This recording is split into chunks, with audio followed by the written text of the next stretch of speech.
the moment you decide, your consciousness is the supreme identity you have.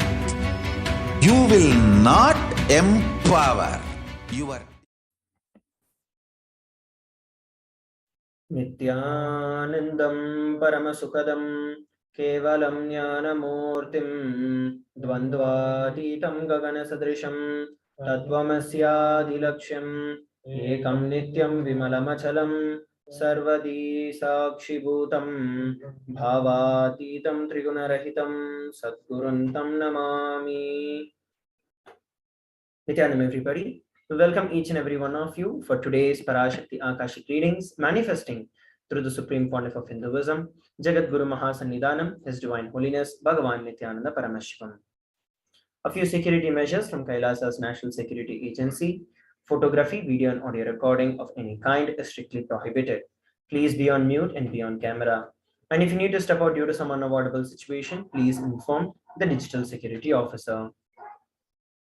A few important cautions.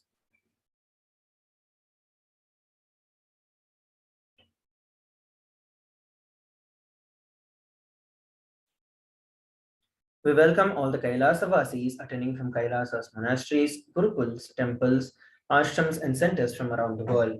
We welcome all the Facebook, Instagram, Nithyananda TV, Kailasa TV, Hinduism Now TV, Twitter and YouTube viewers, and all those who are blessed to have the Nayana Diksha, which is the two-way video conferencing, who are joining us for today's sacred spiritual program, the Devi Bhava Samadhi Darshan. Let us now learn about Devi Parashakti, the Divine Cosmic Mother. Devi is the ultimate pure feminine consciousness, the Cosmic Mother. She is the Source Shakti, and it is her cosmic womb, the Brahmanda Yoni, from which billions and billions of universes goes out and comes in. She is the source of the Big Bang and the black holes. Devi Parashakti is the divine consort of Paramashiva, who is the primordial god of Hinduism. The Supreme Pontiff of Hinduism reveals first and foremost relationship with his mother.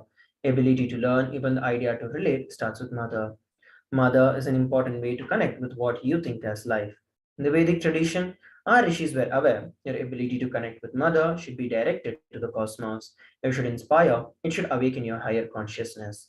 It should inspire your higher consciousness to express through you. Connecting with life as mother is the most beautiful, most sweetest, and most easiest way to ever connect with. And today, out of his extreme love and compassion, the Supreme Pontiff of Hinduism is manifesting Devi Parashakti herself and gracing us, answering all our questions, attending to our prayers, giving boons, healing us, revealing our past, present, and future, and delivering profound spiritual truths, ultimately giving us the experience of Paramashivoham itself.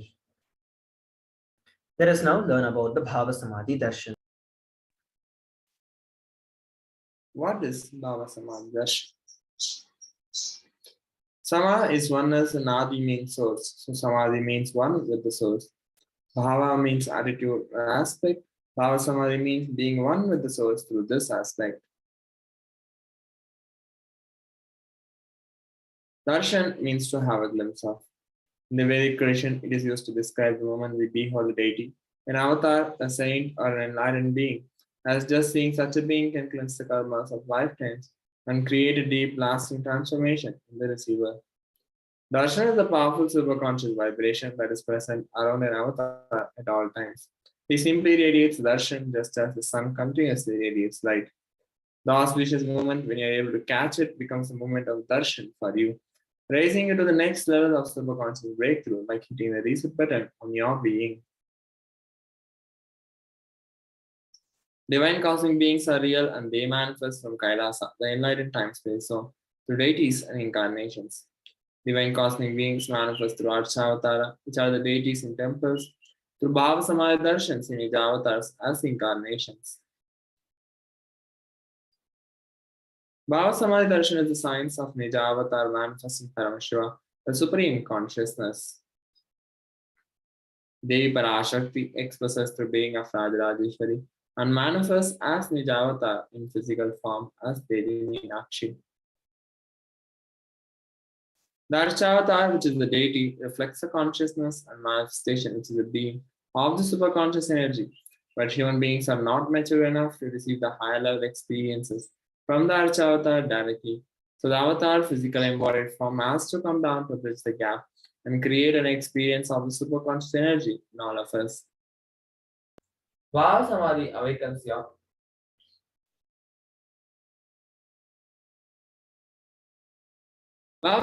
awakens your Kundalini Shakti, which is the latent potential energy in every human being. During darshan, the whole brain comes alive, turning into a superconductor of conscious energies that heal, empower, and transform our lives. During the Bhava Samadhi darshan, our neurons mirror that of the avatar. Mirror neurons activate and process all the observed movements or the information of the avatar just by seeing. Let us now learn about the Akashic records. The Akashic readings are readings from the cosmic archives. They are not just some predictions. Beyond the time dimension, creation and destruction happen simultaneously. In the dimension of time starts the past, the present, and the future.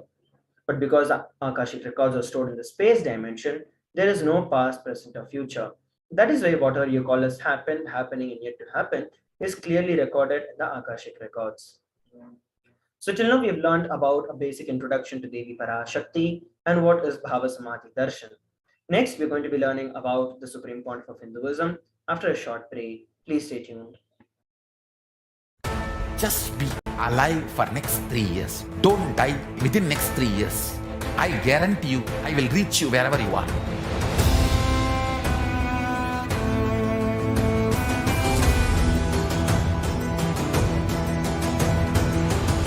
Be alive, somehow be alive for next 3 years. I will reach you wherever you are, whichever corner of the world you may be. I will reach you with enlightenment. It's my commitment to humanity.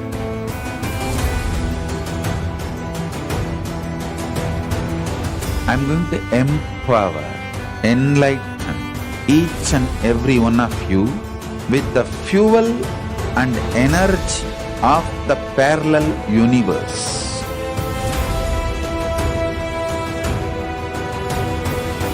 I'll infuse this intense supernal effulgence DNA, Tejas, Ojas, Kundalini Shakti into your spine to consciously lift you to Kailasa.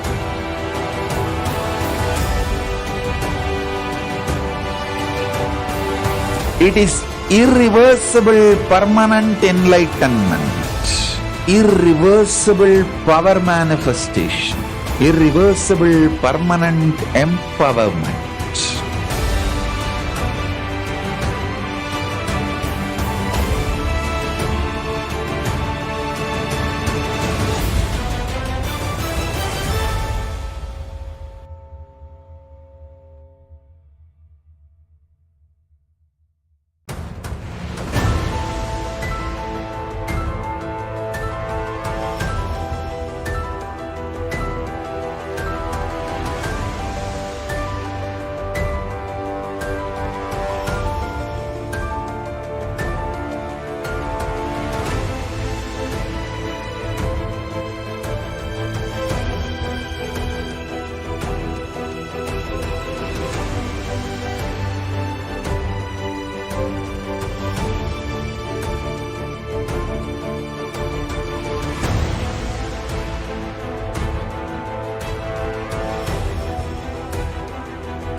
The moment you decide, your consciousness is the supreme identity you have.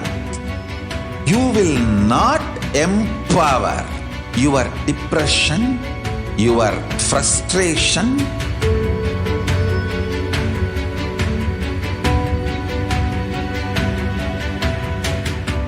deal your problems, whether it is simple headache or depression or the worst suicidal patterns or life negativity, only through consciousness. Don't go for any other solution.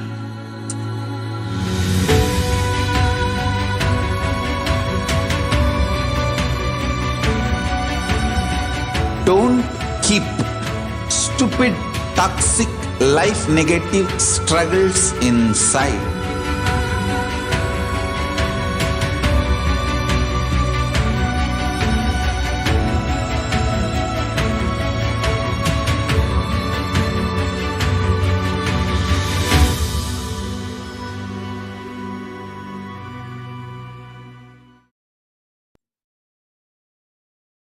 Nithyanam, everybody, welcome back. Let us now learn about the Supreme Pontiff of Hinduism. The Supreme Pontiff of Hinduism, Jagadguru Mahasannidhanam, His Divine Holiness Bhagavan Nithyananda Paramashivam, is the reviver of Kailasa, which is a macrocosmic, ancient, enlightened Hindu civilizational nation. The Supreme Pontiff of Hinduism is also the 1008th incarnation of Paramashiva as per Hinduism, and he has been recognized by his predecessors, who are enlightened masters and adepts. The Supreme Pontiff of Hinduism has made the science of power manifestation, yoga, and temple-based universities a lifestyle for humanity. Let us go over a brief timeline of the various coronations of the Supreme Pontiff of Hinduism. Before 1981, the Supreme Pontiff of Hinduism was identified as the 1008th incarnation of Paramashiva. In the year 1981, he was initiated into Bala Sannyas and Chaturmasya at the age of 3. In the year 1988, the Supreme Pontiff of Hinduism was coronated as the future Guru Mahasannidhanam of the Tondai Mandala Adinam. In the year 1994, the Supreme Pontiff of Hinduism was declared as a successor of Arunachala Sarvanya Peetham by the Guru Parampara. In the year 1999, the Supreme Pontiff of Hinduism founded the mission Nithyananda Sangha to revive Kailasa internationally. The same year, he was also coronated as the successor of Kashi Sarvanya Peetham. Here, we're looking at the photographs of the Guru Parampara, the lineage of Gurus of the Adi Arunachala Sarvanya Peetham, of which the Supreme Pontiff of Hinduism is the current successor. Founded by Paramashiva himself as Arunagiri Yogishwara, followed by Yogi Yogananda Puri, Isakki Swamigal, Mata Vivekananda Puri, and then the Supreme Pontiff of Hinduism. And here are the photographs taken when the Supreme Pontiff of Hinduism was founding the mission Nithyananda Sangha to revive Kailasa internationally at the age of 21. And these are the photographs taken when the Supreme Pontiff of Hinduism was coronated as the successor of Kashi Sarvanya Peetham.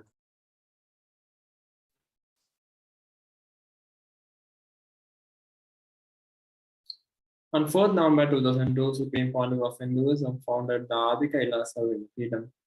On 1st January 2004, Supreme Pontiff of Hinduism was declared as the successor of Bhagyanagara, the Sri Pura Sarvanya Peetham. On 31st December 2004, Supreme Pontiff of Hinduism became the incumbent emperor of Suryavamsa Swarangi Samrajam of Suryavamsa lineage. Supreme Pontiff of Hinduism founded the Adi Kailasa'S Peetham at the age of 24. And below are some of the pictures they taken during the first brick ceremony of the Adi Kailasa'S Peetham. Supreme Pontiff of Hinduism was declared as the successor of Bhagyanagara, the Sri Pura Sarvanya Peetham, at the age of 26. Here are the lineage of emperors from the Surangi Samrajam of the Suryavamsa lineage, and Supreme Pontiff of Hinduism is the current emperor of the Suryavamsa lineage. In 2007, Supreme Pontiff of Hinduism was declared as the successor and Guru Mahasannidhanam of Adi Pallava Sarvanya Peetham. In the same year, he was also declared as the Mahamandaleshwara of Mahanirvani Akhada. In 2012, Supreme Pontiff of Hinduism was coronated as 293rd Guru Mahasannidhanam of Madurai Shyamala Pita Sarvanya Peetham, the oldest in the papal state and the monastic kingdom.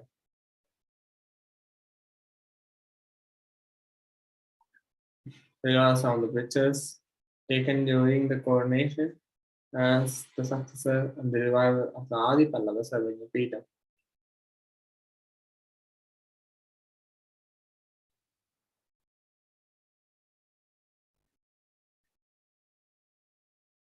Supreme Pontiff of Hinduism was coronated as the 293rd Jagadguru Mahasannidhanam, which is the present Sannidhanam of the Kailasa under the Shyamala Pita Sarvanya Peetham.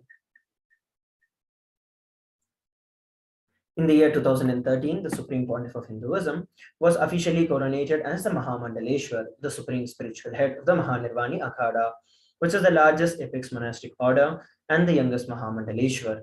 In the year 2013, the Supreme Pontiff of Hinduism was also declared as the Acharya Mahamandaleshwar of the Athalakada, which is the oldest monastic order in Hinduism, by Acharya Mahamandaleshwar Sukhdevanandaji, the then incumbent spiritual head. And in the year 2014, the Supreme Pontiff of Hinduism was coronated as the Guru Mahasannidhanam of Tanjavur Adinam. Here we can look at the photographs taken when the Supreme Pontiff of Hinduism was officially coronated as the Mahamandaleshwar of the Mahanirvani Akhada at the age of 36. And these are the photographs taken when the Supreme Pontiff of Hinduism was coronated as the Guru Mahasannidhanam of Tanjavur Adinam. In the year 2014, the Supreme Pontiff of Hinduism was coronated as the Guru Mahasannidhanam of Thiruvarur Adinam, Vedaranyam Adinam, and Panchanadikulam. Here we're looking at the lineage of gurus of the Thiruvarur Adinam, and these are the photographs of the lineage of gurus of the Vedaranyam Adinam. In the year 2015, the Supreme Pontiff of Hinduism was coronated as the Guru Mahasannidhanam of Dharma Mukti Swargapuram Adinam. Following which, the same year, he was also coronated as the Guru Mahasannidhanam of Adipita Palada Matha and was elected as the Supreme Pontiff of Hinduism by a congregation of over 1,000 spiritual leaders and pontiffs. Here is the lineage of gurus of the Dharma Mukti Swargapuram Adinam, founded by Paramashiva himself, followed by Srila Sri Arage Tiruchittrambala Desigar, Srila Sri Vaidyalinga Desigar, Srila Sri Dandapani Desigar, and then the Supreme Pontiff of Hinduism, was the incumbent Guru Mahasannidhanam. In this photograph, we can look at the predecessor of the Supreme Pontiff of Hinduism of the Adipita Palada Matha, crowning the Supreme Pontiff of Hinduism as his successor. In the year 2015, the Supreme Pontiff of Hinduism was also elected as the Supreme Pontiff of Hinduism by a congregation of over 1,000 Hindu leaders and pontiffs. So till now, we have looked at a brief timeline of the various coronations of the Supreme Pontiff of Hinduism. Next, we're going to be looking at some of the global initiatives by the Supreme Pontiff of Hinduism after a short break. Please stay tuned. Just be alive for next 3 years. Don't die within next 3 years. I guarantee you, I will reach you wherever you are.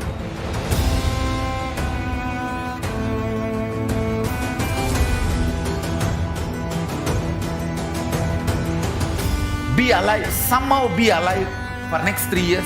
I will reach you wherever you are, whichever corner of the world you may be. I will reach you with enlightenment. It's my commitment to humanity.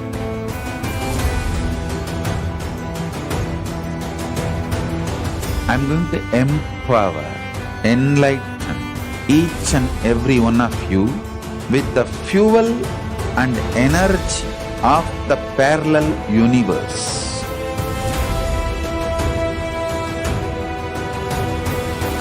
I'll infuse this intense supernal effulgence DNA, Tejas, Ojas, Kundalini Shakti into your spine to consciously lift you to Mahakailasa.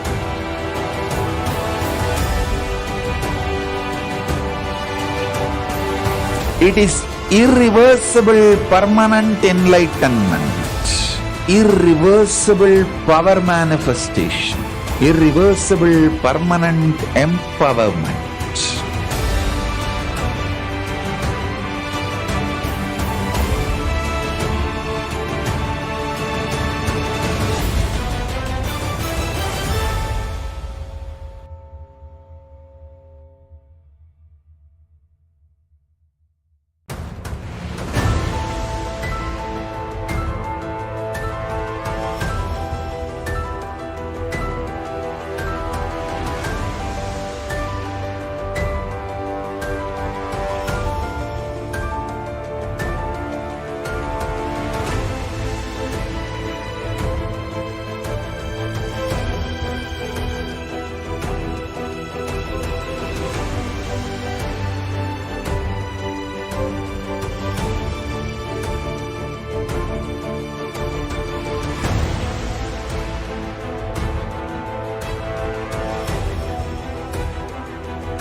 Nithyanam everybody, welcome back.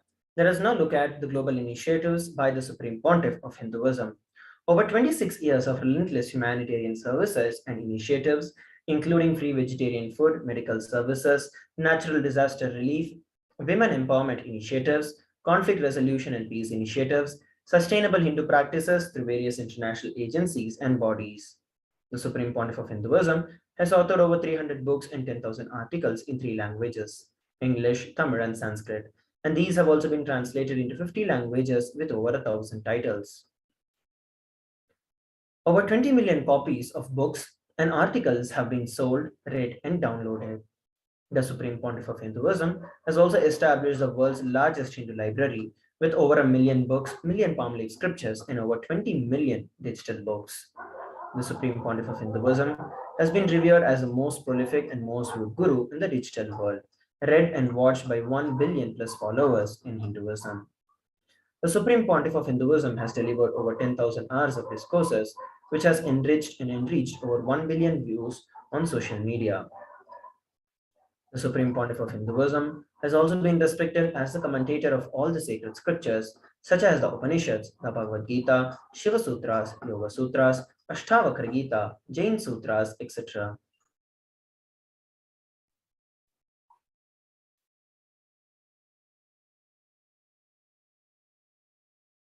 Supreme Pontiff of Hinduism has been honored as the leader of Hinduism, the most awarded internationally recognized Hindu leader.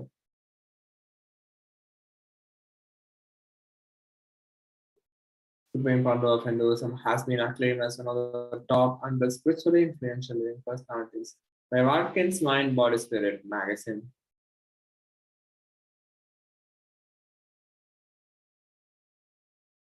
The Sovereign Order of Kailasa, led by the Supreme Pontiff of Hinduism, Bhagavan Nithyananda Paramashivam, and the Nithyananda Order of monks, nuns, and Hinduists were all working for global peace and to give superconscious breakthrough to humanity.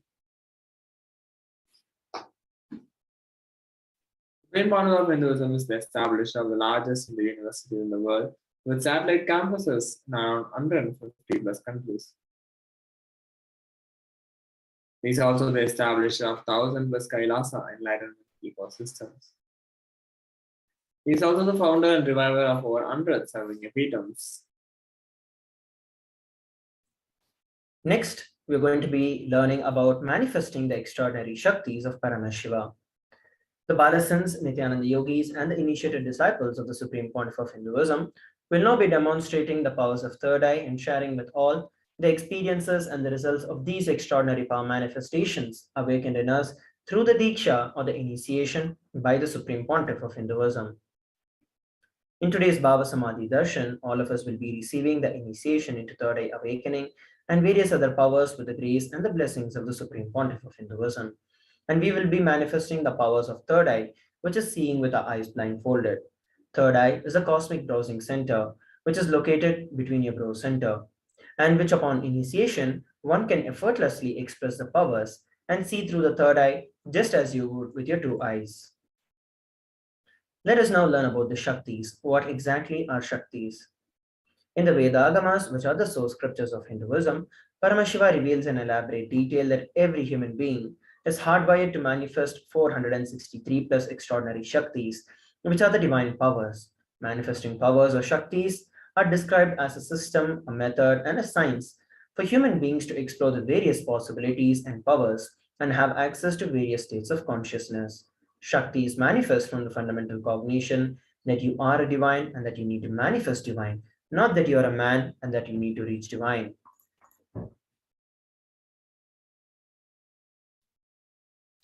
Shaktis expressed from the space of enlightenment as a side effect of feeling connection with the divine and high integrity with the Guru.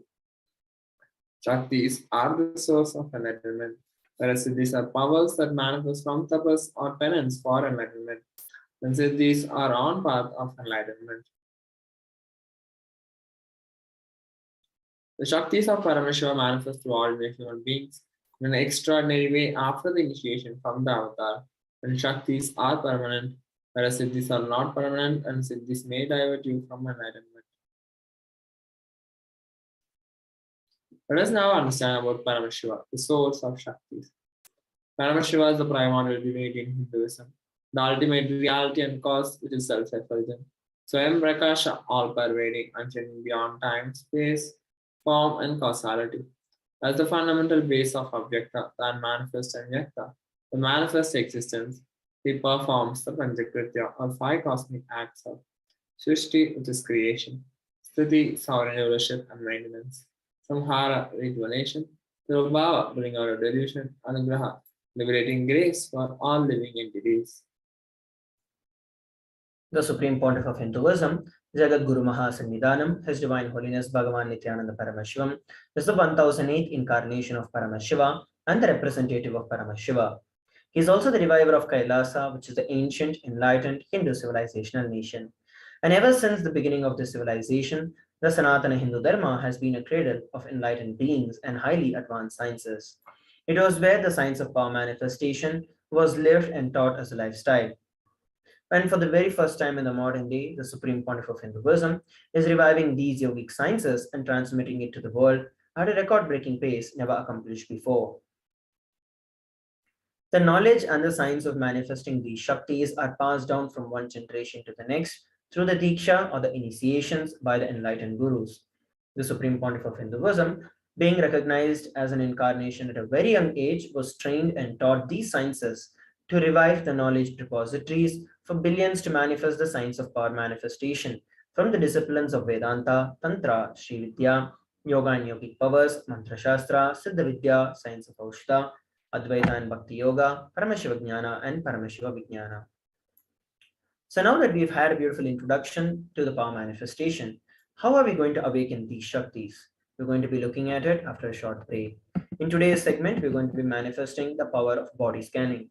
And those of you who are watching us live from all around the world, if you would like to experience the power manifestation and would like to volunteer for the power of body scanning, you can put a message in our social media platforms, the YouTube Live, Facebook Live, and other platforms, and we shall choose one of you and manifest this power. Let us now come back together after a short break. Please stay tuned. Just be alive for next 3 years. Don't die within next 3 years. I guarantee you, I will reach you wherever you are.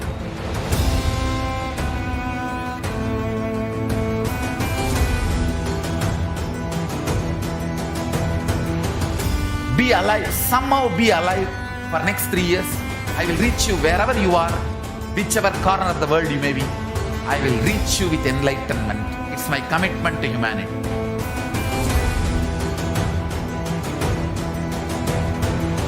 I'm going to empower, enlighten each and every one of you with the fuel and energy of the parallel universe.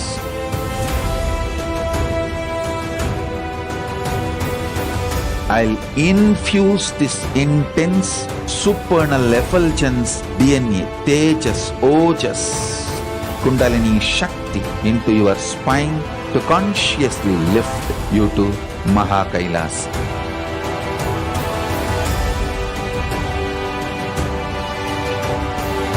It is irreversible permanent enlightenment, irreversible power manifestation, irreversible permanent empowerment.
The moment you decide, your consciousness is the supreme identity you have.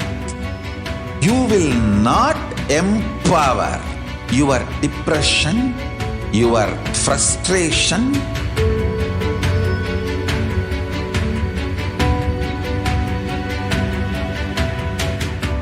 deal your problems, whether it is simple headache or depression or the worst suicidal patterns or life negativity, only through consciousness. Don't go for any other solution.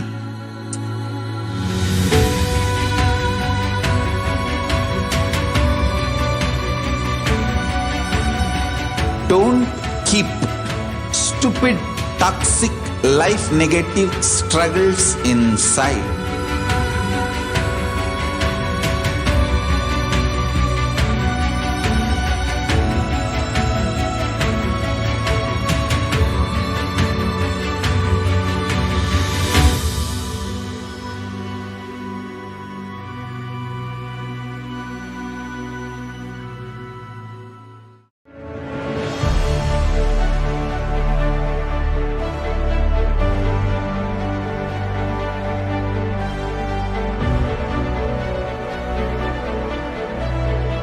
I am your Guru. I will make you enlightened. It's my commitment.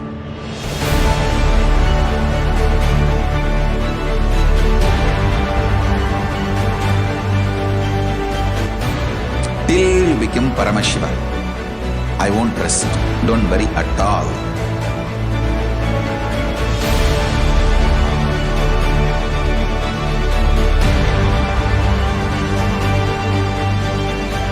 To all my disciples, I give you this as a boon.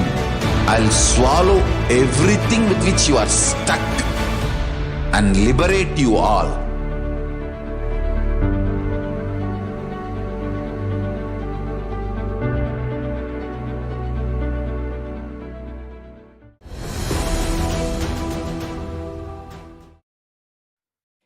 Nithyananda, everybody, welcome back.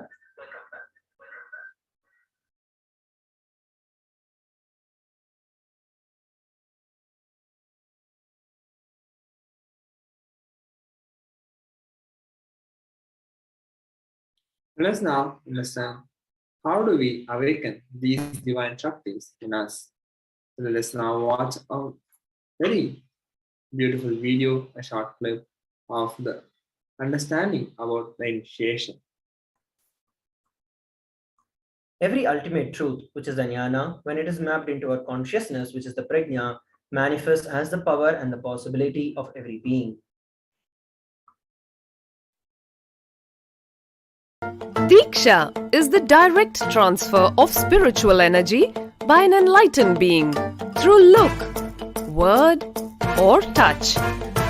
The traditional Vedic book Navaratneshwara states, Sarvasamapi dikshanam muktihi phalamakhanditam avirodhat bhavantyeva prasangyastu bhuktayaha. The main benefit of all initiations is moksha, enlightenment. As a side effect, health, wealth, leadership, and well-being happen. And in Rudrayamala Tantra, Shiva says, Devi diksha vihinasya na siddhihi na cha sadgatihi tasmat sarva prayatnena guruna dikshito bhavet. The one who is not initiated does not attain liberation nor a better future. So by all efforts, one should get initiated by Guru. What is the science of initiation? Neuroscience has proved that the process of initiation floods the brain with energy. This is the superconscious energy of Kundalini, our own highest inner potential energy.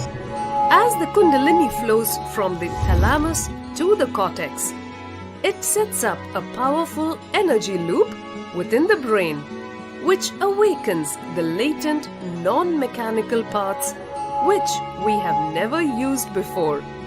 With increasing levels of coherence, the whole brain comes alive, turning into a superconductor of conscious energies that heal, empower, transform our lives, bliss and fulfillment.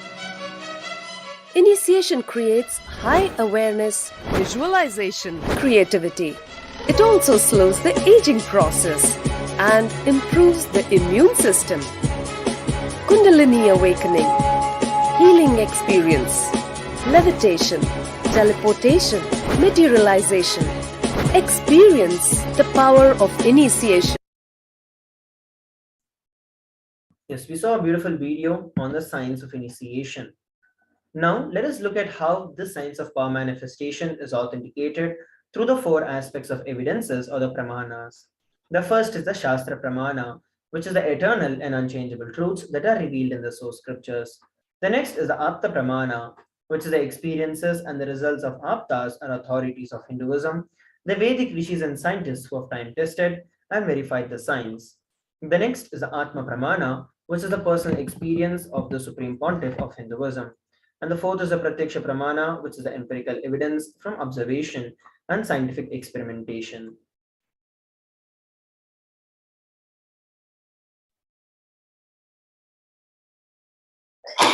Vedagamas is a living applied science. Vedas are the ultimate superior authority for Hindus. Vedas are pure science where the ultimate truths are explained.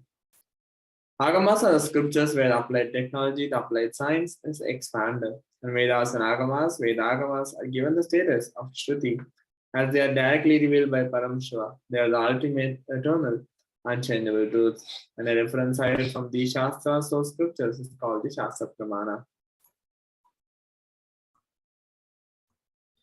Let us now get ready to witness a very unique yet an exciting demonstration of the power of third eye. Today we'll be manifesting the power of body scanning. And those of you who would like to experience this power manifestation on our social media platforms, and we shall choose one of you to manifest the power. In this power of body scanning, one awakens the ability to scan the body for illnesses, diseases, mentally diagnosed issues, medically diagnosed issues, and provide solutions through the third eye. The Shastra Pramana for this power manifestation is given in the Vijnana Bhairava Tantra, Sutra 54. Swadehe jagato vapi sukshma sukshmatarani cha tattva niyani nilayam dhyatvante vyajyate para. Bhagavan Paramashiva says, cognize deeply that from the subtle to the subtlest constitutive principles of your whole body, Swadeha, or of the whole universe, simultaneously consist of the essential reality. They are being absorbed in their source cause, which is Paramashiva. And by the experience of such restful awareness, one becomes complete from all thoughts, and the ultimate universal divine power, Paradevi, Adi Shakti, is revealed and the supreme power manifestation happens. Next, we have the Apta Pramana. Reference of power of body scanning from a life of a Siddha. Pereir was a Siddha and one of the prominent disciples of Agatya. One day, a man suffering from severe headache comes to Agatya for healing. Agatya immediately uses the power of body scanning and identifies the root cause of the headache. And he reveals that there is a small theory, a type of frog, sitting in the person's brain. Then immediately Agatya instructs Teraya, his disciple, to perform an open head surgery and remove the frog. After the surgery is completed successfully, the person is healed and cured of the headache. Thus, he gained the name Teraya. Next, we have the Atma Pramana. On 22nd December 2019, Supreme Founder of Hinduism, Bhagavan Nithyananda Paramashivam, revealed how Swami uses the power of body scan. Paraphrasing in his words, only when I had the multiple compound hand fracture, I was forced to go for surgery and therefore for medical checkups related to that. At that time, they detected a heavy metal quantity in my referred organs, and it was revealed that I had been poisoned without our knowledge. So I immediately used diagnostic methods in some medical facilities to study the body condition. And through body scanning, I found out the problems, imbalances had happened, and where balance has to be done. I used allopathy as a second opinion to verify my findings. Here, we're looking at the Sakshi Pramana, which is the experiences and the results of these extraordinary power manifestations happening through the initiated disciples of the Supreme Pontiff of Hinduism. Let us now enter into the power manifestation. We have Narendran who has requested for the power of body scanning. I'll now be chanting the Mahavakya, Om Nithyananda Paramashivoham, connecting myself in the space of oneness with Swamiji and revealing what Swamiji is showing me. Om Nithyananda Paramashivoham. Om Nithyananda Paramashivoham. Om Nithyananda Paramashivoham. What Swamiji revealed is that with respect to your health, you've been having a lot of breathing issues from your very young age, from your childhood itself. And as a direct reflection of it in your body, the lung capacity is also very less, because of which you frequently have, you are at loss of breath and you get tired very fast. You get fatigued and tired very fast. And you also have these conditions such as asthma or wheezing that often affect you. Swamiji revealed that this is a problem because this is actually a mental psychological issue that has been converted into a physical problem. It's one of the root patterns with which this physical problem has developed. Swamiji revealed for you to attend the Paramashivoham level 3, receive the initiations, and where you can experience the root pattern completion and once for all healed from this psychological issue, so that you are actually healed from your physical issue of the breathing problems. So this is what Swamiji revealed. You can share with all of us how we are able to relate with what was revealed. So with that, we are coming towards the conclusion of this particular segment of the power manifestation and body scanning. Let us now move on to the next segment of today's Bhava Samadhi Darshan after a short break. Please stay tuned.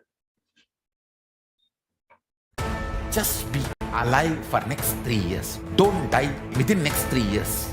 I guarantee you, I will reach you wherever you are.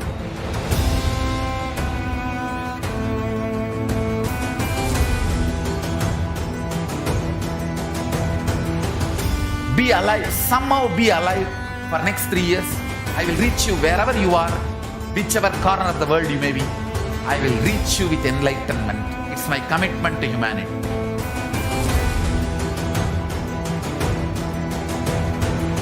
I'm going to empower, enlighten each and every one of you with the fuel and energy of the parallel universe.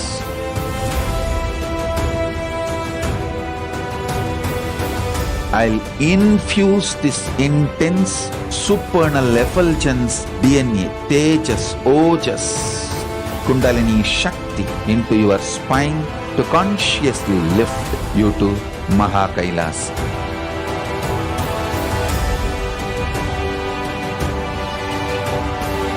It is irreversible permanent enlightenment, irreversible power manifestation, irreversible permanent empowerment.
The moment you decide Your consciousness is the supreme identity you have. You will not empower your depression, your frustration,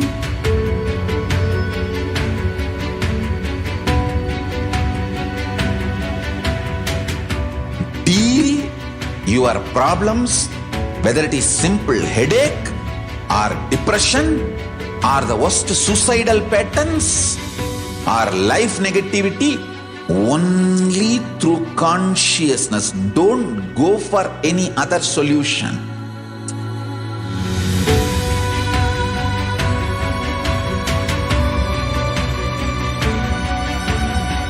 Don't keep stupid, toxic, life negative struggles inside.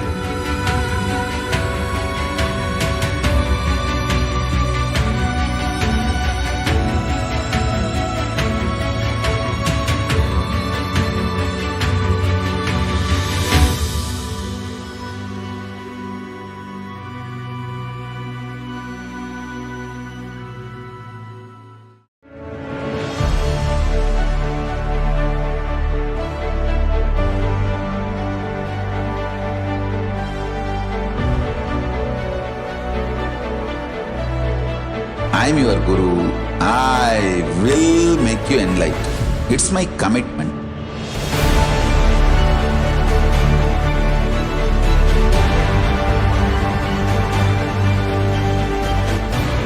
Till you become Paramashiva, I won't rest. Don't worry at all.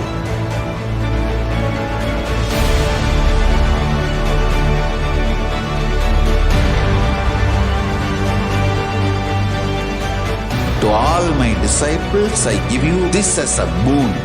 I'll swallow everything with which you are stuck and liberate you all.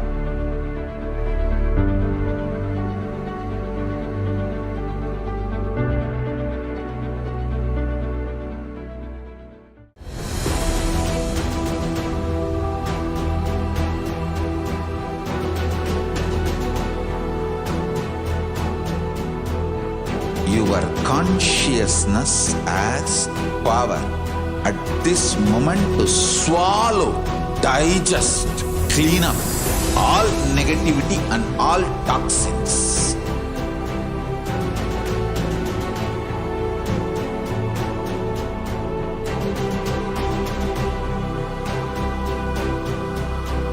Develop a powerful will persistence.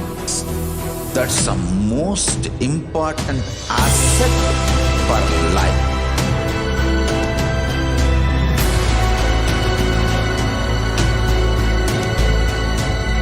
I am not giving you some life positive blah blah. I am giving you the facts of life. I am triggering your consciousness.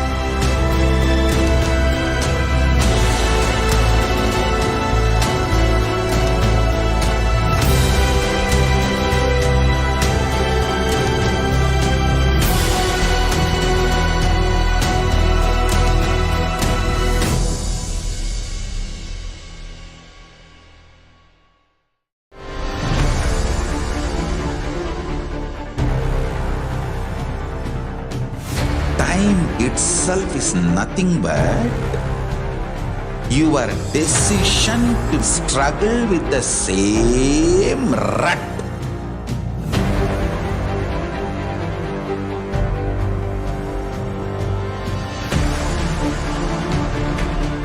Your decision to struggle with the same rut is time, Kala. Your decision to swallow time is Kala Bhairava.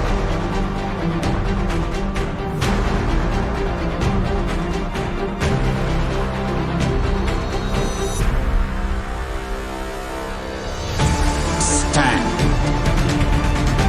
Be a conscious woman or man. Be conscious being.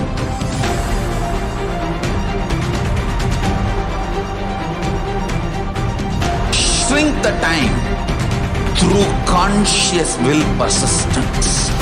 Make the future into present. by being ferocious with yourself.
Greater signs of life can be realized with a greater ability to visualize.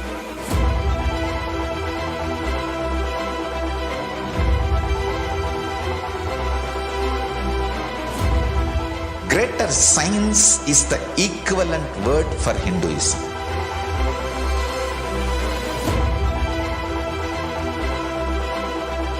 When you understand the greater science of life, greater courage, more possibility, more fearlessness, more joy, more bliss.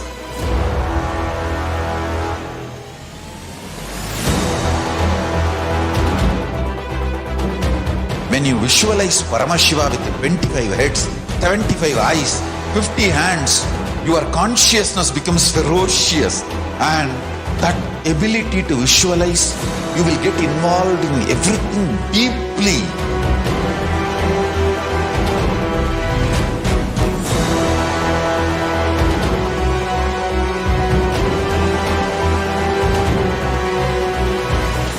Involved people are the most delicious, most sweet, most beautiful, most juiciest beings of planet Earth.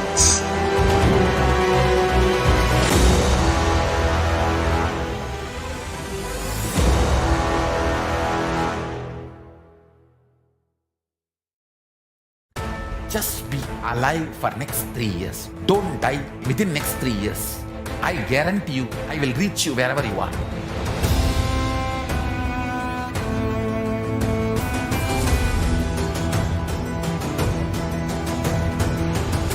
Be alive, somehow be alive for next 3 years. I will reach you wherever you are, whichever corner of the world you may be. I will reach you with enlightenment. It's my commitment to humanity.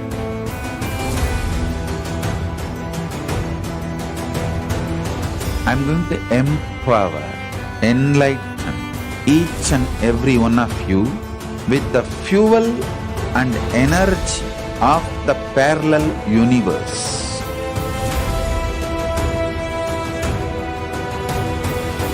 I'll infuse this intense supernal effulgence DNA, Tejas, Ojas, Kundalini Shakti into your spine to consciously lift you to Kailas.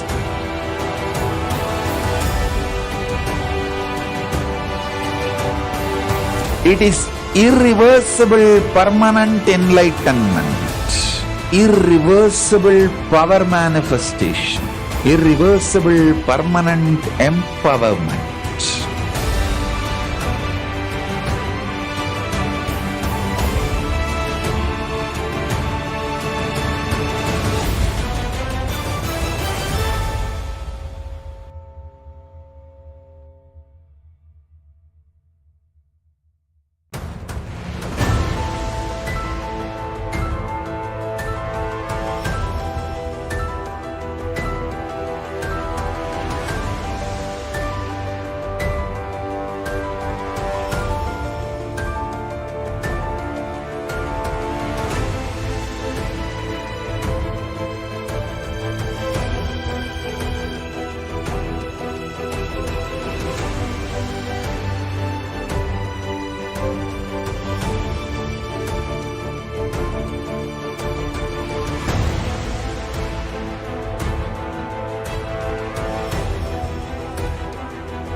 The moment you decide, your consciousness is the supreme identity you have. You will not empower your depression, your frustration,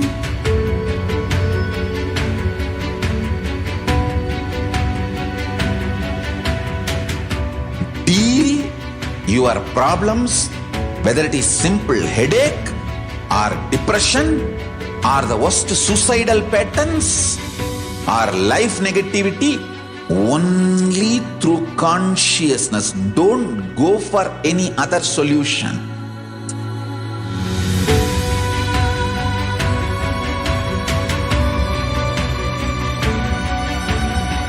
Don't keep stupid, toxic, life negative struggles inside.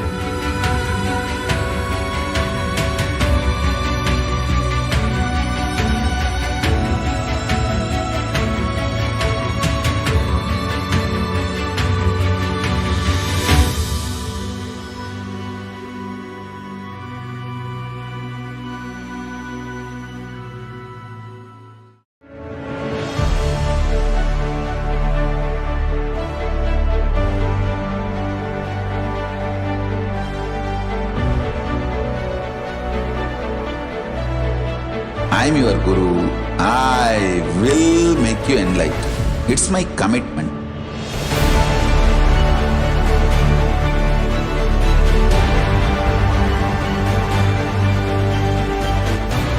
Till you become Paramashiva, I won't rest. Don't worry at all.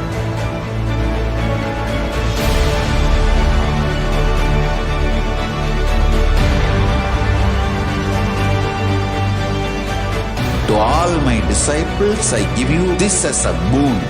I'll swallow everything with which you are stuck and liberate you all.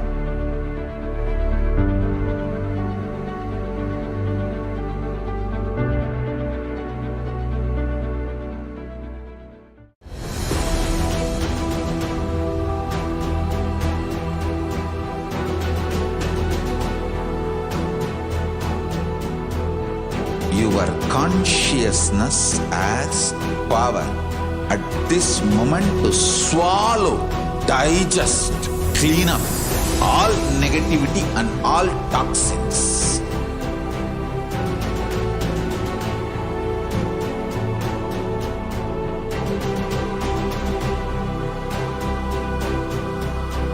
Develop a powerful will persistence. That's the most important asset for life.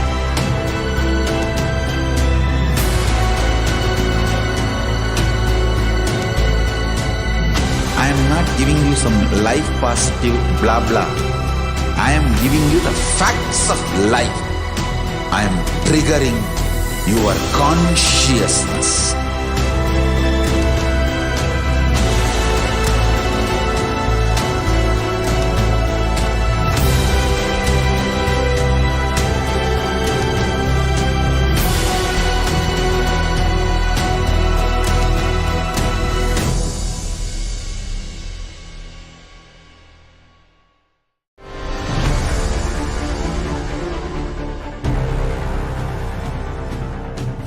Time itself is nothing but your decision to struggle with the same rut. Yes, Nithyanandam, we welcome you all back to the Devi Parashakti Akashic trading segment. So in this segment, we're going to see the very manifestation of Devi Parashakti, how she manifested as the Nijavatar of Supreme Pontiff of Hinduism out of her extreme love and compassion. And we're going to see how we can prepare ourselves to receive the grace and blessings of Devi Parashakti. And we're going to see the revelation of the Devi Parashakti also. So let us enter into the segment.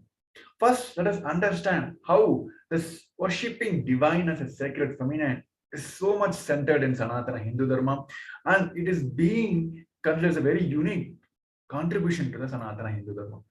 Supreme Pontiff of Hinduism said that sacred feminine worship is a unique contribution to the spiritual consciousness from the Vedic tradition.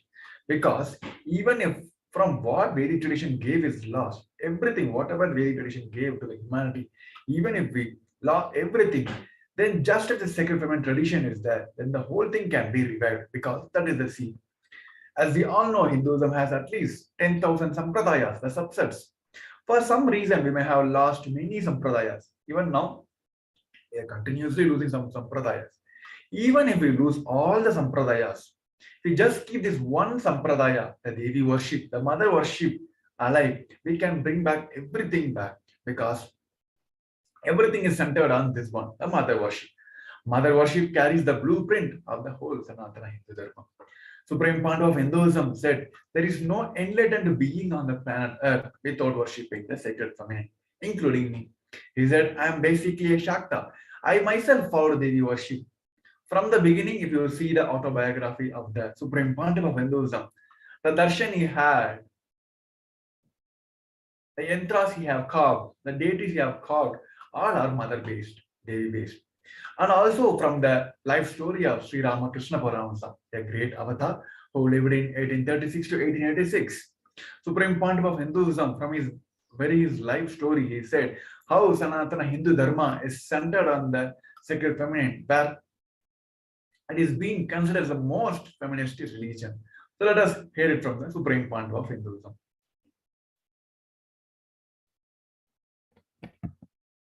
Hinduism is the most feministic religion, I tell you. In Hinduism, not just religion, even the Hindu economy, Hindu social system, everything is feminist. The women-centered, everything is feminist. When time comes, I'll try to reveal more details about it. How the women is the foundation of Hindu civilization. They formed the basis of Hindu civilization. Someone asked Ramakrishna when he was in deathbed. Literally, everyone knows that he is going to leave the body soon. I should not use the word deathbed for the great incarnations like him. They never die, but the time to leave their body. Everyone knows that he is going to leave the body. Close, sincere devotees of him, they come and ask him, Bhagavan, how can you leave the body so soon? Still, you have not trained enough people to continue your mission. Only few boys are trained and they are too young. He smiles and says, one woman is enough to carry my mission. She is already trained. Sharada Devi. She is trained enough. She will be the foundation from which this Ramakrishna Sampradaya, this whole civilization, revival will start. And that's true. It is she, Parashakti, Jagat Janani, Sharada Devi. She formed the foundation for this whole Ramakrishna Sampradaya to flower. I tell you, in Hindu civilization, spirituality, religion, Hindu economy, everything is centered on mother, on women.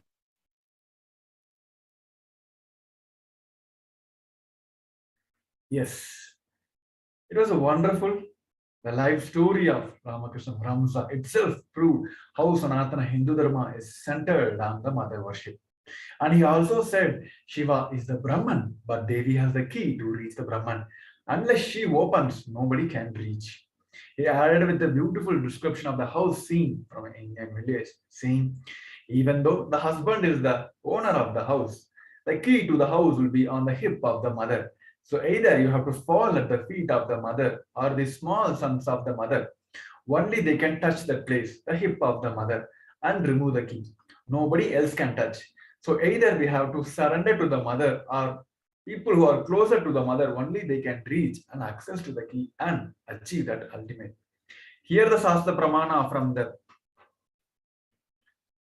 Devi Upanishad, Devi herself is replied in his very own form. She said, I am essentially a Brahman. From me, the world comprising Prakriti and Purusha, the Vay and the Pranam.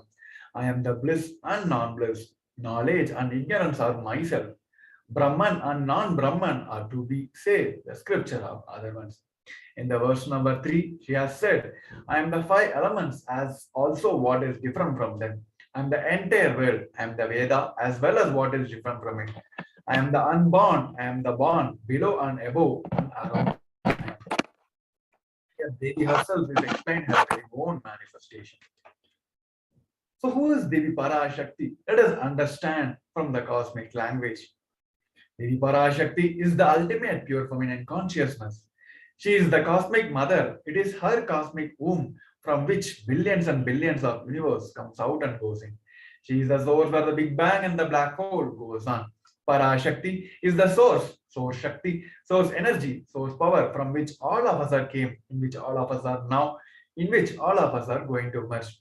Out of her extreme love and compassion, Devi Parashakti herself is manifesting through the embodied form as the Nija avatar of Supreme Pontiff of Hinduism. Jagat Guru Mahasannidhanam is Divine Holiness Bhagavan Sri Nithyananda Paramashivam. And she is gracing us, answering all our questions, attending to our, each one of our prayers, giving boons, healings, revealing our past, present, and future, delivering the profound spiritual truths, and ultimately, she is giving us the experience of Paramashivoham itself. Here, Devi has manifested as the Nija avatar of Supreme Pontiff of Hinduism, and she has beautifully described about her very own manifestation. So let us hear it from the words of Parashakti.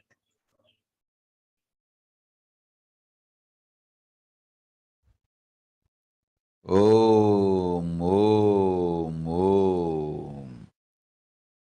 Om, Om, Om. ஓமெனும் ஓங்காரத்து உட்பொருளாய் மலர்ந்து உயிர்த்தெழுந்து இறையனார் இடப்பாகத்திருந்து குமரிக்கண்டம் ஆளும் மீனாட்சி மலர்ந்தேன் இங்கு நல்லருள் செய்திடவும் நல்வாக்கு தந்திடவும் ஆனந்தம் ஞானத்தொடு பூரண அன்பு ஏகம் அநேகமாய் ஆகிய இப்புவுலகிற்கு பரமசிவன் ஞானம் தர வந்தேன் பராசக்தி மீனாட்சி. அருளாட்சி அரசாட்சி பொருளாட்சியொடு நன்மாட்சிமையொடு ஆட்சி செய்யும் பராசக்தி மீனாட்சி நான். கருணையே வடிவாய் கண்மலர்ந்து நன்மை செய்திட வந்திட்டேன். மாந்தர்கள் கேளுங்கள் இந்த பெருநன்மை சத்தியத்தை. கேட்டு நீங்கள் வாழ்ந்திட கேடும் பெருந்துக்கமும் உங்களுக்கில்லை. கேட்டிடுங்கள் இவ்வினாடி என்னை கண்டுகொண்டும் கேட்டுக்கொண்டும் இருக்கும் உங்கள் எல்லோர்க்கும் நான் அளிக்கும் தீட்சை. நானே நினைப்பும் மறப்பும் கடந்த உயிர்ப்பாய் உங்கள் எல்லோருக்குள்ளும் இருக்கின்றேன். பரமசிவோஹம் பரமசிவோஹம் பரமசிவோஹம் பரமசிவோஹம் பரமசிவோஹம் பரமசிவோஹம் பரமசிவோஹம் இதை தீட்சையாய் ஏற்று இதே உணர்வோடு அமர்ந்திருங்கள். உங்கள் எல்லோருக்கும் எல்லா நன்மையும் வரமும் ஞானமும் அருளும் அளிக்கின்றேன். ஓங்காரத்தின் உட்பொருளாய் வேதமொடு ஆகமம் மெய்யாய் வெளிப்பட்டு உபவேதங்கள் உபாகமங்கள் அனைத்துமாய் உயர்ந்து நின்று தத்துவங்கள் ஆராய் உண்மையை செப்பி ஜகம் முழுவதும் ஞானம் அளிக்கும் பாரதி பராசக்தி மீனாட்சி நான். ஆய கலைகள் 64 உடலும் மனமும் உயர்வை அடைந்திடும் பரமசிவ சக்திகளை உங்களுக்குள் மலர்த்தவே வந்திருக்கின்றேன். அஷ்ட சித்திகளும் அஷ்ட கன்மமும் ஆதி சக்தி பரமேஸ்வரியாய் மலர்ந்து உங்கள் அத்துணை பேருக்கும் ஆனந்தம் அளிக்கின்றேன். அஞ்சாதீர், ஆனந்தத்தோடிருப்பீர். ஓம் ஓம் ஓம் ஓம் ஓம் ஹ்ரீம் ஓம் ஹ்ரீம் ஓம் ஹ்ரீம் ஓம் ஹ்ரீம் ஓம் ஹ்ரீம் ஓம் ஹ்ரீம் ஓம் ஹ்ரீம் ஓம் ஹ்ரீம் ஓம் ஹ்ரீம் ஓம் ஹ்ரீம்.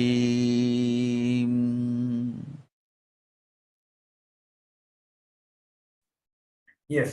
Now let us understand how we can receive Devi Parashakti, prepare ourselves and receive Devi Parashakti. Supreme Pandava of Hinduism said, literally you are seeing Paramashiva and Parashakti at that moment. She is there in your screen, so always receive her very traditionally. Keep 2 betel leaf, 1 banana, 1 betel nut, and 1 coin in front of the screen and watch Devi Parashakti. This coin is considered a traditional dakshina in the Hindu tradition. It can be any value. In India, it can be even 1 paise. In US currency, it can be even 1 cent also. So offer everything to Devi Parashakti. Once the darshan is over, do the namaskar and partake the banana, betel leaf, betel nut immediately as a prasadam. Collect all the Guru Dakshina which you offer to Devi Parashakti and collect everything and send it to Los Angeles temple. This betel leaf, betel nut, it may look too small at the initial days, but after a few days, you will see how much it adds value to your sentiment. You will literally start feeling she is there in your screen. So you won't take Baba Samaj Darshan as granted. These rituals will break all the monotonous unconscious mentality and lifestyle and will help us in reminding us to the powerful cognition, and it will break all the unconscious behaviors. Here, Supreme Point of Hinduism also gave a wonderful process, the practice as Mahapanchabhuta Yoga for the preparation of our body to receive the grace and blessing of Devi Parashakti. So let us hear a short video clip of Supreme Point of Hinduism explaining the science of Mahapanchabhuta Yoga.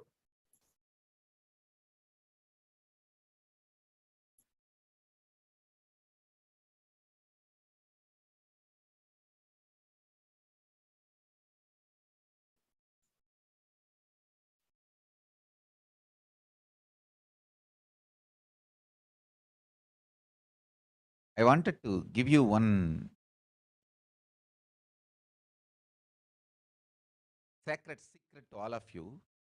Do this Panchabhuta Yoga. See, whenever you want to ask any question to Devi and receive the answer, on the day do this Panchabhuta Yoga. Means apply only mud on the body and take bath. Don't apply any chemical on the body to take bath.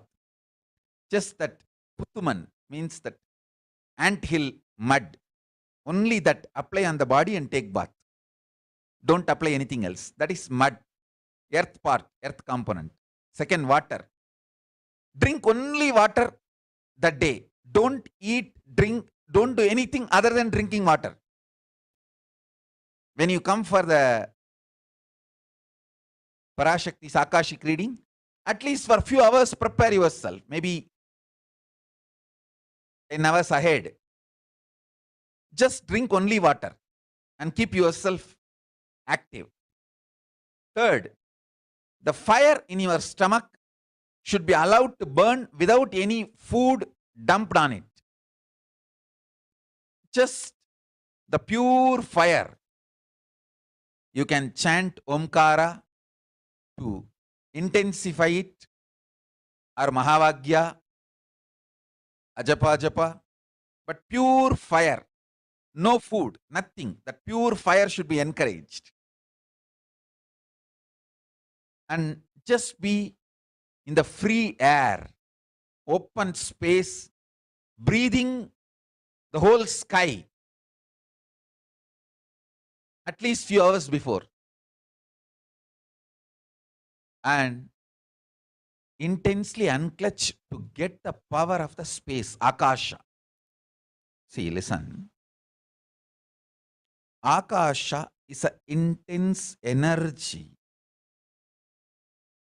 Just like the other bhutas, like earth, water, fire, air, the Akasha also is a pure consciousness. It is intelligence, living energy.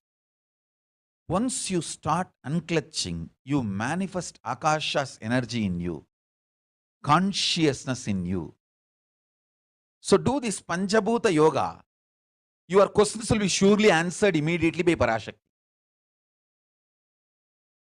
If you just do this Panchabhuta Yoga and come for the Devi Akashic reading, she will simply answer your questions. I'll repeat. Apply the ant hill mud and take bath, or even clay. Don't use any other chemical.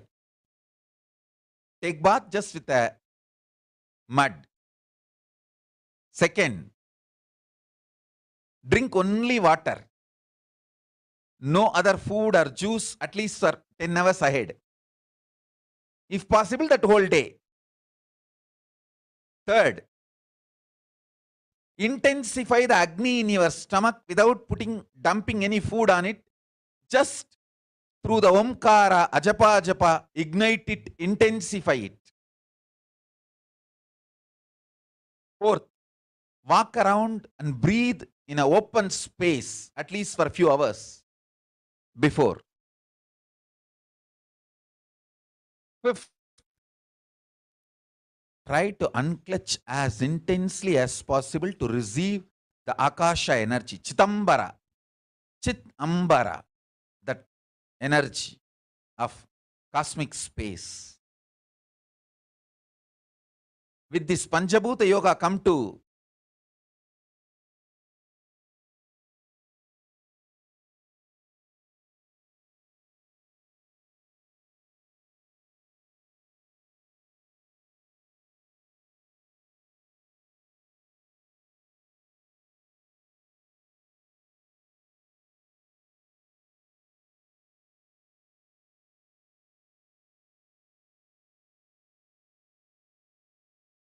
Parashakti's Akashic reading. Surely she will answer your questions. Yes. Here, supreme point of Hinduism itself give you an alchemy of the Mahapanchabhuta Yoga, where we can prepare our body itself to the cosmic geometry so that we can receive the grace and blessings of Devi Parashakti. So with this, we'll be moving on to the next segment where we're going to see the revelation of the Devi Parashakti. Whenever Devi lands, she has revealed, she has helped each one of us sitting with Devi Parashakti during the Bhava Samaya Darshan, either directly or indirectly. Especially during this pandemic, where people all across the globe lost their hope in their life itself. They has came and gave the light shaft to each one of us by giving the very signs of life. And then she has given the, in the human language, she has given everything to overcome this pandemic. Either it may be a general physical level, on the ground level solutions, or the super conscious solutions. She has given for both. For the conscious being, she has given the conscious solution. For the people and for the government, she has notified what is going to come on the upfront, and then she has given the solutions, then remedy measures everyone have to take to save the people from the pralaya. And she has warned many things which many of us may have taken it very lightly. But now it is not the time for that, because whatever Devi has revealed, it is manifesting now as pinpoint in line to the Devi Parashakti's revelations. Now, in this segment, we're going to listen to one of the revelations of the Devi Parashakti, and we're going to discuss about how it is manifested in the current world and what is the right solution that Sri Kailasa is offering and what is Devi Parashakti is giving to each one of us. So let us listen to the Devi's revelations first.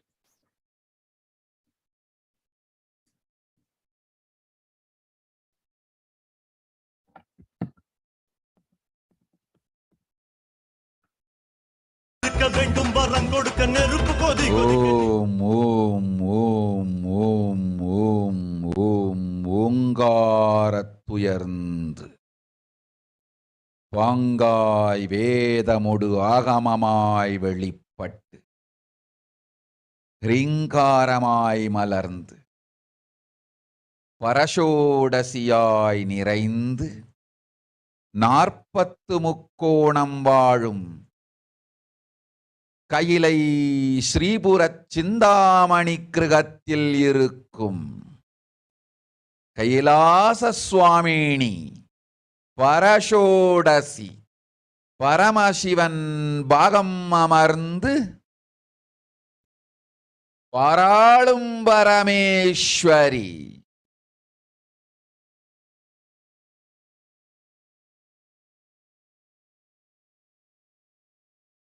பரமசக்தி Manonmani Meenakshi நித்யானந்தனாய் நிஜாவதாரம் கொண்டேன் இங்கு எல்லோர்க்கும் நல்வரம் தந்திட எல்லா நன்மையும் அருளிட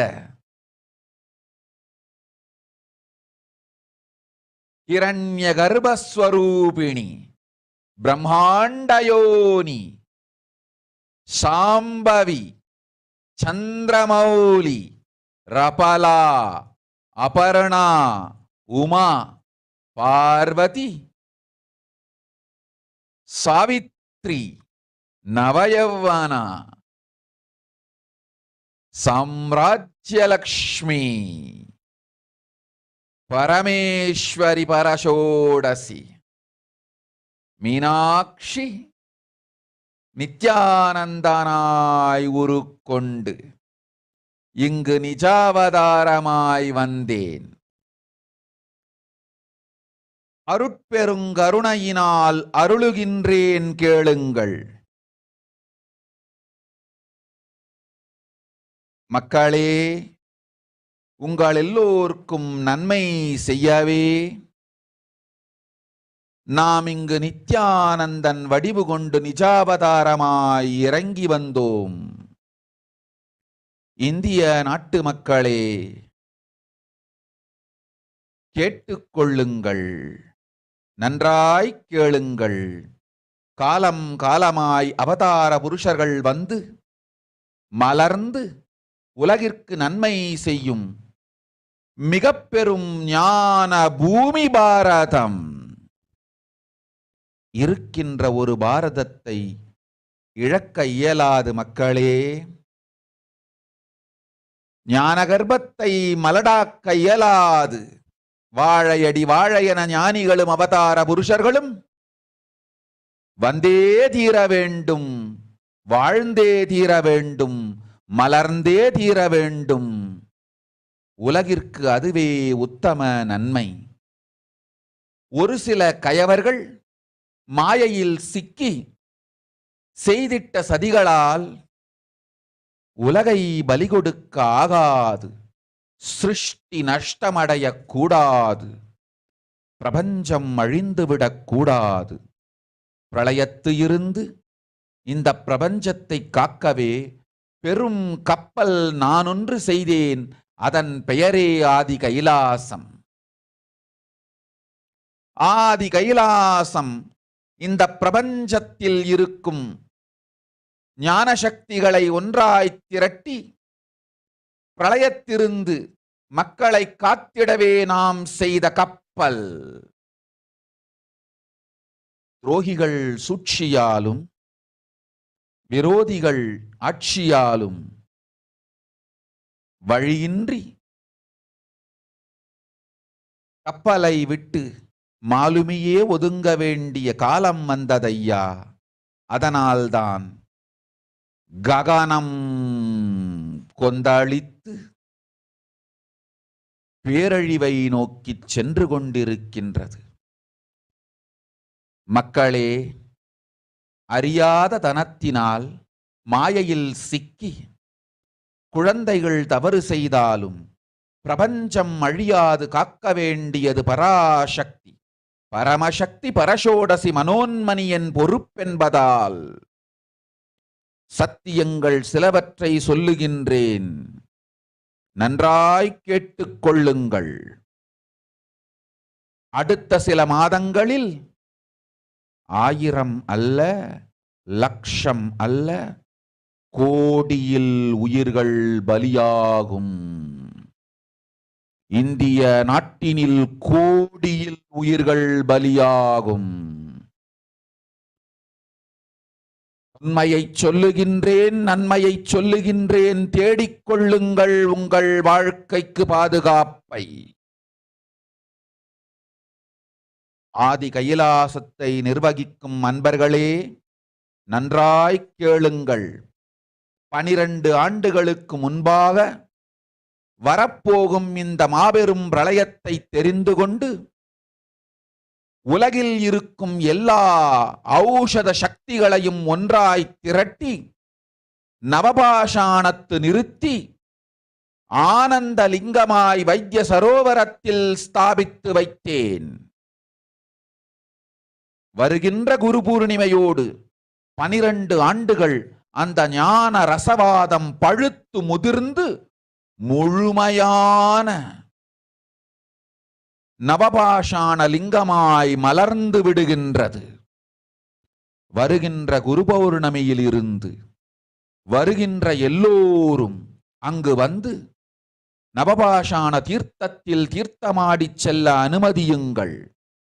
அதற்கு வகை செய்யும் விதத்திலே நல்ல முறையிலே எல்லா நன்மையும் செய்து வையுங்கள். இந்த தீர்த்தத்தில் தீர்த்தமாடியோர்க்கும் அந்த தீர்த்தத்தை அருந்தியோர்க்கும் கொரோனா கொடுந்தொற்று வராது, மரணம் இல்லை, துக்கம் இல்லை. இது அறிவியல் பூர்வமாய் அனுபவபூர்வமாய் நிரூபிக்கப்படும். அதனால் கோடிக்கணக்கில் மக்கள் வரிசையில் நின்று தினந்தோறும் வந்து நவபாஷாணத்தாலான ஆனந்த லிங்கத்தில் நித்யானந்த லிங்கத்தில் நீராடி வணங்கி நன்மை பெற்றுச் செல்வார்கள். நன்றாய் கேளுங்கள் மக்களே. ஆதி கைலாசத்து நிர்வாகிகளே, இந்த ஒரு சேவையை உலகத்திற்கு செய்யுங்கள். நீங்கள் செய்த எல்லா கர்மங்களுக்கும் பிராயஷ்சித்தமாகும். நல் அமைதியும் ஞானமும் யோகமும் உங்களுக்கும் கிட்டும், உலகத்திற்கும் கிட்டும். 12 ஆண்டுகள் முன்பாக பராசக்தி நான் செய்து வைத்த நவபாஷாணம் சித்தித்து புளித்து பழுத்து முதிர்ந்து ரசவாத யோகத்தில் சித்தியாகி இன்று நிறைந்த நவபாஷாண நித்யானந்த லிங்கமாய் வைத்திய சரோவரத்தில் மலர்ந்திருக்கின்றது. இதை செய்த காரணம் வரப்போகும் பிரபஞ்சத்தின் பிரளயத்திலிருந்து மக்களை காத்திடவே. எல்லோரும் கேளுங்கள். ஆதி கைலாசத்து நேரடியாய் மறைமுகமாய் உதவி செய்து உடன் இருந்த எல்லோரும் கேளுங்கள். உங்கள் எல்லோரையும் நம்பியே இந்த படகை நாம் உருவாக்கினோம். இந்த பெரும் சேவையில் எல்லோரும் வந்து பாகமாயிருந்து கொரோனா வராதவர், வந்தவர், வந்து நீங்கியோர் இவர்கள் எல்லோருக்கும் மாபெரும் மருந்து நவபாஷாண நித்யானந்த லிங்கத்து தீர்த்த விருந்து. எல்லோரும் வந்து நல் நீராடி தற்காப்பும் பெற்று நோய் கண்டவர் நோயும் தீர்ந்து நன்மையெல்லாம் அடைந்திட இந்திய நாட்டு மக்களே, உங்களால் இயன்றதை செய்திடுங்கள். உங்கள் எல்லோர்க்கும் நல் பாதுகாப்பும் உண்டு, நல்லதும் உண்டு. என்னை இழந்தாலும் என்னை நீங்கள் மறுத்தாலும் உங்களை நான் காப்பேன். அஞ்சாதீர்கள். பெருங்கருணை பேரருளால் நான் செய்து வைத்த கப்பலை உபயோகித்து இந்த ஆழிப் பிரளயத்தின் பெருங்கூத்து ஊழிக் கூத்திலிருந்து உங்களை காத்துக் கொள்ளுங்கள். உண்மையை சொல்லிவிட்டேன், நன்மையை சொல்லிவிட்டேன். பிராயஷ்சித்தம் வேண்டுமென்றும் காப்பாற்ற வேண்டுமென்றும் கதறிய பக்தர்கள் எல்லோருக்கும் பெருங்கருணையினால் தீர்வை தந்து விட்டேன். அன்பர்களே, பக்தர்களே, சீடர்களே, என் சொல் கேட்கும் நேர்மையான தொண்டர்களே, புயல் என புறப்படுங்கள். ஆதி கைலாசத்திற்கு தேவையானதெல்லாம் உடனடியாய்ச் செய்து வரப்போகும் மக்களுக்கெல்லாம் அன்னதானம் செய்து அவர்கள் நல்லபடி வைத்திய சரோவரத்தில் தீர்த்தமாடி நவபாஷாண மருந்தையே விருந்தாய்க் கொண்டு நோயிலிருந்து தற்காப்பும் பெற்று உயிர்காப்பும் பெற்று நல்லபடியாய் வாழ்ந்திட தேவையான சேவைகளை செய்யுங்கள். இதுதான் உங்கள் எல்லோருக்கும் பிராயஷ்சித்தம். நித்யானந்தன் வடிவு தாங்கி நிஜாவதாரமாய் நான் இந்திய நாட்டில் வந்தபொழுது என்னை வைத்து வாழாத பெருங்குற்றத்திற்கு பிராயஷ்சித்தம் இதுவே உங்களுக்கு.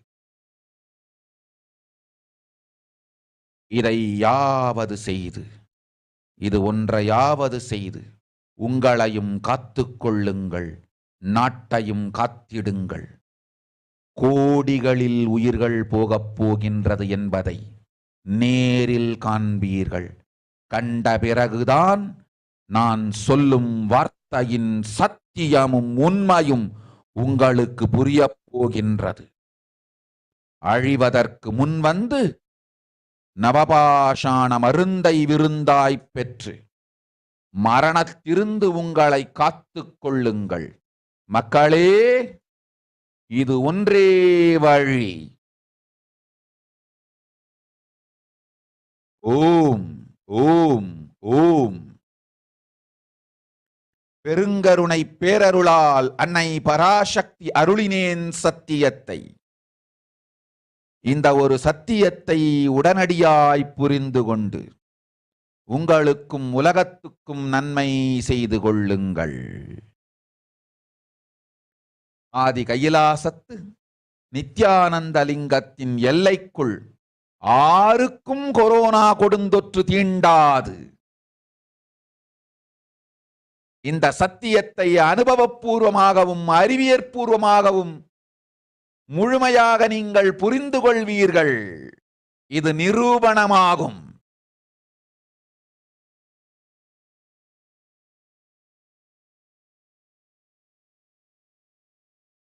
அன்னை பராசக்தி 12 ஆண்டுகளுக்கு முன்பாக உள்ள ஞான ஔஷத சக்திகள் அனைத்தையும் பிரம்மாண்ட யோனி ஹிரண்ய கர்ப்பத்திலிருந்து கொண்டு வந்து உருவாக்கி வைத்த நவபாஷாண லிங்கம் இன்று பிரளயத்திலிருந்து காக்கும் பெரும் கப்பலாய் உங்களுக்கு ஊதாவும். என இழந்தாலும் நான் செய்து வைத்த இந்த ரசவாத ஞானத்தின் துணை இழக்காமல் உங்களை நீங்களே காத்துக் கொள்ளுங்கள். இது ஒன்றே வழி மக்களே, இது ஒன்றே வழி. ஓம் ஓம் ஓம் ஓம் ஓம்.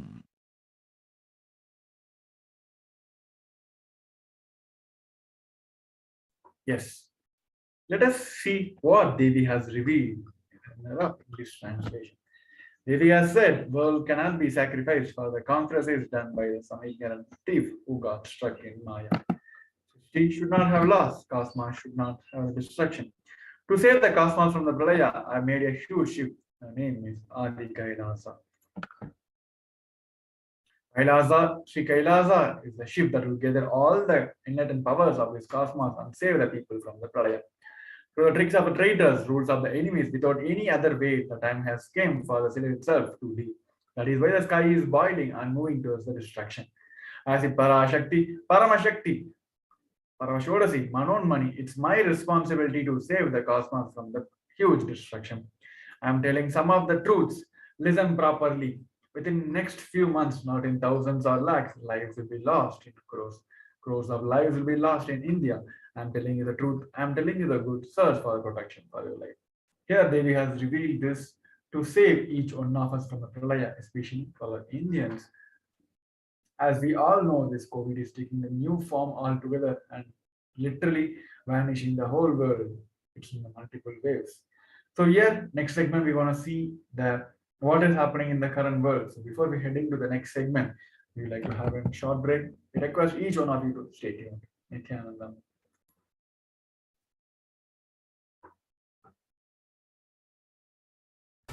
Just be alive for next 3 years. Don't die within next 3 years. I guarantee you, I will reach you wherever you are.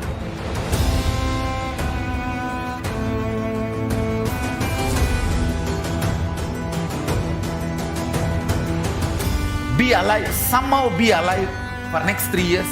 I will reach you wherever you are, whichever corner of the world you may be.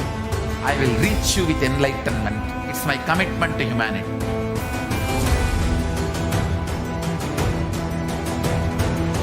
I'm going to empower, enlighten each and every one of you with the fuel and energy of the parallel universe.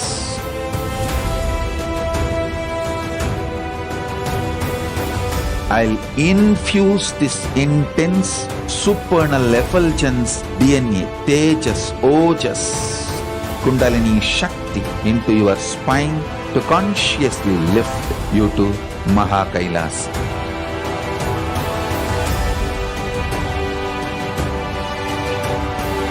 It is irreversible permanent enlightenment, irreversible power manifestation, irreversible permanent empowerment.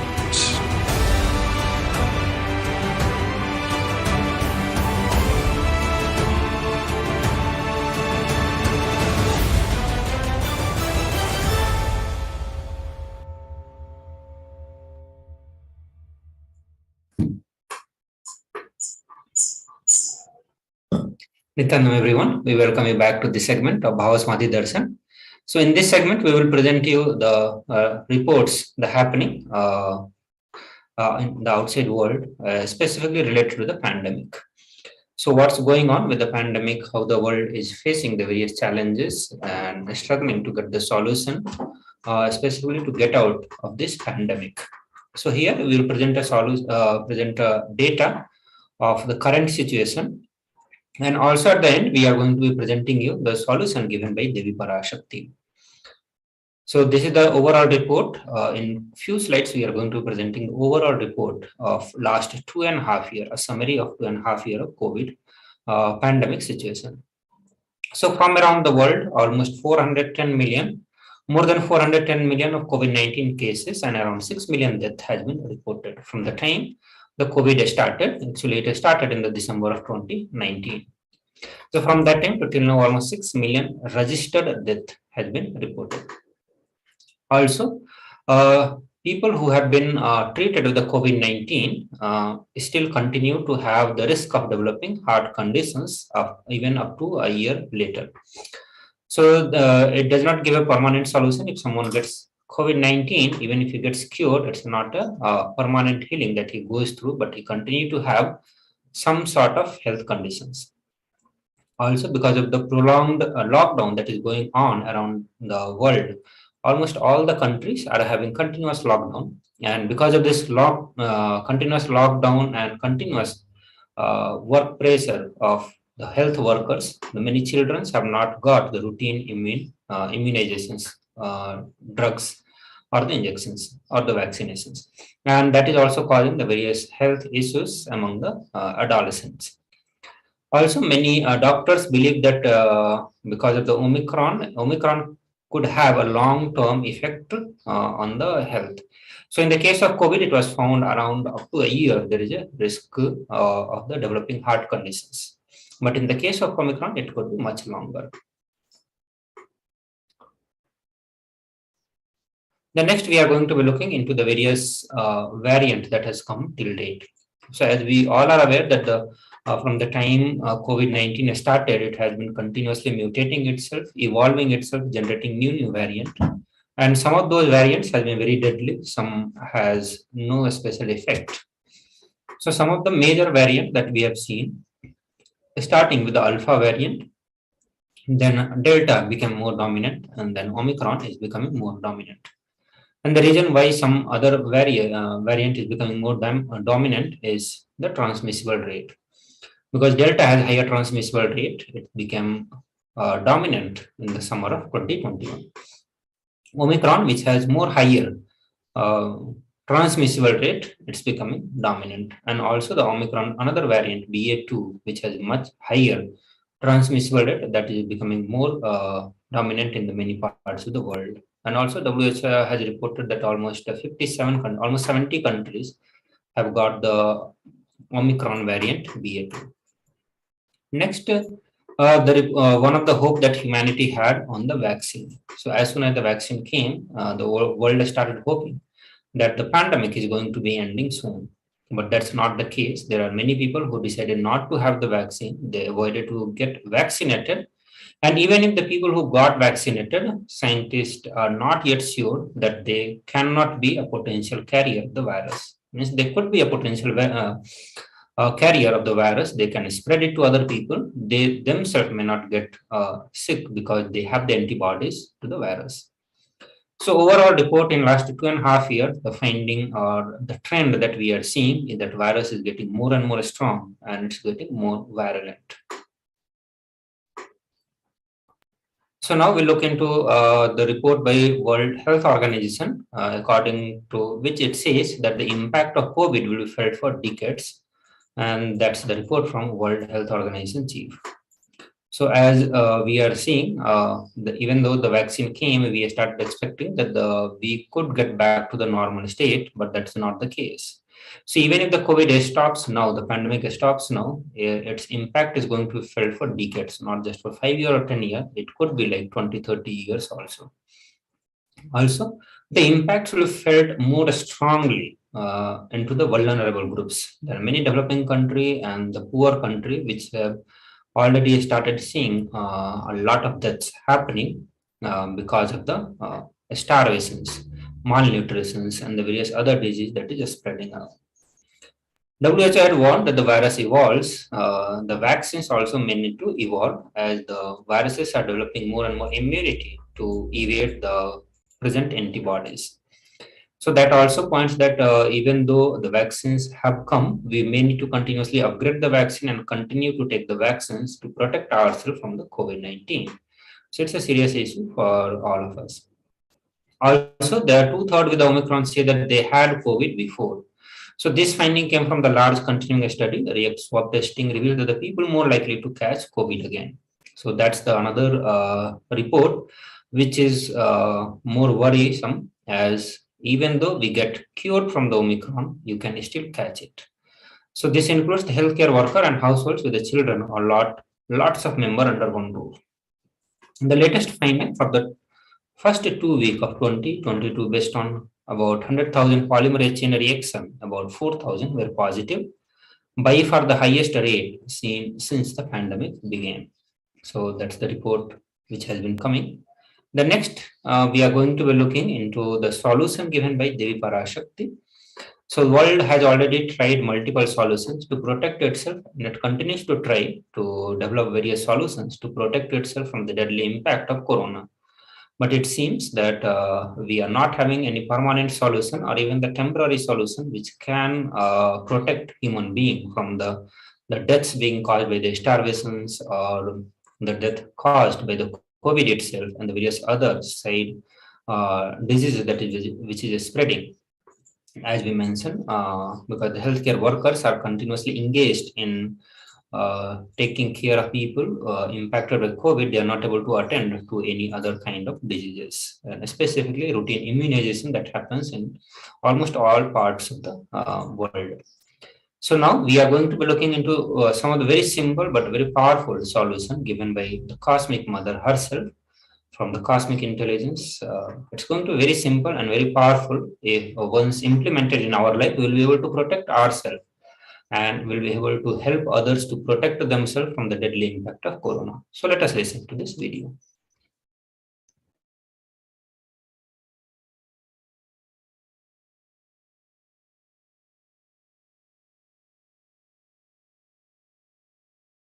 Parashodasi Meenakshi, Parameshwari Meenakshi, Parashakti Meenakshi, இங்கு எழுந்து அருளினோம் எல்லோர்க்கும் ஞானமும் தன்மையும் தந்திட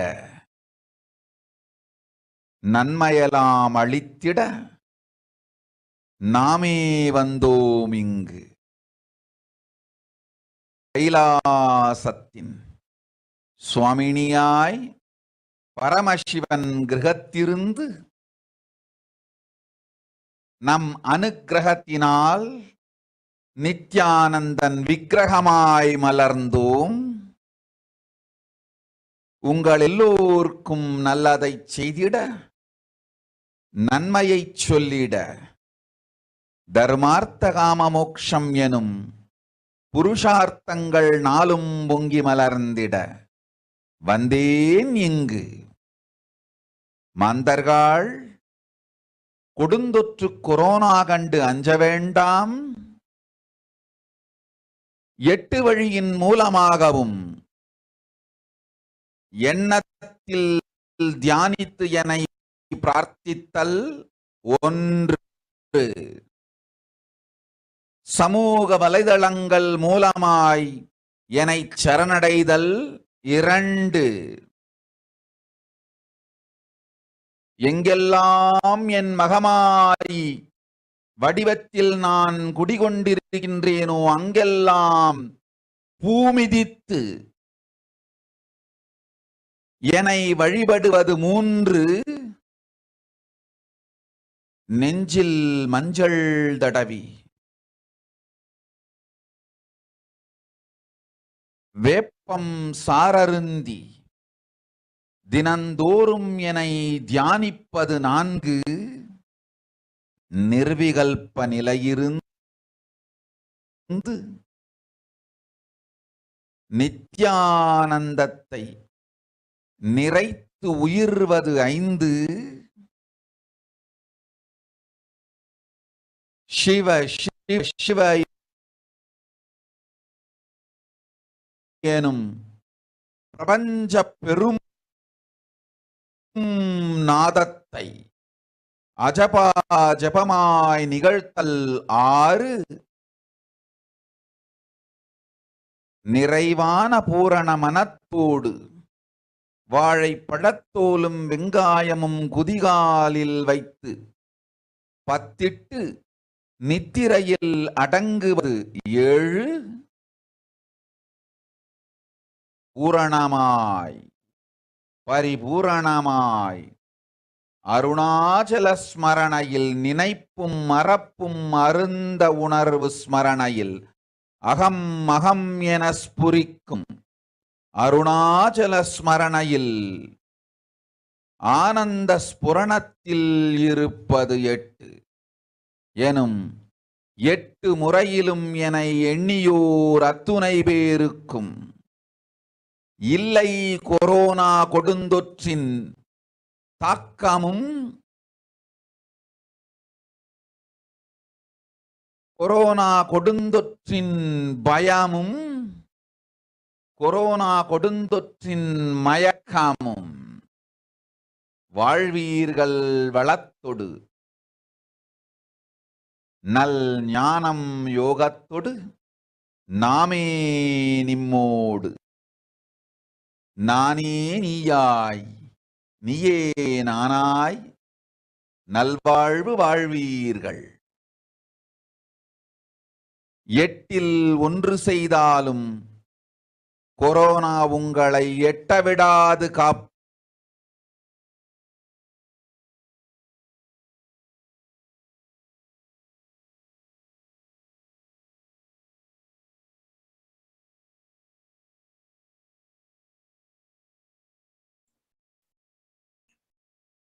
So now we look into the rough translation of what Devi Parashakti has revealed to all of us. In the Tamil, we will be presenting the English translation of that solution. So Devi Parashakti says, "Oh humans, do not be scared of the deadly infection through these 8 ways: praying and meditating on me, surrendering to me through social media. Wherever I am residing, worshipping me by doing fire walking, applying turmeric in chest, drinking neem juice, and meditating on me every day. Being in the unclassed state, feeling with eternal bliss, doing ajapa ajapa of the cosmic sound Shiva, Shiva, Shiva. With complete mind, applying banana peel and onion in the hills and going to sleep. Being in the state beyond any remembrance or forgetting. In the Arunachala Spurna that blossoms as Aham, Aham, the state of Ananda Spurna." So these are the 8 simple way, but very powerful methodology Devi Parashakti has revealed to all of us. And through this way, we will be able to protect ourselves from the deadly impact of corona. So with this, we would like to move to the next segment where we will be discussing about the various ways to connect to Devi Parashakti and also the various offerings that we can encounter. So we'll have a short break. Please stay tuned.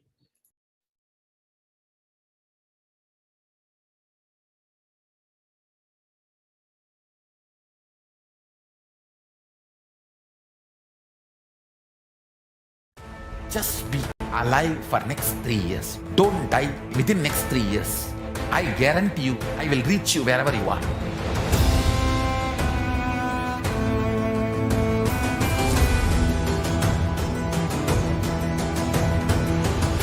Be alive, somehow be alive for next 3 years. I will reach you wherever you are, whichever corner of the world you may be. I will reach you with enlightenment. It's my commitment to humanity.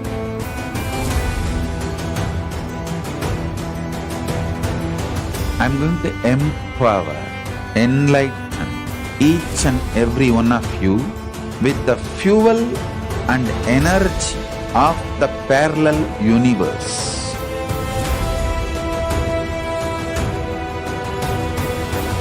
I'll infuse this intense supernal effulgence DNA, Tejas, Ojas, Kundalini Shakti into your spine to consciously lift you to Kailasa.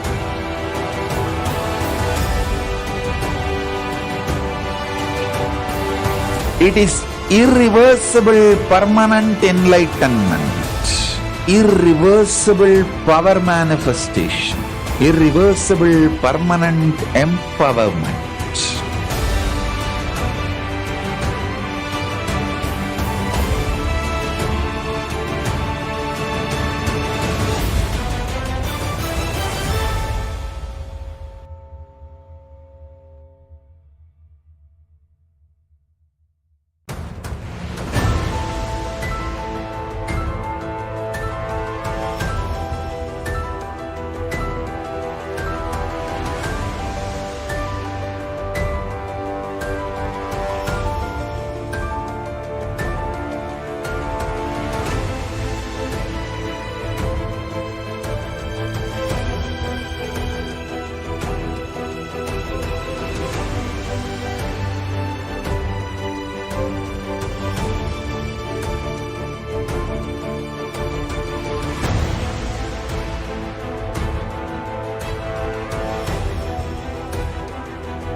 the moment you decide, your consciousness is the supreme identity you have.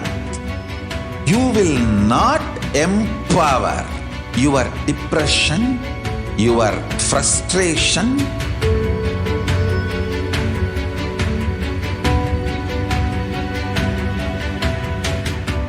deal your problems, whether it is simple headache or depression or the worst suicidal patterns or life negativity, only through consciousness. Don't go for any other solution.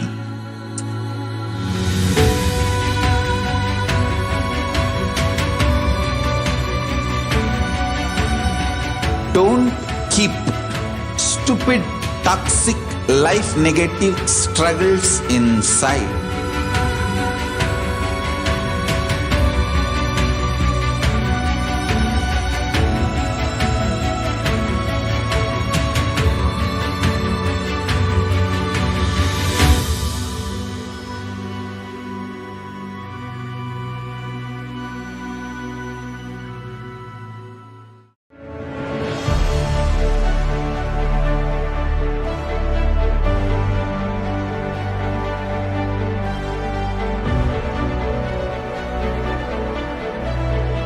I am your Guru. I will make you enlightened. It's my commitment.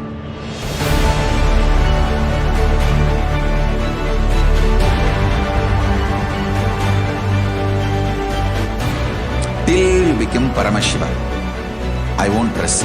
Don't worry at all.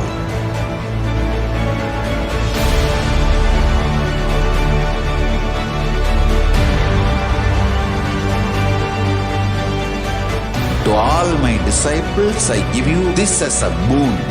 I'll swallow everything with which you are stuck and liberate you all.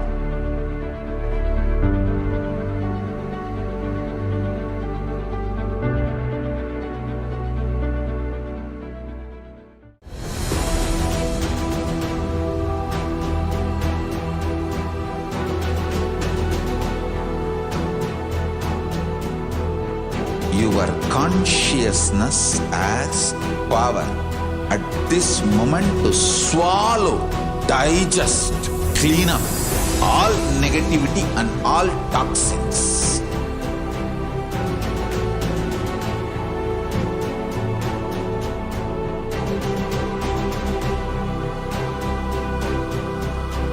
Develop a powerful will persistence.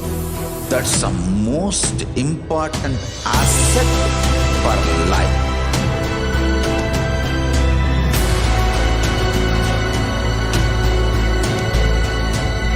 I am not giving you some life positive blah blah. I am giving you the facts of life. I am triggering your consciousness.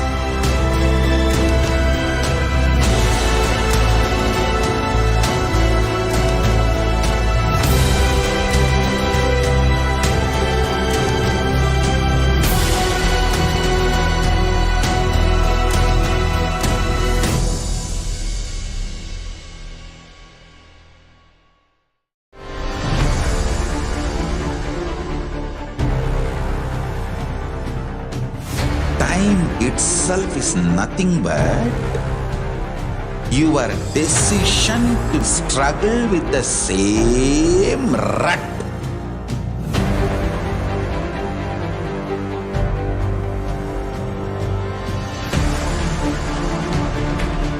Your decision to struggle with the same rut is time, Kala. Your decision to swallow time is Kala Bhairava.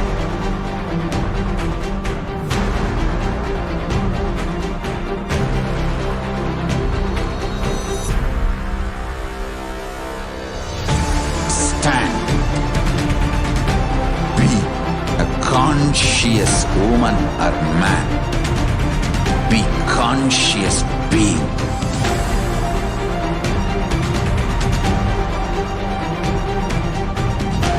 Shrink the time through conscious will persistence. Make the future into present by being ferocious with yourself.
Greater signs of life can be realized with a greater ability to visualize.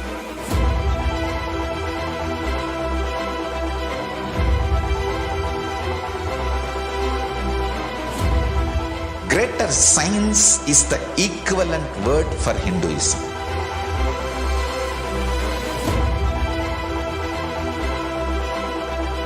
When you understand the greater science of life, greater courage, more possibility, more fearlessness, more joy, more bliss.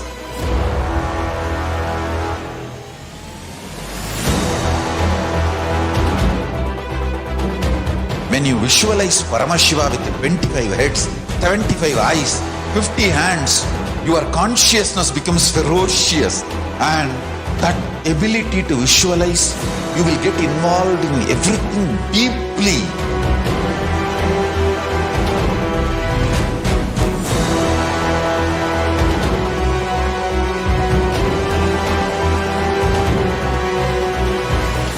Involved people are the most delicious, most sweet, most beautiful, most juiciest beings of planet Earth.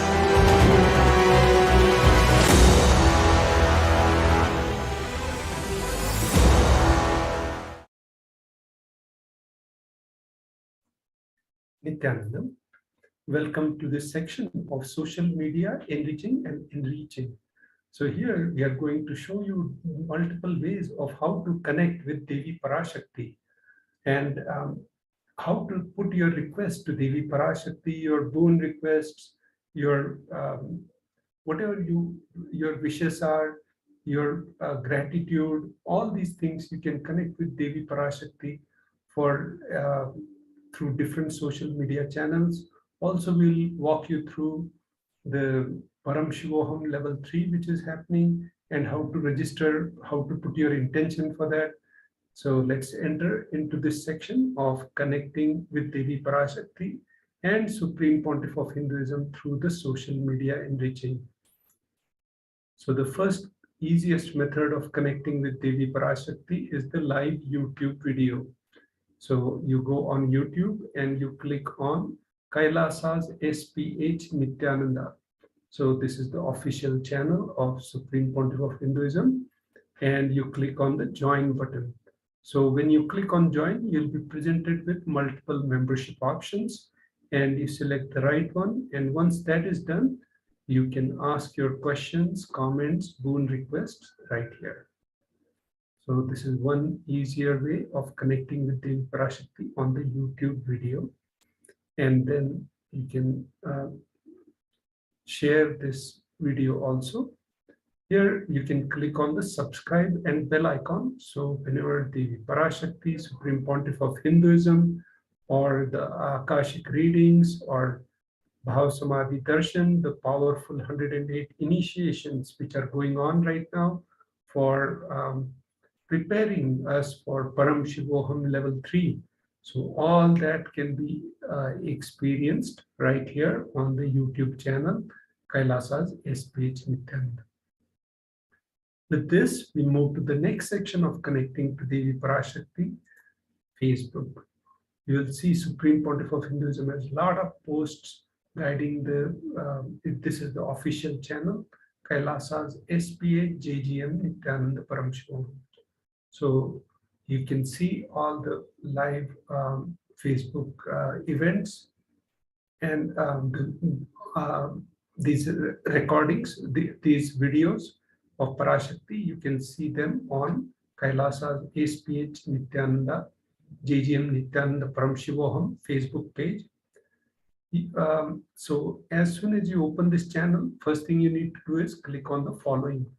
When you click on the follow icon, you will be able to notify, and you click on like and follow. So whenever Supreme Pontiff of Hinduism is live, or Parashakti or Bhav Samadhi Darshan initiations, all that you can enjoy on through Facebook, and you don't need any membership on this one. You can ask your questions here, questions, comments, boon requests in the message section here of the Akashic reading.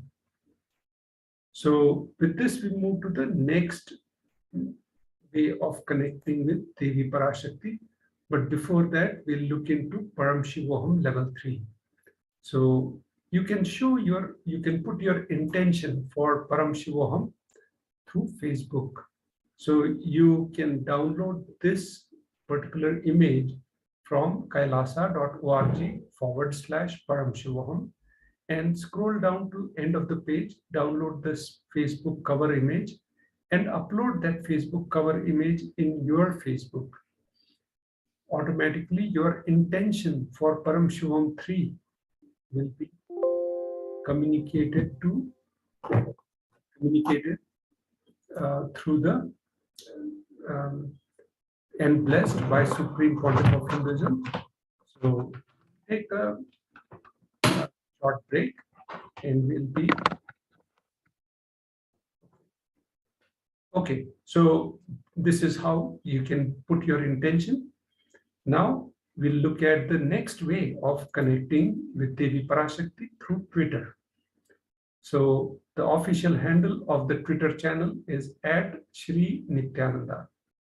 So @Shri Nithyananda in Twitter, and then you can click on step 1, follow @Shri Nithyananda on Twitter, and you also click on the bell icon. So when you click on the bell icon, you'll be notified when the future tweets of Supreme Pontiff of Hinduism come alive.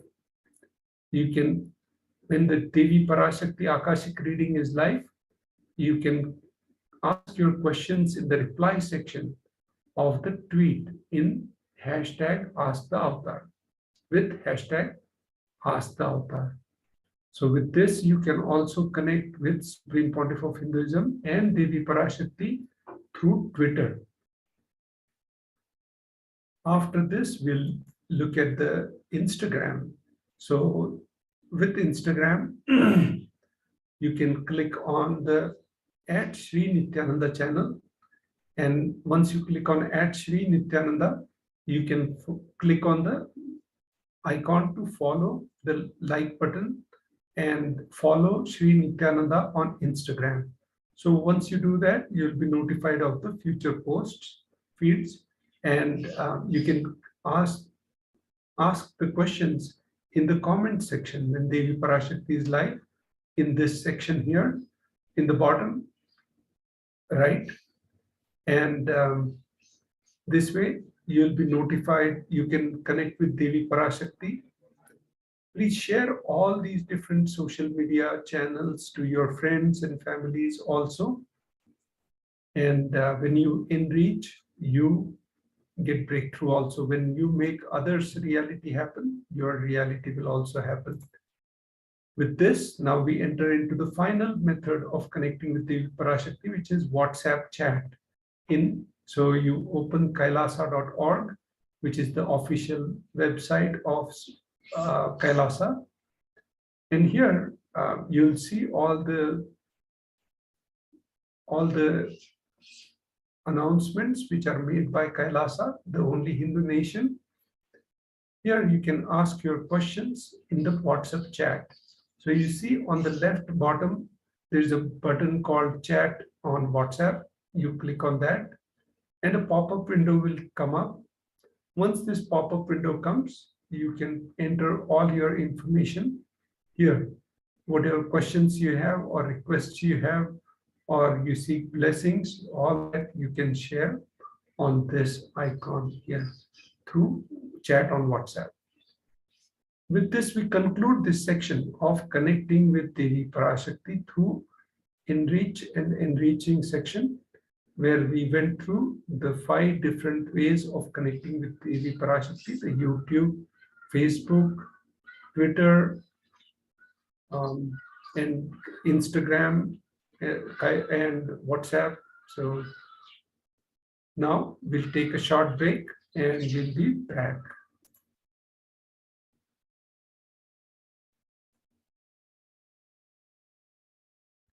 Just be alive for next 3 years. Don't die within next 3 years. I guarantee you, I will reach you wherever you are.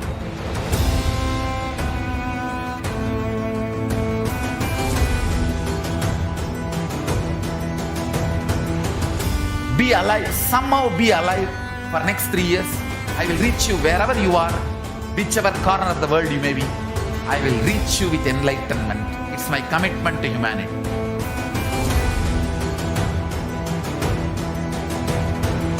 I'm going to empower, enlighten each and every one of you with the fuel and energy of the parallel universe.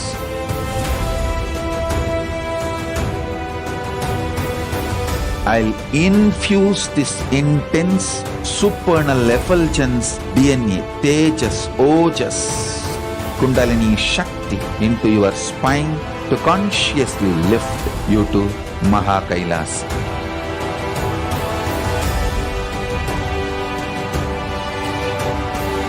It is irreversible permanent enlightenment, irreversible power manifestation, irreversible permanent empowerment.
The moment you decide, your consciousness is the supreme identity you have. You will not empower your depression, your frustration,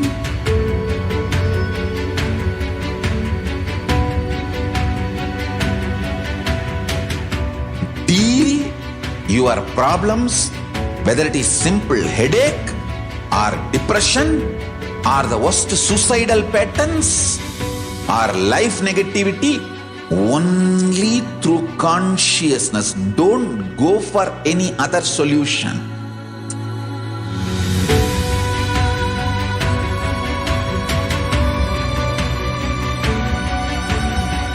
Don't keep stupid, toxic life negative struggles inside.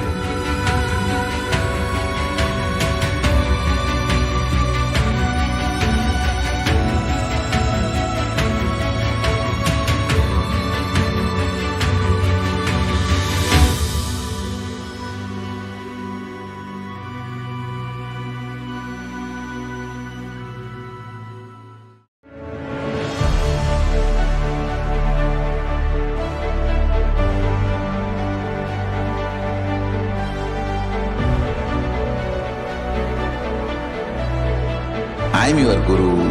I will make you enlightened. It's my commitment.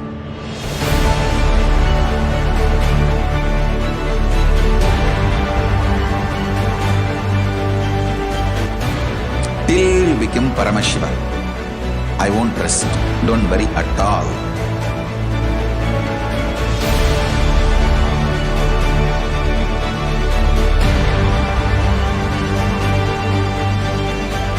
To all my disciples, I give you this as a boon.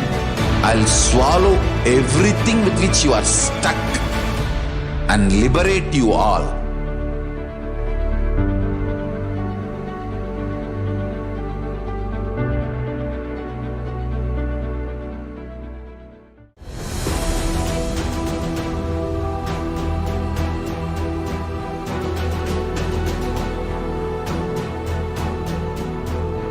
Your consciousness as power at this moment to swallow, digest, clean up all negativity and all toxins.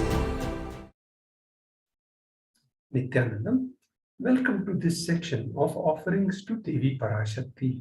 Now we'll look at the Charya Pada and we'll walk you through the different offerings to Devi Parashakti.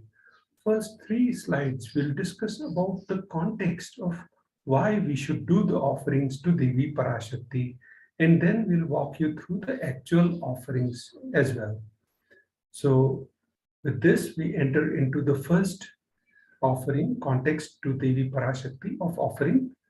The Shastra Pramana for this offering, for this context is Dharmaya yashasirthaya kamaya svajanaya cha panchadha vibhajan vittam iha mutracha modate.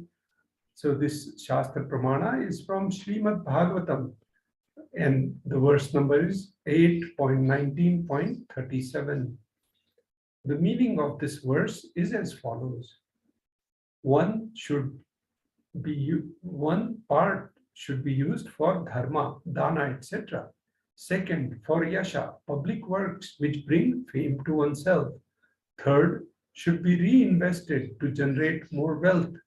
Fourth, kama, enjoyment of material things.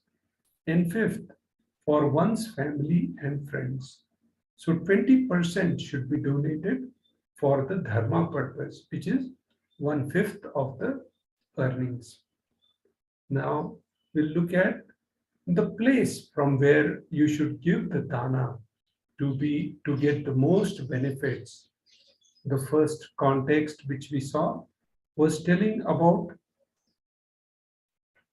the quantity of offering, and this will give you the context for what is the place from where you should give the dana. The Shastra Pramana for this is from Dharma Shastra, and the Shastra Pramana is as follows. Grahe dashagunam danam goshthe chaiva shatadhikam punyatirtheshu sahasram anantam shiva sannidhau. The meaning of this verse is as follows. Dana given at home yields 10 times as much merit as when made elsewhere, 100 times when made in the Goshala, cow pen, 1,000 times when made in the sacred places, tirthas, an infinite number of times when made in the premises of Shivalinga, such as Shiva temples. So this is from Dharma Shastra. Now we look at the third context for offering to Devi Parashakti. This Shastra Pramana is as follows.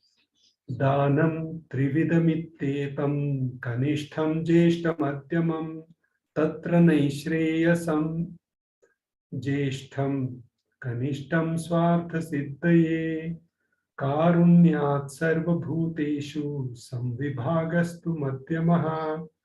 This verse is from Brahmanda Purana, verse number 1.32.55. So the meaning of this verse is as follows. Dana, given in order to achieve mokshas, nishreyas, is considered the most valuable form. Dana, given out of pity or kindness for others, or for one's own kith and kin, is considered to be of the medium value. Dana, given, it is also called dayadanam. Dana, given to achieve one's own selfish ends, is known as the least valued of all. So it is very important what is the reason for which you are giving the dana. And when, especially when you give the dana for moksha or moksha-based enlightenment ecosystems, it is considered the most valuable form. Now let's enter into the first offering to Devi Parashakti. The Shastra Pramana for this offering to Devi Parashakti, which is E-Hundi, is as follows. Bhakti Priya Bhakti Gamya Bhakti Vasya Bhayapaha Shambhavi Sharadaradhya Sharvani Sharmadaini. So this verse 42 from Devi Mahatmyam, and the meaning of this verse is as follows. Devi is fond of true devotion and is realized through true devotion. She can be won over through the true devotion. She removes all the fears.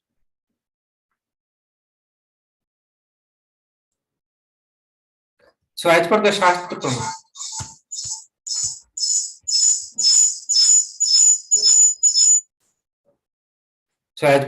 Pramana, if there is any fear in the mind of devotee, Devi is sure to remove that fear. It is stated that Devi likes to be worshipped in the autumn. Here it meant that autumn of our life and thought turns more and more inward, and the role of divine is known and understood clearly. The need for Devi worship becomes stronger. Here, Shambhavi means consort of Shambhu, Lord Shiva. Sharadaradhya means worshipped by Sharada, Sarvani, wife of Lord Shiva. This is from Linga Purana, which says Lord Shiva is called Sarva in his earth form. Sarmadhaine, Devi who bestows happiness on the devotee. You can offer your gratitude and devotion to Devi Parashakti by offering your kanika, and your name shall be chanted on during the puja to Devi.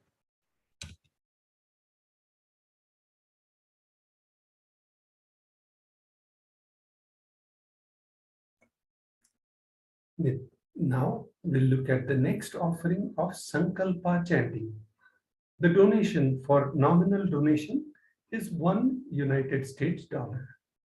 The Shastra Pramana for this offering is as follows.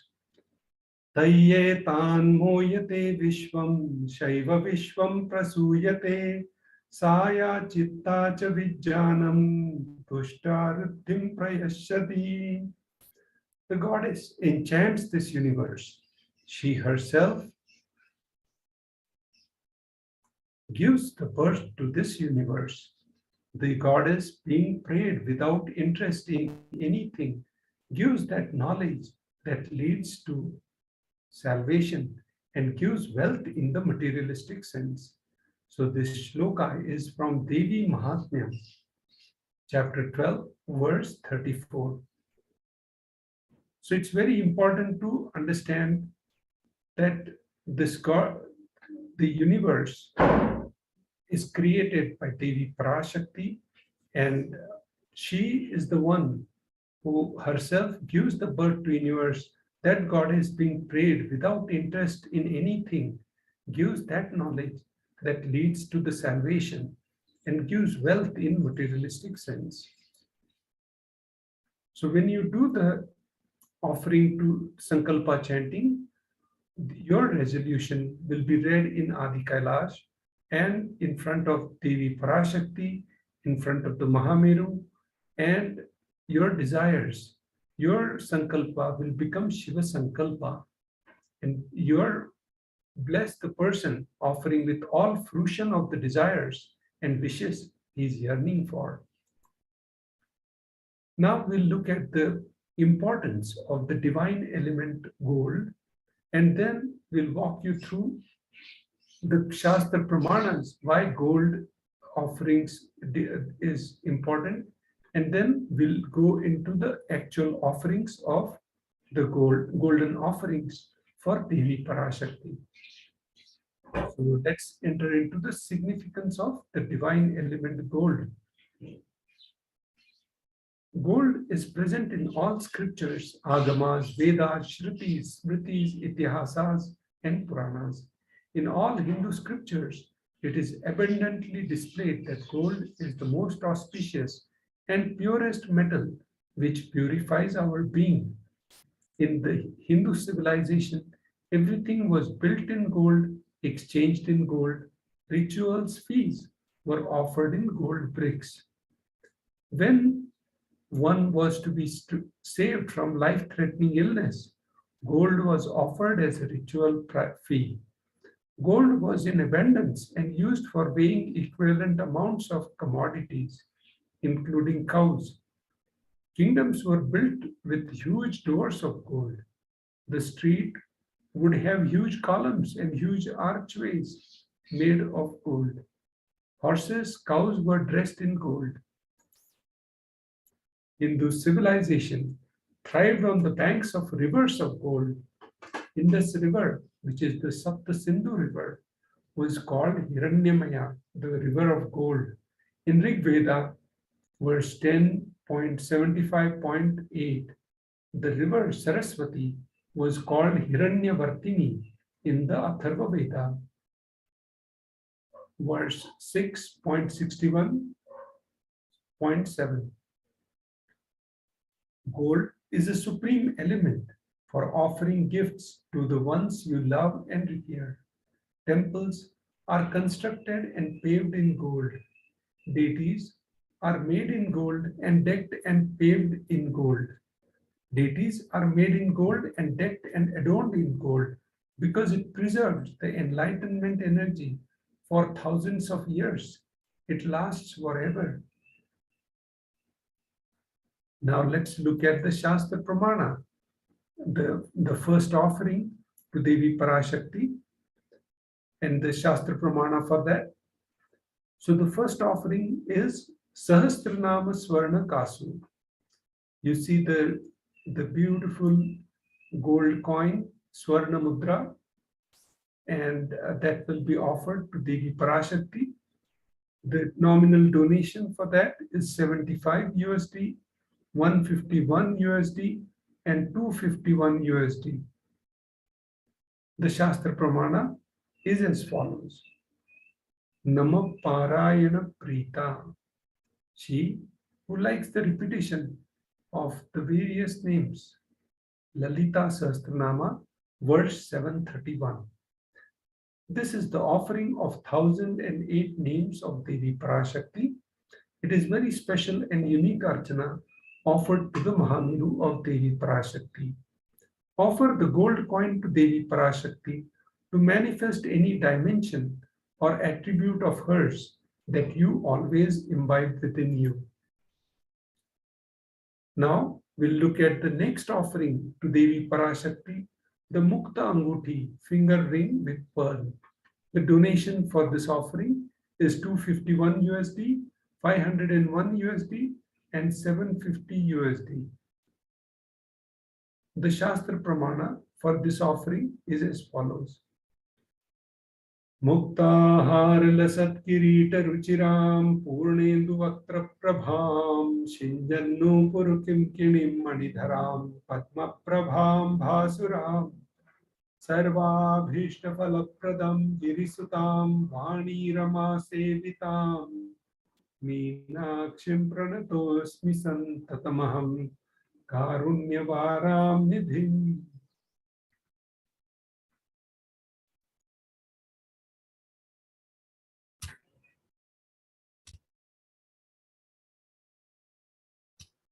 Yes.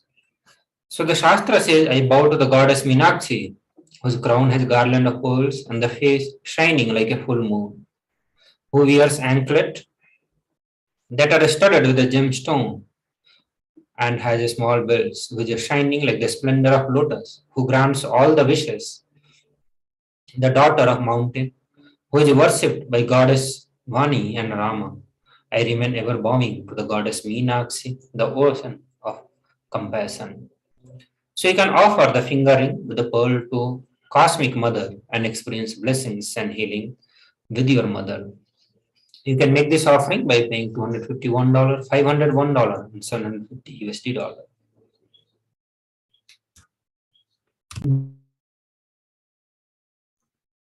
Now we'll look at the next offering to Devi Parashakti, the Swarna Padma Pushpa, the golden lotus. The donation is 600 USD. The Shastra Pramana for this offering is as follows. Ashtaviddeshwaropeta Kumbhavarna Samayutam Sarve Sasutra Vastradhya Hema Pankaja Bhushita Sapidhanas Sakurascha Pakva Bilva Falaprabha Snapanadhyaya Samsiddha Pramanina Samanvita. This verse is from Kamikagma. All the Kalasa'S should be wound around with suitable thread and covered with a new cloth. They should be adorned with the golden flower made of gold. Now we'll look at, there are hundreds of scriptural references for using lotus in the worship of Paramashiva. Almost everything in worship of ultimate involves this consecration of deities, of worship or meditating on the mudras and asanas used during the worship, which are involved in lotus flower, lotus leaf, lotus pericard, lotus petals. The lotus is a very divine flower. Shakti of Paramashiva is also called as lotus. The base of Paramashivolinga is lotus. The disciple of Paramashiva is also considered a lotus about to bloom. Offer the gold lotus in any size you wish to and express the gratitude to Tyaga and sacrifice of Mother. The next offering to Devi Parashakti is Swarnameti, and the Shastra Pramana for that is as follows. Nakadiditi Sanchanna Namajjanatamo Guna Padadvaya Prabhajala Parakrita Saroruha. So the donation is 750 USD.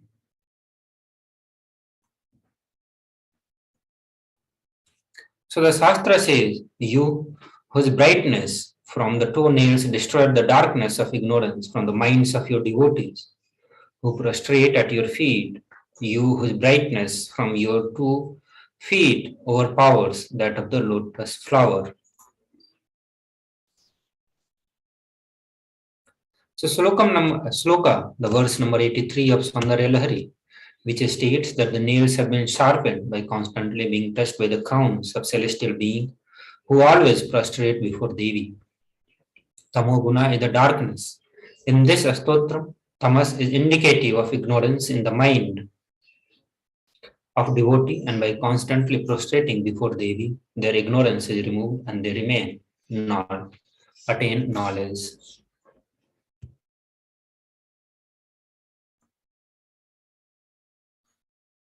The next offering to Devi Parashakti is the Swarnameti, the gold ring. The donation is 750 USD. When you offer the ring to Devi, adorning her sacred feet to be in the constant gratitude for receiving her blessings, in even the most difficult aspects. The Swarna Mangatika, the donation is $750 USD. It is called in Sanskrit Chudamani. She who makes the nectar flow in all our nerves from Sahasrahara. She who gives the very pleasant experience of the ultimate. The Mangatika, which is also called Chudamani, represents the nectar flowing from the Sahasrahara chakra, which is fully opened. Offer the Mangatika to Devi and receive the blessings of achieving the blissful state of overflowing gratitude and space of complete completion. Now we'll enter into the offerings to the Guru after a short break.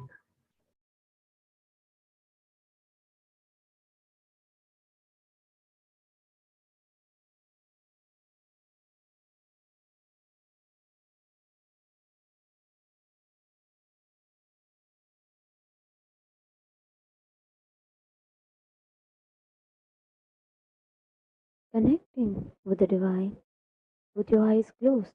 Just be alive for next 3 years. Don't die within next 3 years. I guarantee you, I will reach you wherever you are.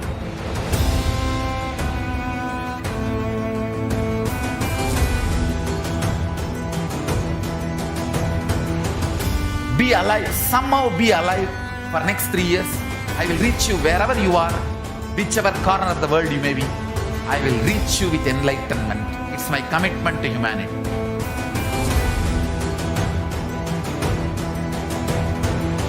I'm going to empower, enlighten each and every one of you with the fuel and energy of the parallel universe.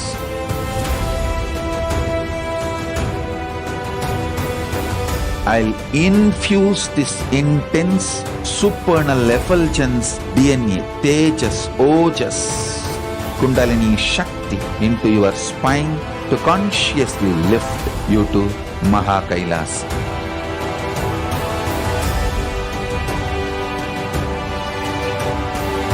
It is irreversible permanent enlightenment, irreversible power manifestation, irreversible permanent empowerment.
The moment you decide, your consciousness is the supreme identity you have. You will not empower your depression, your frustration,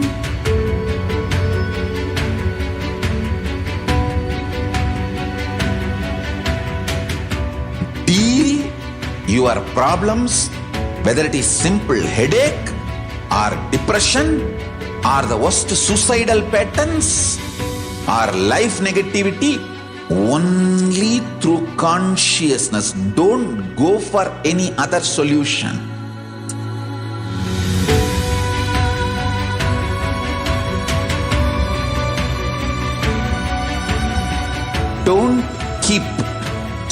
stupid, toxic, life negative struggles inside.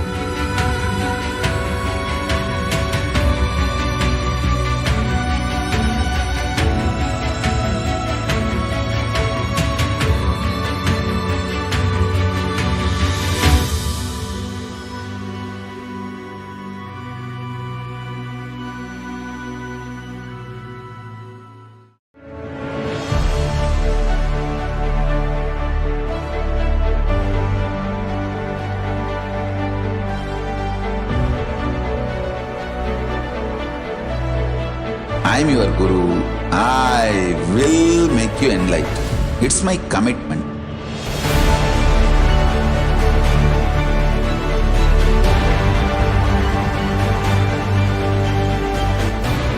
Till you become Paramashiva, I won't rest. Don't worry at all.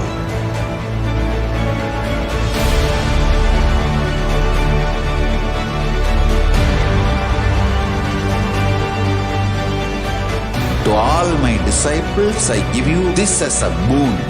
I'll swallow everything with which you are stuck and liberate you all.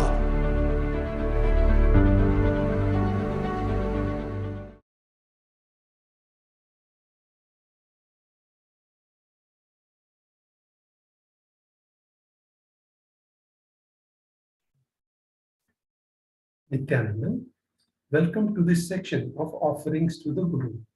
The next two slides, we will walk you through the importance of why we should do the offerings to the Guru, the embodiment and representation of all the gods and goddesses is the Guru. So we'll look at the offerings to the Guru. The first Shastra Pramana for why we should do the offerings to the Guru is as follows. Na paduka paro manyo na deva shri guru para nahi shaktat para diksha na punyam kula pujanat.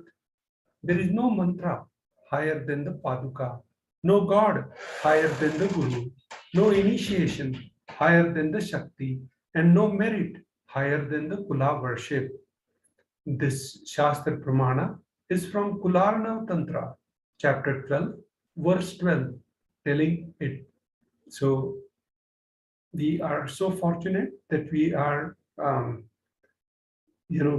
explain the importance of the Paduka Puja, Pada Puja, how to perform the Pada Puja. So there is no mantra higher than the Paduka. Paduka means the representation of the feet of the Guru. No god higher than the Guru. So Guru is considered in the Guru discipleship is the DNA of Sanatana Hindu Dharma, and there's no god higher than the Guru, no initiation higher than the Shakti. Initiation is the Supreme Pontiff of Hinduism has explained a lot about how the importance of initiation and how it works, and he is blessing us with 108 initiations to prepare us before the Mahashivratri for Paramashivoham level 3 program. So get ready for that. So no merit is higher than the Kula worship. Kula worship means the one which is you are born into, and if you don't have your Kula worship, the Guru's Kula is your Kula worship. So we are very fortunate to have this context. The next offering, next context for the Guru's worship is as follows. The Shastra Pramana is as follows. Rikta hastascha nopeyad rajanam devata gurum phala pushambharadhini yatha shakya samarpayet evam yona charat devi brahma rakshasatam vrajet. So the importance of offerings to the Guru is explained in this, and at the same time the other offerings. So one should not approach royalty the deity or the guru empty-handed. He should offer fruit, flower, cloth, and like according to his capacity. One who does not do so becomes a Brahma Rakshasa. So the importance of guru and royalty and the deity is royalty and deity is very is explained in this, and the person who does not do the offering also becomes a Brahma Rakshasa. Not only you are losing the best opportunity to get a breakthrough, but you are also going in the negative side. Let's enter into the first offering to the Guru, Pratyaksha Pada Puja. The donation amount for this offering is 1008 USD. The Shastra Pramana for this offering is as follows. Koti Koti Mantra Japat, Koti Tirthavagahanat, Koti Devachana Devi, Parasri Paduka Smriti. O Devi, remember this Paduka which yields infinitely greater merit than billions and billions of mantra japa, billions and billions of pilgrimages, and billions of worship. This is from Kularna Tantra, chapter 12, verse 5. Now we'll look at the next offering to Devi Parashakti, Vastra Seva. The donation amount is 1008 USD. On the right side, you are seeing Supreme Pontiff of Hinduism adorned with the Kashaya, sacred Kashaya Vastram. So you will be doing the offering of Vastra Seva, and you'll be offering Supreme Pontiff of Hinduism, the Kashaya Vastram, and the Alankaras.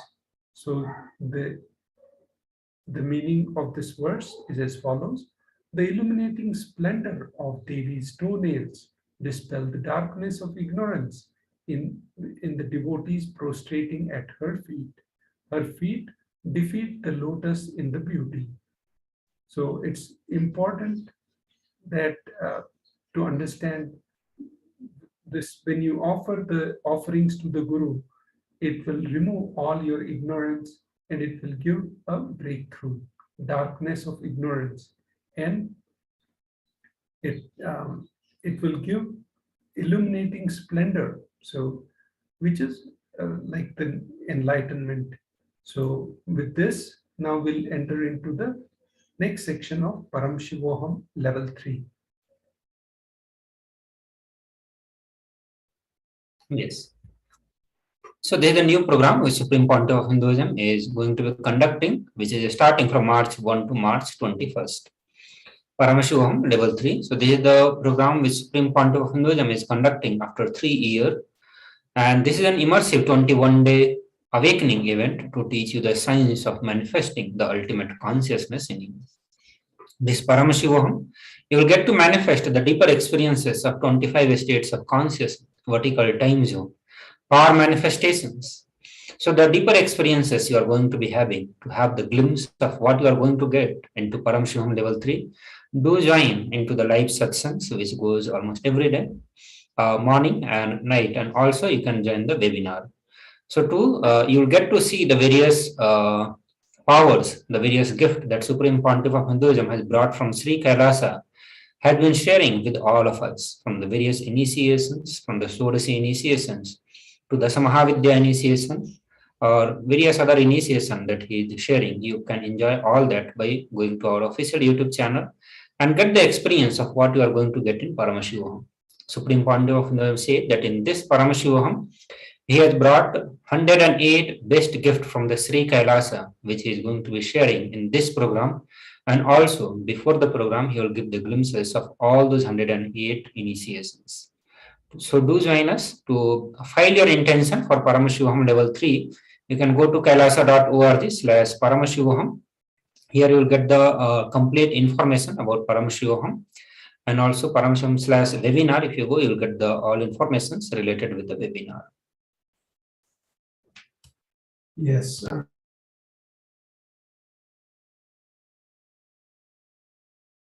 Yes, as Sri Ramnath Maharaj explained, the powerful initiations, how Supreme Pontiff is showering on us, and especially yesterday's powerful webinar, which was about different zones and the experience and the power manifestation which happened after that.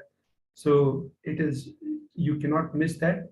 And the best way is you can go online on YouTube and go and see all these initiations and experience them, get those powerful cognitions, and get ready for Paramashivoham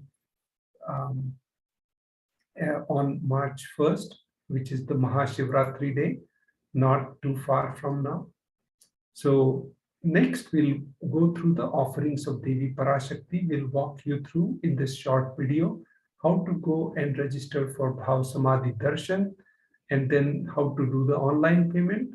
And once the payment is done, how to fill out the Sankalpa chanting form, where you will be submitting details of the puja and the names which you want to have chanted. So let's enter in that video.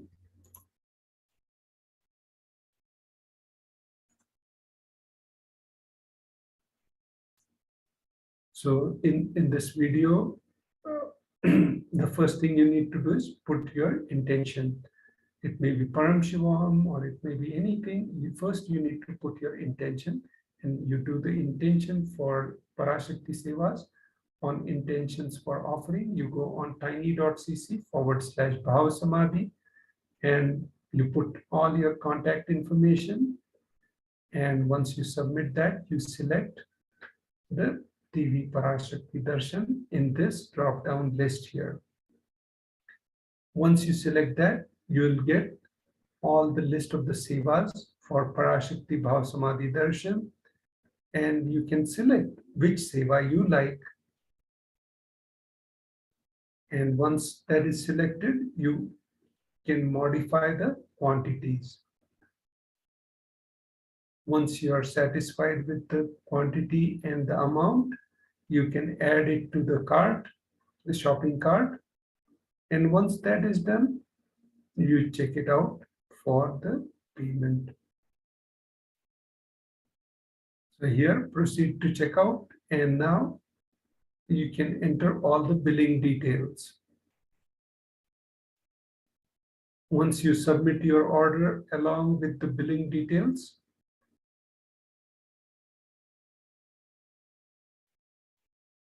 you can get ready to enter the Sankalpa information.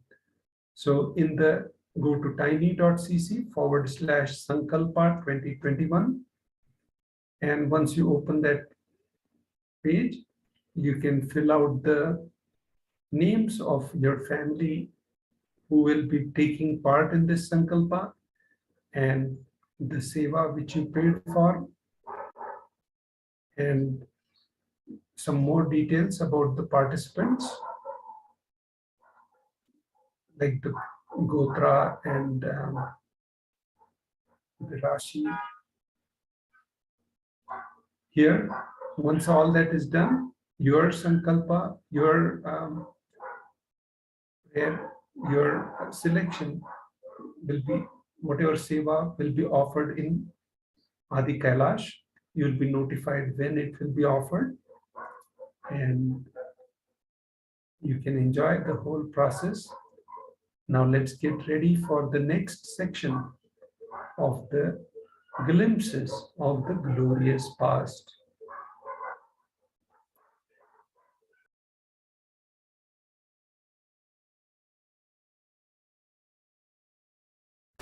Just be alive for next 3 years. Don't die within next 3 years. I guarantee you, I will reach you wherever you are.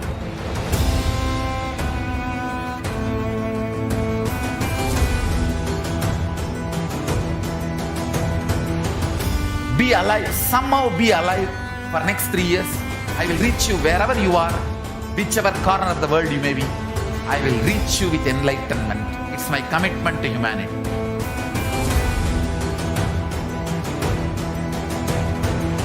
I'm going to empower, enlighten each and every one of you with the fuel and energy of the parallel universe.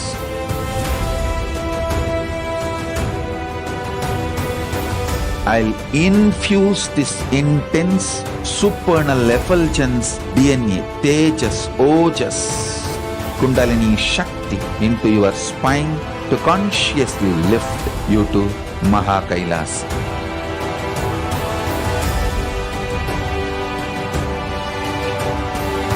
It is irreversible permanent enlightenment, irreversible power manifestation, irreversible permanent empowerment.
The moment you decide, your consciousness is the supreme identity you have. You will not empower your depression, your frustration,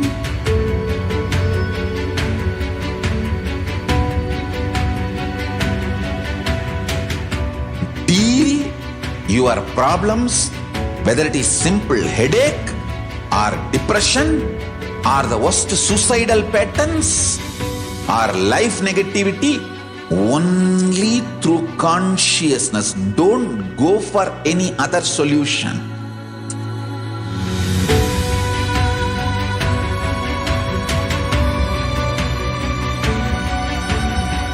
Don't keep stupid, toxic, life negative struggles inside.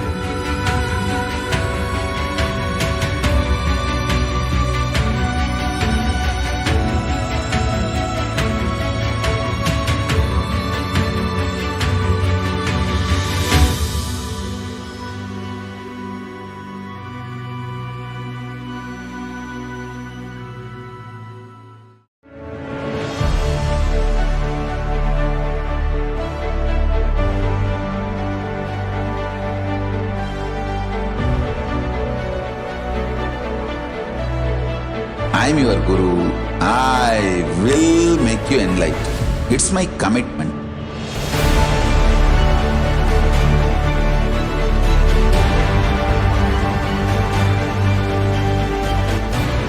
Till you become Paramashiva, I won't rest. Don't worry at all.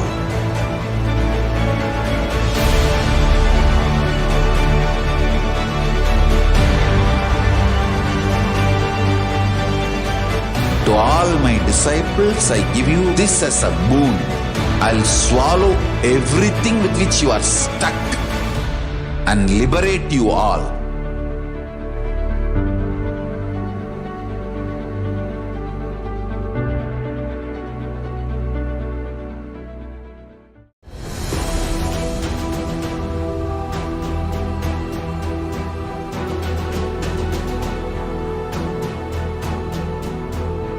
Your consciousness has power at this moment to swallow, digest, clean up all negativity and all toxins.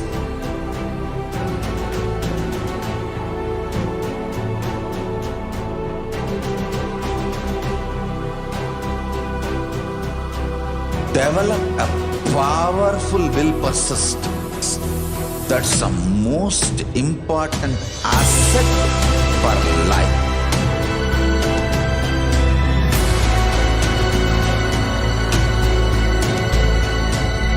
I am not giving you some life positive blah blah.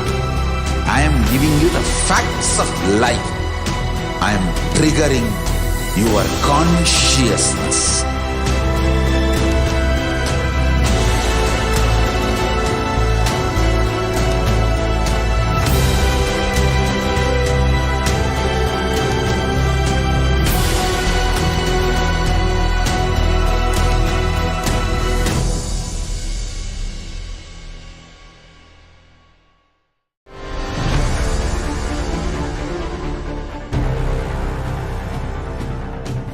Time itself is nothing but your decision to struggle with the same rut.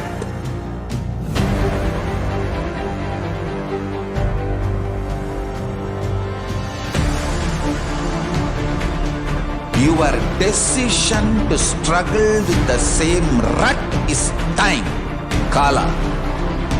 Your decision to swallow time is Kala Bhairava.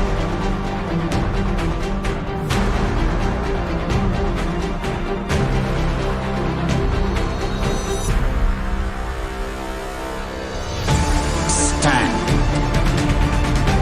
Be a conscious woman or man. Be conscious being.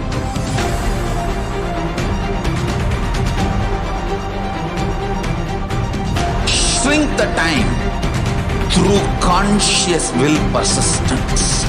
Make the future into present by being ferocious with yourself.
Greater signs of life can be realized with a greater ability to visualize.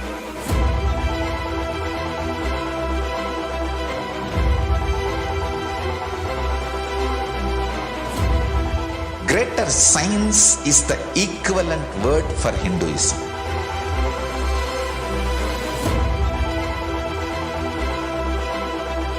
When you understand the greater science of life, greater courage, more possibility, more fearlessness, more joy, more bliss.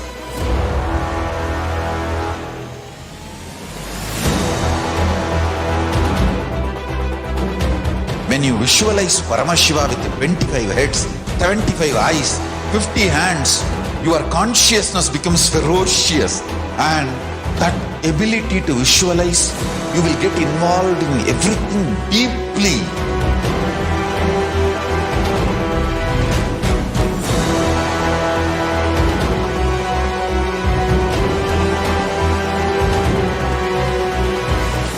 Involved people are the most delicious, most sweet, most beautiful, most juiciest beings of planet Earth.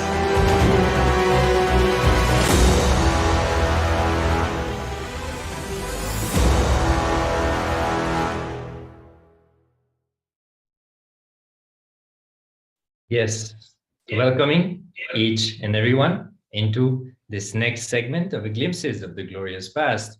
We welcome each and every one of you, whether you are following us on YouTube, Instagram, Twitter, or any other social media platform. We welcome you to this segment.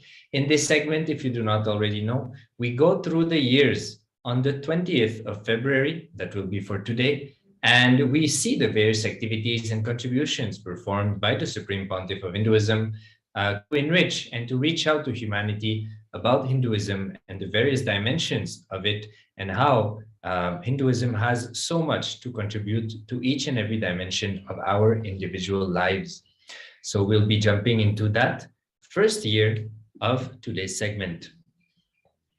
2004, 18 years ago, on this day, the Supreme Pontiff of Hinduism, Bhagwan Nithyananda Paramashivam, visited the state of Oklahoma in the USA. Since the very first day that the Supreme Pontiff of Hinduism undertook his mission, he has been consistently organizing and inspiring everyone around the world with the purpose of setting the solid foundations for the revival of the Kailasa nation and the protection of Hinduism in its most authentic form. So here we can see the Supreme Pontiff of Hinduism visiting Oklahoma in the US. The Supreme Pontiff of Hinduism has traveled the world many times and has reached out to people from all over the globe in various countries. Here we can see in the United States, the Supreme Pontiff of Hinduism spent a decent amount of time in the US in the past and has started so many Kailasa embassies in various states of the USA. So here we can see the Supreme Pontiff of Hinduism in Oklahoma, in organizing and inspiring people to get involved into the revival of authentic Hinduism through the establishment of the Sri Kailasa Nation and the various activities and offerings that the Sri Kailasa Nation gives to the world.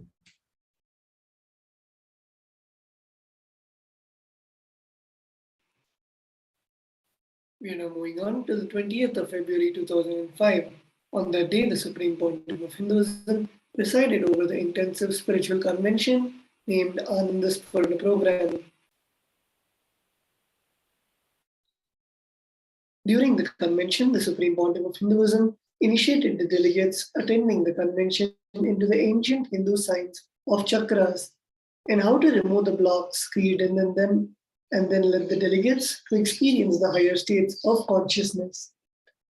So here we can see the Supreme Pontiff of Hinduism conducting the Ananda Spurna Program convention, which is a beautiful two-day program where the Supreme Pontiff of Hinduism explains about the 7 chakras, namely the Mooladhara, which is the root chakra, Swadhisthana, the spleen center, Manipuraka, the navel center, Anahata, the heart center, Vishuddhi, the throat center, Agnya, the brow center, and Sahasrara on the top of the head. So awakening all these 7 chakras and knowing what blocks them and what we can do to unblock them and allow the Kundalini Shakti to flow through them in a very easy and smooth way to make sure that that Kundalini Shakti helps us in our day-to-day lives. So this is a beautiful program, and I would also like to invite all the participants and viewers watching this to see the various videos from the programs of Ananda Spurna program, which is they're available for free on the YouTube channel, where you can have an introduction to the Ananda Spurna program and hear the truths that the Supreme Pontiff of Hinduism has explained in the Ananda Spurna program.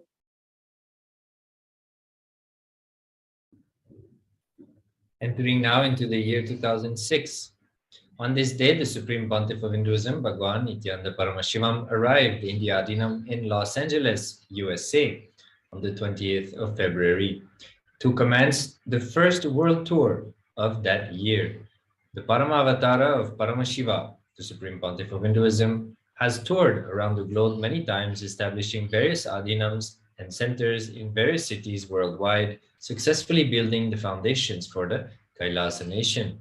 So here we can see the Supreme Pontiff of Hinduism again traveling the world, that is in USA, once again in Los Angeles this time, the Supreme Pontiff of Hinduism working hard to inspire and to guide the people and establish the various monasteries, adinams, embassies of Sri Kailasa in various areas of the world. So here we can see the Supreme Pontiff of Hinduism relating with some of the devotees and disciples in Los Angeles, as well as with the deities that were going to be installed in the Kailasa embassies.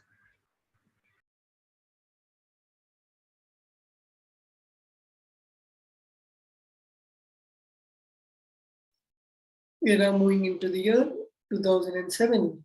On the 20th of February, the Supreme Pontiff of Hinduism participated in the Kaveri River meeting in Mysore, along with the various other pontiffs from Karnataka and Tamil Nadu, such as Sri Jayendra Puri Mahaswami from Sri Kailasa'S, Sri Balagangadharnatha Swami from Adi Chinchanagiri Mutt, and Avadhuta Datta Pidadipati Jagadguru Param Puja Sri Sri Sri Ganapati Sajjidananda Swamiji. Since a very young age, the Supreme Pontiff of Hinduism was always put on a pedestal by all the prominent Hindu leaders because they saw in him their aspirations for the revival of Hinduism in its most authentic form being fulfilled. So here we can see the Supreme Pontiff of Hinduism with the various other pontiffs and Mathadipatis of Hinduism. And we can see, as mentioned in the text, the Supreme Pontiff of Hinduism, even though he is way younger than all of them, and it has only been around 4 years since the official headquarters of Sri Kailasa has been established in the Supreme Pontiff of Hinduism, almost only 7 years since he has started his public life. But even then, the Supreme Pontiff of Hinduism has made such a beautiful impression on their hearts, where they're able to see the authentic revival of Hinduism and the amount of work and effort that the Supreme Pontiff of Hinduism is putting into the revival of Kailasa. And out of their deep gratitude and seeing their aspirations getting fulfilled, out of that deep fulfillment, they love to keep the Supreme Pontiff of Hinduism as part of all their activities, for the Supreme Pontiff of Hinduism's inputs, for his guidance on how better we can do the revival of Kailasa, as the Supreme Pontiff of Hinduism has always been very, very humble and also caring towards all the Mathadipatis, and also making sure connecting the bridges between all the sampradayas of Hinduism. So here we can see one of the 1,000 instances where the Supreme Pontiff of Hinduism has been called by the then great leaders of Hinduism to participate and grace and bless the various occasions that they are participating in.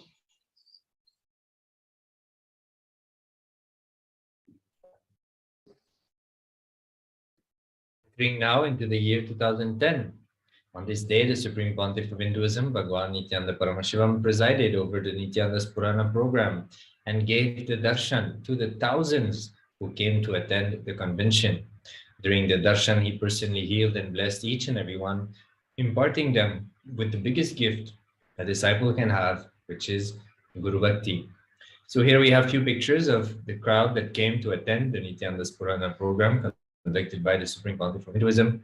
And on the right side, we can see the most awaited part of each program conducted physically by the Supreme Pontiff of Hinduism, which is the daily the darshan at the end of the day, where each and everyone has an opportunity to come in front of Swamiji, in front of the Supreme Pontiff of Hinduism, and receive the healing, the blessing, and have the experience of Kundalini awakening directly from the Supreme Pontiff of Hinduism.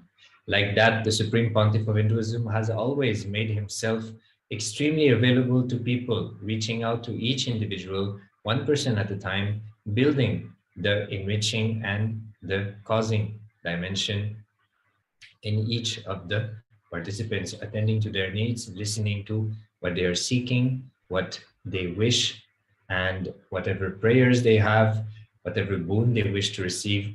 The Supreme Pontiff of Hinduism patiently listens to each and everyone and attends to their needs. Like that, causing the reality of each individual, one person at a time, and reviving the Sri Kailasa nation through this extreme act of enriching patience, love, and compassion from the Supreme Pontiff of Hinduism.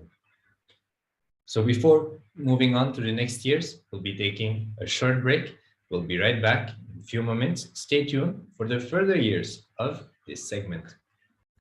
Just be alive for next 3 years. Don't die within next 3 years. I guarantee you, I will reach you wherever you are.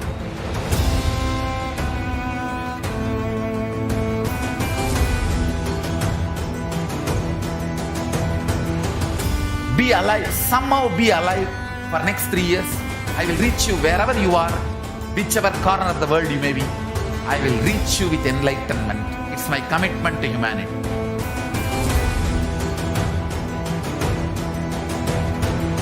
I'm going to empower, enlighten each and every one of you with the fuel and energy of the parallel universe.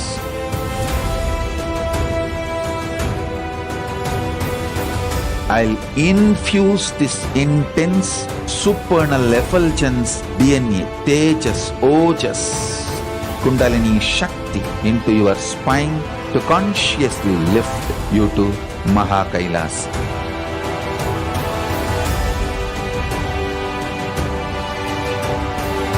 It is irreversible permanent enlightenment, irreversible power manifestation, irreversible permanent empowerment.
The moment you decide, your consciousness is the supreme identity you have.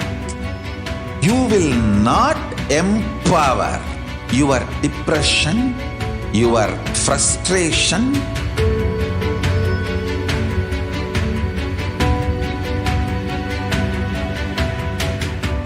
deal your problems, whether it is simple headache or depression or the worst suicidal patterns or life negativity, only through consciousness. Don't go for any other solution.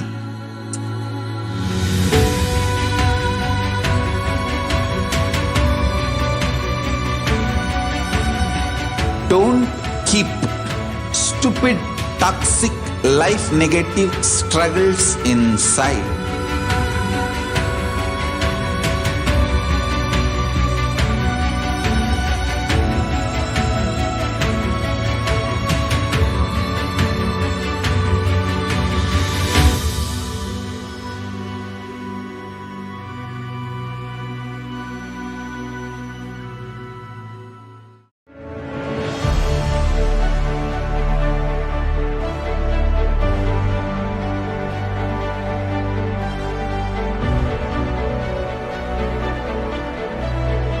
I am your Guru. I will make you enlightened. It's my commitment.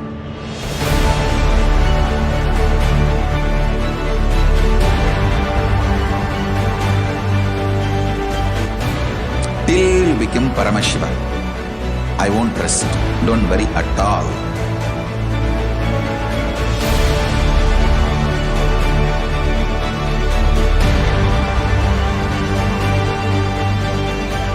To all my disciples, I give you this as a boon. I'll swallow everything with which you are stuck and liberate you all.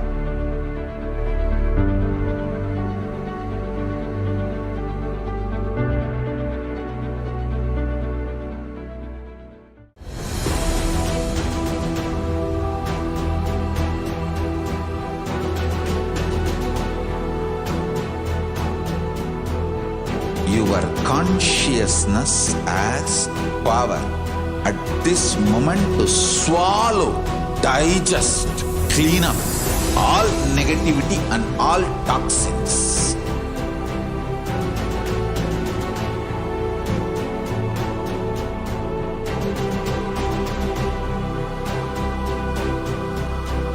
Develop a powerful will persistence. That's the most important asset for life.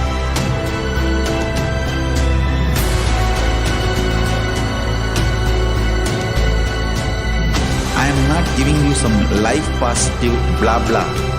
I am giving you the facts of life. I am triggering your consciousness.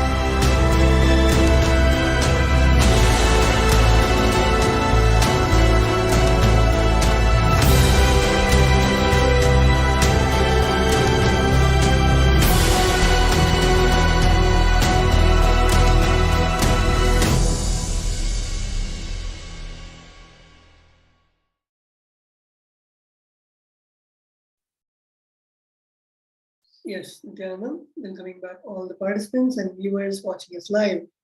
We are now entering into the 20th of February 2011. On this day, the Supreme Pontiff of Hinduism conducted the Awakened Third Eye and Kundalini Shakti through Enkriya guided meditation. The Supreme Pontiff of Hinduism, the Enkriya initiation, with some important truths about the third eye, Ajna Chakra, and how Enkriya initiation directly awakens it.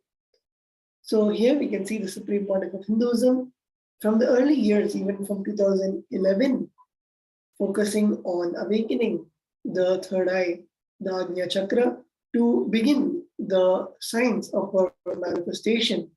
If you see over the years of the Supreme Pontiff of Hinduism, you can clearly see how the Supreme Pontiff of Hinduism prepared all of us for receiving the powers of Paramashiva. As the Supreme Pontiff of Hinduism beautifully put it, the Supreme Pontiff of Hinduism began with the state of Paramashiva, space of Paramashiva, and then powers of Paramashiva, the being of Paramashiva, and now the superconsciousness of Paramashiva.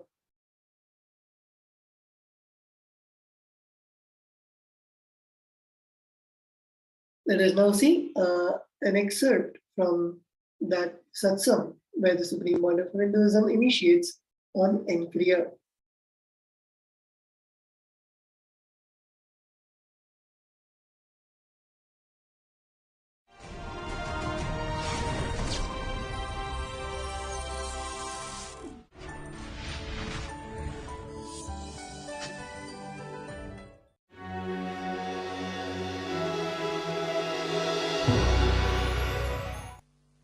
All over the world, all mystery schools, all mystical traditions, all spiritual lineages have worked intensely on third eye.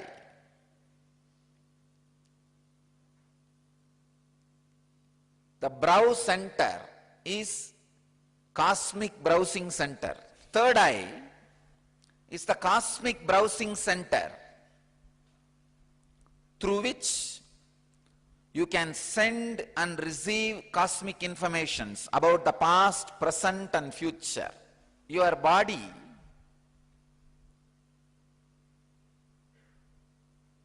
can be compared to an instrument.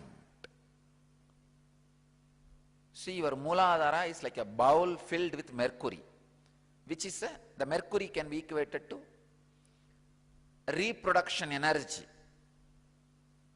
The energy which can give birth to a life, which is in your root center, everybody's. Whether you are a male or female, your root center has an energy to create life. Your spine is like a 3-tube, 3 nadis, hollow tube, Idagala, Pingala, Sushumna, 3-tube.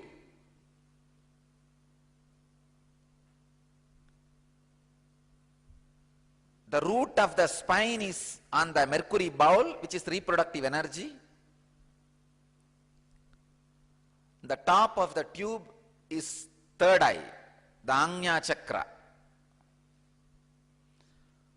Through these 2 tubes, if you intensely send the air energy with high pressure, the mercury will get in through the 3rd tube to the top. When the mercury reaches the top, the Agnya chakra opens.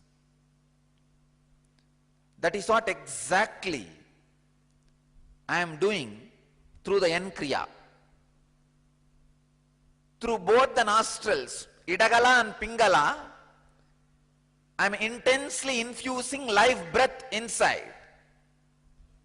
In that pressure, through the center nadi, the Kundalini Shakti, the life energy, reaches the crown center.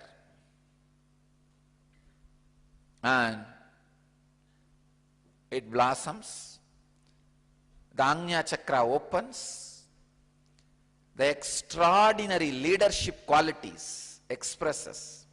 Unfortunately, human beings are putting too much of energy, time, intelligence only in the dimension of acquiring wealth and acquiring relationships and acquiring comforts. You forget the tremendous, extraordinary capacities stored in your system, which need to be awakened and expressed. The extraordinary powers and energies, N-Kriya, directly awakens your inner potential energy. N-Kriya is essence of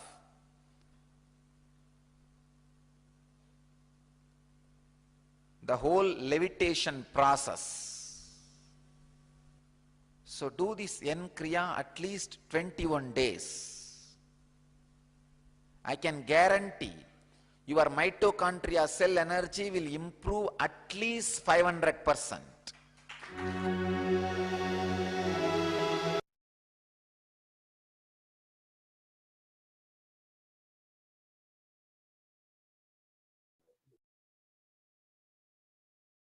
Yes. So we saw that initiation on the N-Kriya, and if you want to hear more, you can log on to Nithyanandapedia and search about N-Kriya, where you'll get all of the satsangs where the Supreme Pontiff of Hinduism spoke about N-Kriya and also gave the process on how to do the N-Kriya. Let us now enter into the year 2012 on the 20th of February.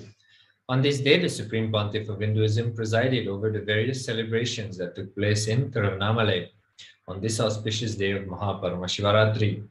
The delegates, diplomats, disciples, and devotees got an opportunity to experience Sanidhya, closeness of the Paramavatara, the ultimate manifestation of Paramashiva, the Supreme Pontiff of Hinduism, Bhagwan Nithyananda Paramashivam. Other powerful breakthrough experiences that the delegates and ambassadors of the Kailasa nation were blessed with were the Pratyakshapada Puja and the Dvajarohanam in Tiruvannamalai Adinam, the Mahashivaratri morning satsang, the visit to the Tiruvannamalai temple, and the Kalpataru Darshan and the Maha Paramashivaratri evening events. So here we have 2 pictures of the Paramashivaratri which happened on this day in the year 2012. The Supreme Pontiff of Hinduism gracing with the Kalabhairava Darshan. Here we can see on the left side, And on the right side, the devotees spending time with the Supreme Pontiff of Hinduism during the various events which take place on this grand celebration of Paramashivaratri. So Paramashivaratri is also coming very soon, the 1st of March. So we invite you to get ready to celebrate and to take part in the various happenings which will happen in the various Kailasa embassies around the globe on March 1st for the Paramashivaratri of the year 2022. So get ready and let us celebrate Paramashivaratri grandly along with the Supreme Pontiff of Hinduism. Here we'll have also a short excerpt of the Shivaratri morning satsang given by the Supreme Pontiff of Hinduism in the year 2012.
Mahashivaratri, the timeless consciousness hit the shaft of time at this date. Please understand, at this moment. Timeless consciousness created the matter called time out of its extension from today. It means calendar begins from Shivaratri. Beyond space, the consciousness started playing in space. Whatever you call Big Bang or Big Bang, the consciousness deciding, let me become many, has started today. Consciousness has decided, let me become many to enjoy me, just today. Mahadeva, Shiva, Lord of the Lords, appeared in the form of huge light shaft. Today, on this same day, so many wonderful things have happened. It is on Shivaratri, the Big Bang has happened. Then Brahma, Vishnu, all of them got created. It is again on the same Shivaratri, once more, but later, to solve the problem between Brahma and Vishnu, Shiva appeared as the light shaft, pure light shaft. Shivaratri is the day Shiva started teaching to Sanagadi Rishis, Devi, Nandi and Subramanya. Exactly the meaning of the word Shivaratri means intense, causeless auspiciousness. Shiva means causeless auspiciousness. Understand? The whole thing, whatever is happening, is causeless auspiciousness. Trying to do anything, finally only turns out to be good, because everything adds richness to your inner space. Ratri means intensity. Shivaratri means causeless auspiciousness. So all our temples all over the world will celebrate Mahashivaratri today, tonight, whole night. We will all meditate, listen to the satsang, and do Kundalini Kriya and Abhishekam, sacred bath to Shivalinga. I am very happy today our video conferencing, two-way video conferencing is live up. You are all able to see me and I am able to see you all. So today all of you can have live darshan of Arunachala and all the Sivaratri celebrations in Arunachala. My blessings to all of you. Let Shiva's grace, Nithyanandeshwara's grace be on all of you. Shower all the auspicious things on all of you and ultimately lead you to Jivan Mukti, living enlightenment.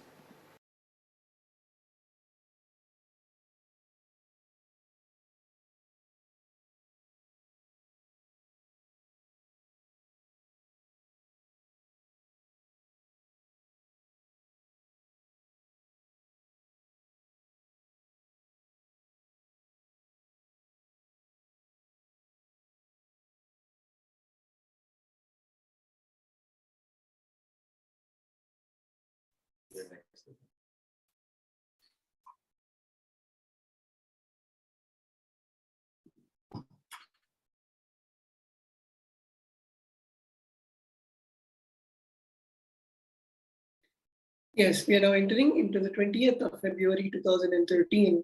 On this day's presidential address, the Supreme Pontiff of Hinduism shared about interconnectivity of the four tattvas of integrity, authenticity, responsibility, and enriching. The Supreme Pontiff of Hinduism elaborated that we are naturally programmed to achieve success, but people avoid being successful. Many of us believe that for success we have to work hard, but the failure often comes naturally. The Supreme Pontiff of Hinduism explained that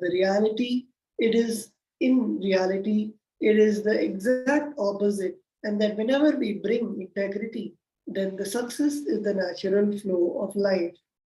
The Supreme Pontiff of Hinduism shared that thinking with integrity removes the weeds of negativity and as such removes the self-fulfilling negative prophecies in our life, in our cognitions, and in our inner space.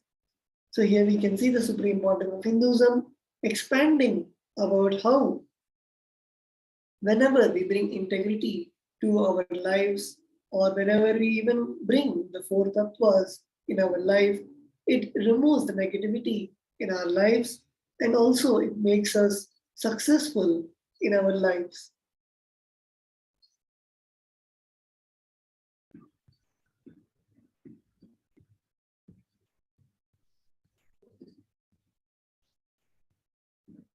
Entering now into the year 2014, on that day's presidential address, the Supreme Pontiff of Hinduism described how we can either stick with the idea that life is impossible, or we are waiting around expecting some miracle to land on us. Both are from a space of incompletion. The Supreme Pontiff of Hinduism explained that we are born with the extraordinary powers to create our own space from which we can easily make everything possible in our lives, and share that completion process is the technique to open up our inner powers. So inviting each and everyone to listen to this address by the Supreme Pontiff of Hinduism as he is explaining on the expanding on the science of completion, and how the science of completion allows us to come back to the space of possibility. The Supreme Pontiff of Hinduism shares that we are either stuck in a space of impossibility or dreaming about miracles, but both are rooted in the space of incompletion.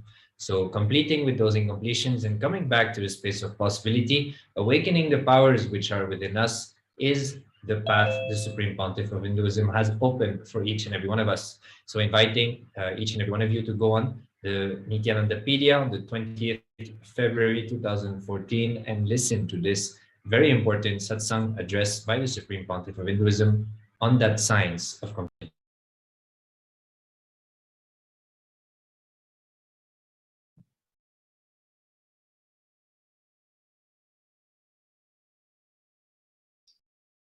We are now moving on to the 20th of February 2015. On this day, during the presidential address by the Supreme Pontiff of Hinduism, he continued with the amazing Upanishad series of Nithyananda Satsangs for all Kailasa delegates, diplomats, and disciples. The Supreme Pontiff of Hinduism expounded on the meaning of the Ishavasya Upanishad, verse 3, saying that life always gives us what we ask. Furthermore, whenever we look in and learn the context for why we ask something in our lives, then we evolve. Whatever is happening now is because we craved for this one day in the past. Life is painted on the canvas of Tathastu, so be it. The Supreme Pontiff of Hinduism shared that completion is the celebration of life through which we get qualified to make our updated aspirations into a reality. After that, the Supreme Pontiff of Hinduism went on to initiate all the present Kailasa governance members and Kalpataru Convention participants into manifesting this in their everyday life. So here the Supreme Pontiff of Hinduism is beautifully expanding on why we are experiencing what we are experiencing is just because in the past we have aspired this, and completion into this is when we experience the celebration of life and make our updated aspirations, the current aspirations, into reality.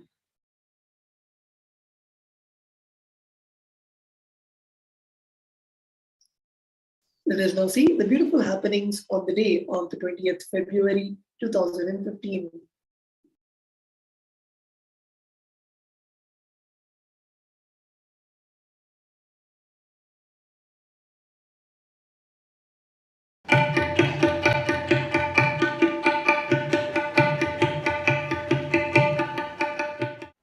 If you have a headache,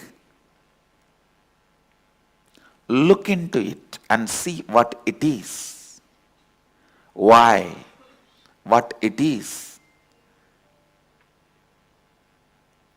How much your contribution is there in that headache? And what is the message body wants to give you through that headache? Have patience to deal with yourself. Listen. Have patience to deal with yourself. Saying no to life is most dangerous. You don't have the right to say no to life. Atmahana, you have no right for Atmahana.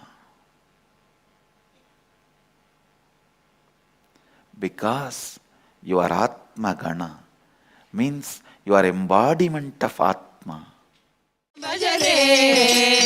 Manas नित्यानन्दं भजरे नित्यानन्दं भजरे Manas नित्यानन्दं भजरे नित्यानन्दं भजरे Manas नित्यानन्दं भजरे नित्यानन्दं भजरे Manas नित्यानन्दं भजरे नित्यानन्दं भजरे Manas नित्यानन्दं भजरे नित्यानन्दं भजरे Manas नित्यानन्दं भजरे नित्यानन्दं भजरे Manas नित्यानन्दं भजरे नित्यानन्दं भजरे Manas नित्यानन्दं भजरे नित्यानन्दं भजरे Manas नित्यानन्दं भजरे नित्यानन्दं भजरे Manas नित्यानन्दं भजरे देवबन्धानम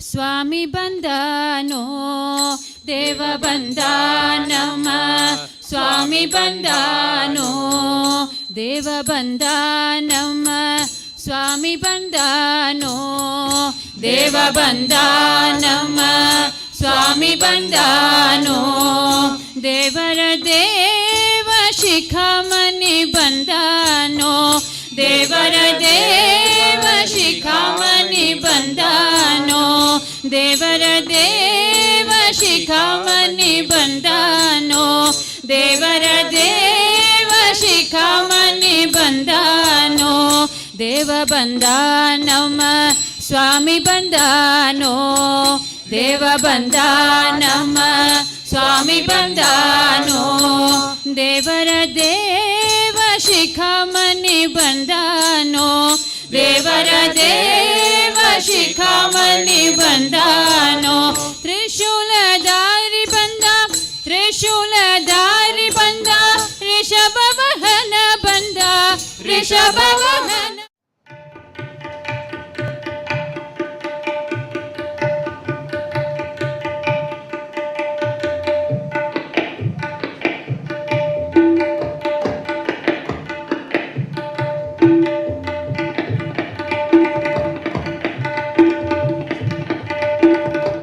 In the last 2 days, as the classes was going on, I felt so many hesitation and fear of presentation, fear of stage fear. Everything is just just going away from me. So it's so much happy that I am able to do something which I can't do earlier. So apart from that, all the good things, whatever Swamiji said in the NDY, that whenever I am going through that and contemplating on that to present in front of others, it becoming my part of biomemory and muscle memory. So it's a rare opportunity to serve, to be a part of Swamiji and part of Sangha. So especially this trainings helps me becoming more and more blissful in me, and also I am so happy that I am going to share to the world Swamiji's teachings through this Acharya teacher, through this becoming Acharya. Example in the satsang that when you have a headache and you add unnecessary psychological suffering into it. Oh, I have a headache, next my chest may start aching, then my full body will start aching, what will happen to me? All that is psychological suffering, which is nothing but your own perception. What I feel is handling your problems based on the fact is not adding your own psychological sufferings and your own interpretations and what actually is happening. See, life doesn't give you anything bad, it's our perception which makes it bad. Life is, everything is auspicious, everything which happens to you happens for a good reason, but we perceive it wrongly. What I feel is, the moment you get frustrated, the energy of anger comes up. After that,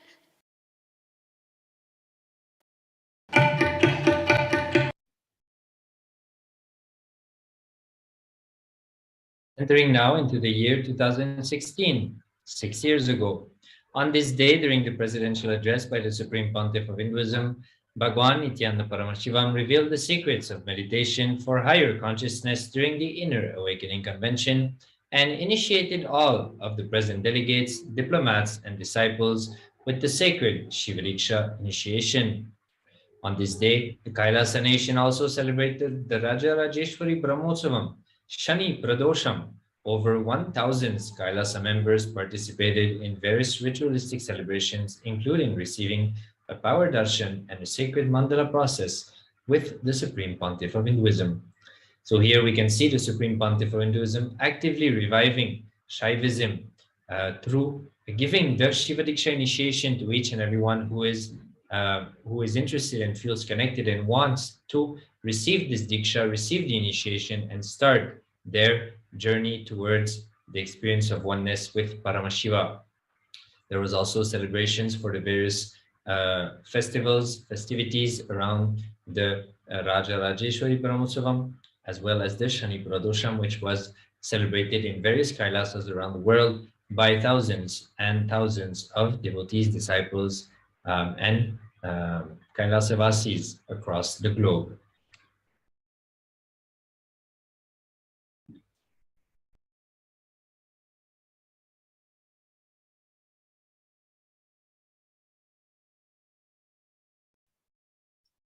We are now moving on to the 20th of February 2017. On this day, during the presidential address by the Supreme Pontiff of Hinduism, revealed to the participants of the living Parashakti process that any suffering is an invitation by the cosmos to experience oneness and manifest powers. This day began with the sacred morning Rudrabhishekam offering to the world's largest Shivalinga, followed by the Nijapada procession and Nithyananda Satsang for all present Kailasa delegates, diplomats, and disciples. So here we can see the Supreme Pontiff of Hinduism revealing about the living Sadashivoham process as an invitation by the cosmos to experience oneness and manifest powers.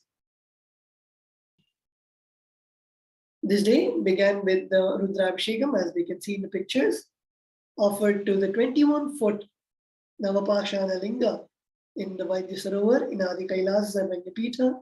And in the right, we can also see the pictures of the procession of the deities, the Nijapada, which is the actual feet of the Guru, and we can see the Nithyanandeshwara Paramashiva Devalayam in the Adi Kailasa'S and Vajrapita.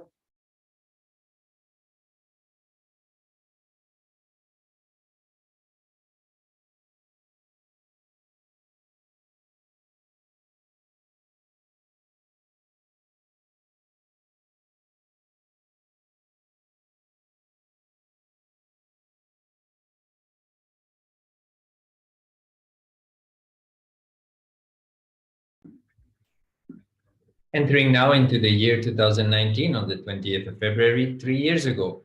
On this day, during the presidential address by the Supreme Pontiff of Hinduism, Bhagwan Nithyananda Paramashivam provided the alive Nithyananda Satsang and gave a darshan of the Nithyanandeshwara Paramashiva Devalayam as broadcasted by the Nithyananda TV in Adi Kailasa, Bengaluru, India.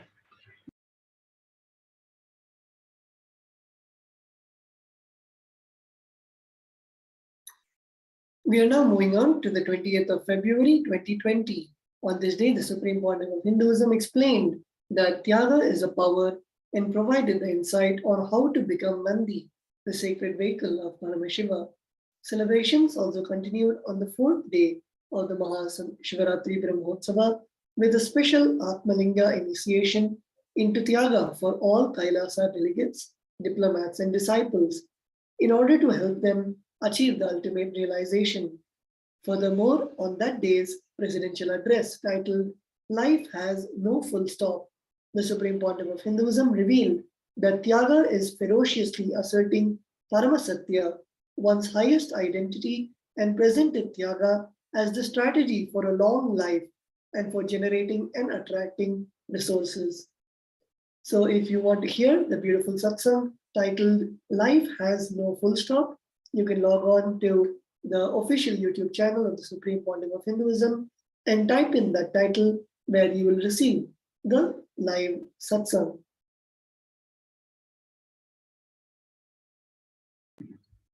Entering now into the final year of today's segment, on this day, the Supreme Pontiff of Hinduism, the 20th February 2021, blessed the nation of Kailasa with the Bhava Samadhi Darshan of the Lord Mahakala Bhairava is the window to the Bhava Samadhi Darshan is a window to the infinite expanse of consciousness, allowing Kailasa members at the general public to glimpse the formless in a way that we can understand.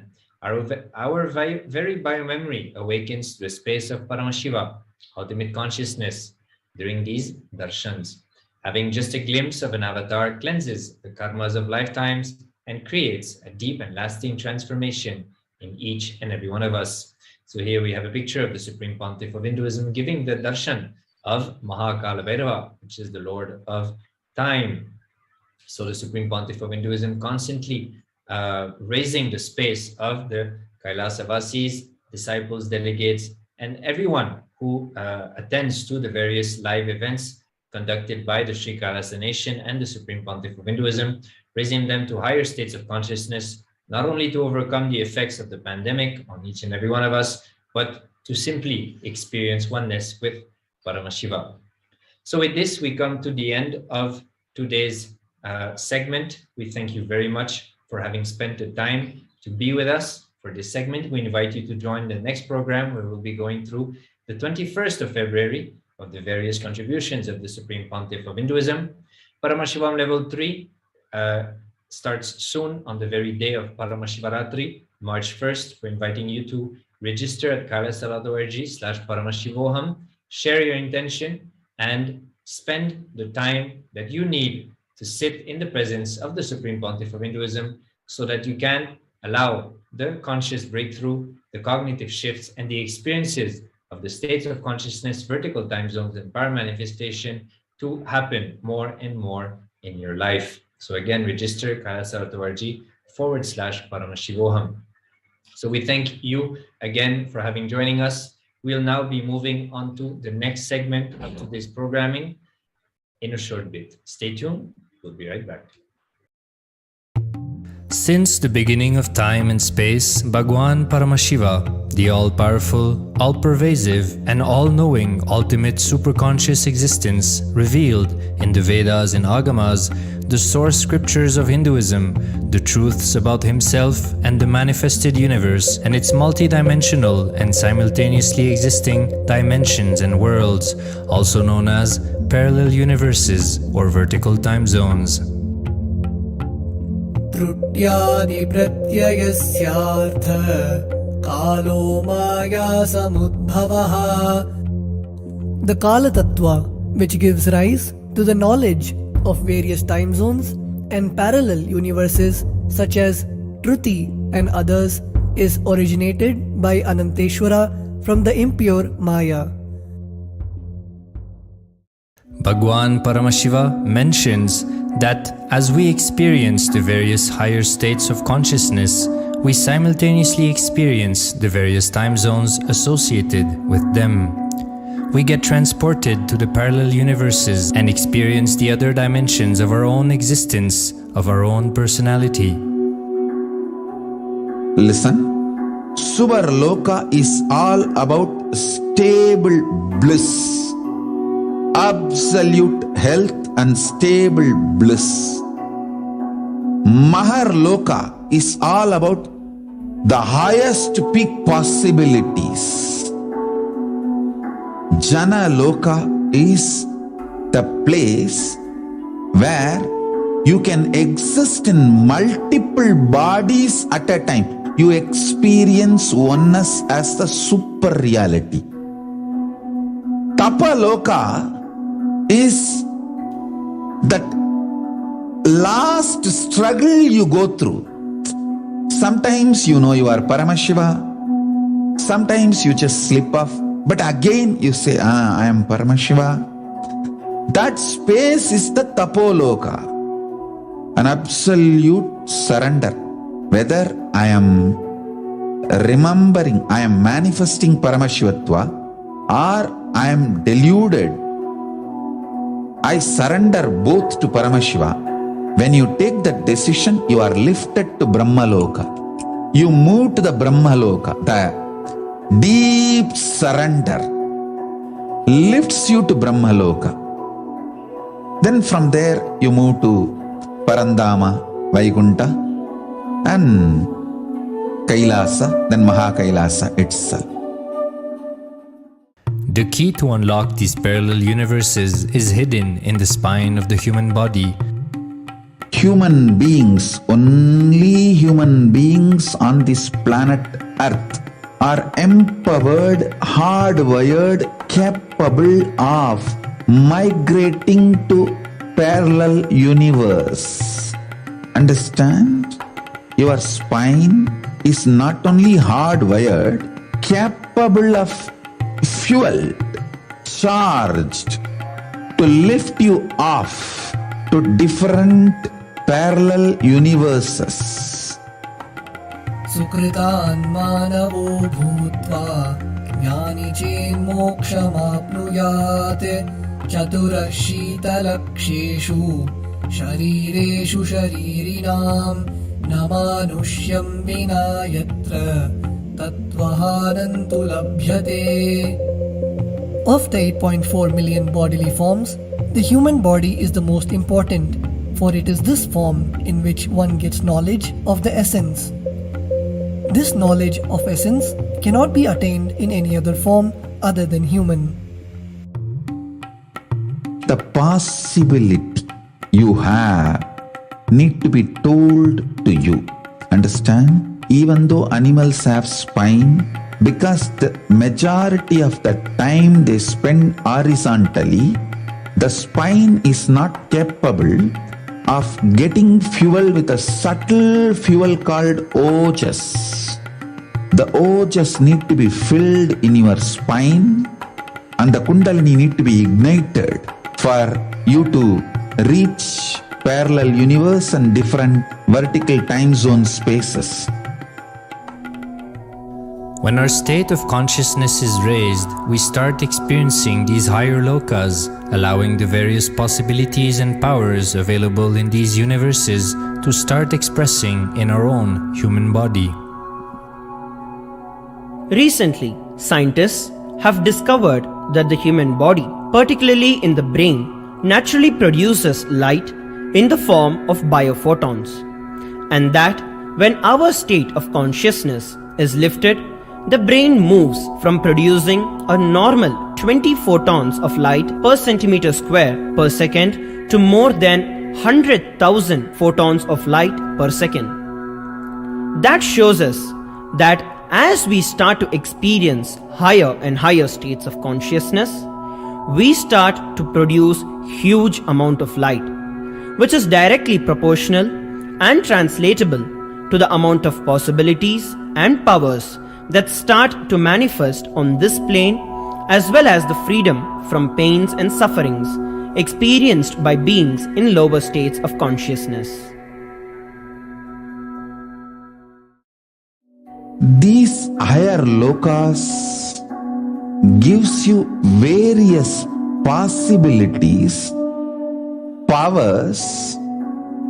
For example, imagine, visualize you going to a different country where the electronic gadgets are easily, freely available. So naturally, everything you can gain through the electronic gadgets will be available to you freely. Same way, Kamadhenu, Karpaga Vriksha, Parijata, all these are like different gadgets, possibilities available in different lokas. Please understand, a permanent, irreversible power manifestation from the upper lokas is possible. Once these possibilities and powers start to express in the human body on the Bhuloka, our present plane, we reach a point of no return, where the cognitive shift which happens in us about who we are and what is the reality hidden behind this perceivable world frees us from the deluded ideas we have about ourselves and the life in the cosmos. The moment your consciousness is empowered to access and to exist in the parallel universe, no force in this Bhuloka, planet Earth, can torture you, abuse you, suffocate you. It is irreversible permanent enlightenment, irreversible permanent empowerment. In the source scriptures of Hinduism, the Vedas and Agamas, Bhagwan Paramashiva reveals about the importance of being initiated by a guru who is fit of giving initiation for us to raise into the various states of consciousness and experience the higher time zones.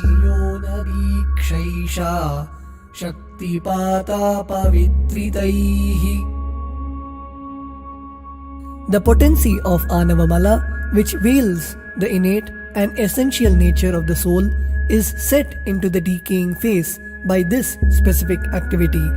Such specific activity is characteristically called Diksha.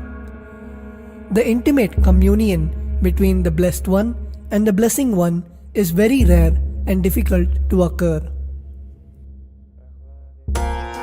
The Supreme Pontiff of Hinduism, Jagat Guru Mahasannidhanam, His Divine Holiness Bhagwan Nithyananda Paramashivam, is the 1008th incarnation of Paramashiva as per Hinduism, living amidst us today. Starting out at a young age and enduring years of intense penance, he persevered with the single-pointed vision of experiencing the ultimate oneness with Paramashiva, known as Paramadvaita. He traversed the length and breadth of India, initiated by his gurus into yoga, tantra, and other Eastern metaphysical sciences.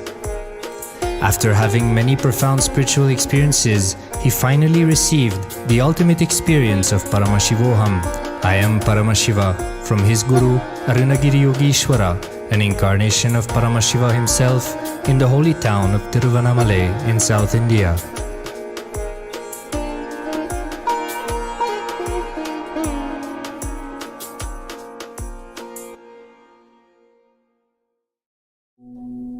The brain is the body's most complex organ, containing more than 100 billion neurons, each of them in chemical and electrical conversation with up to 10,000 other neurons. Its sheer capacity to process the various happenings of life is astonishing.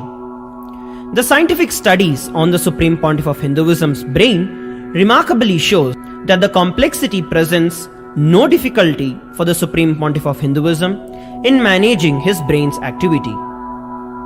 The Supreme Pontiff of Hinduism's capacity to control his brain is very fluid. He can easily shift his brain function and alter his brain waves, allowing the travel into various time zones possible and effortless. The results from the scientific studies conducted on the Supreme Pontiff of Hinduism showed that the human body and brain is able to choose to alter the body and to travel to other dimensions at will. The possibility for people to experience the healing capabilities as well as the higher states of consciousness is an event of immense benefit for humankind. The science of altering the rates and progression of many physical diseases, mental instabilities, and ultimately the superconscious breakthrough has now been made available and achievable for today's humanity. The Supreme Pontiff of Hinduism is a bridge between the visible and the invisible. He is also a bridge between the age-old world of mysticism and the modern world of science and discovery. As brain research continues on a widespread basis, and as we appropriately bring the phenomena of mysticism into the realm of science for further study, we are taking strides on the path of physical and mental health as well as superconsciousness. I'm going to empower, enlighten each and every one of you with the fuel and energy of the parallel universe. It can make you tireless forever. It can just kill the boredom once and for all in your life. It can just make you manifest third eye power right now. You may experience intense levitation right now. You may experience absolute flexibility of the body and complete detoxification, a complete healing right now. There can be multiple possibilities. I'll infuse this intense supernal effulgence DNA, Tejas, Ojas, Kundalini Shakti into your spine to consciously lift you to Kailasa.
नित्यानन्दं परमसुखदं केवलं ज्ञानमूर्तिं द्वन्द्वातीतं गणदृशं तद्वमस्यादिलक्ष्यम् एकं नित्यं विमलमचलं सर्वधी साक्षिभूतं भावातीतं त्रिगुणरहितं सद्गुरुं तं Namami.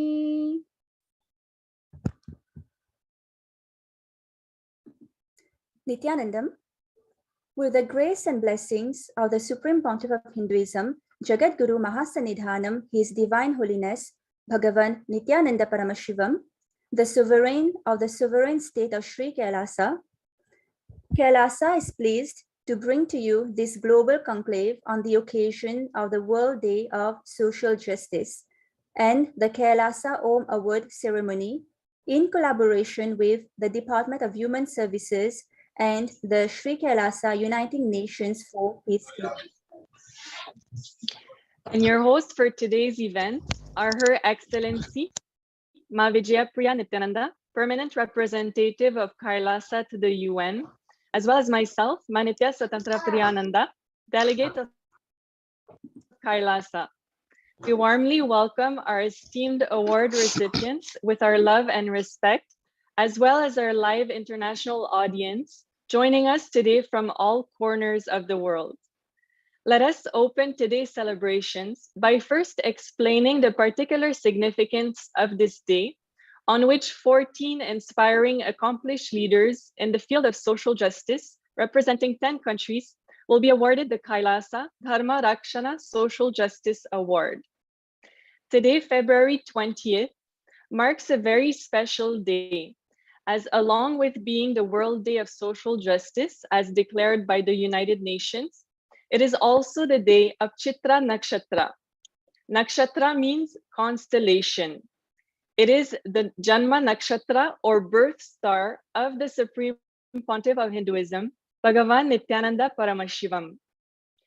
According to Vedic astrology, Chitra Nakshatra is the most auspicious star of the celestial stars, and one can even see this star with your physical eyes continuously in the sky throughout the year.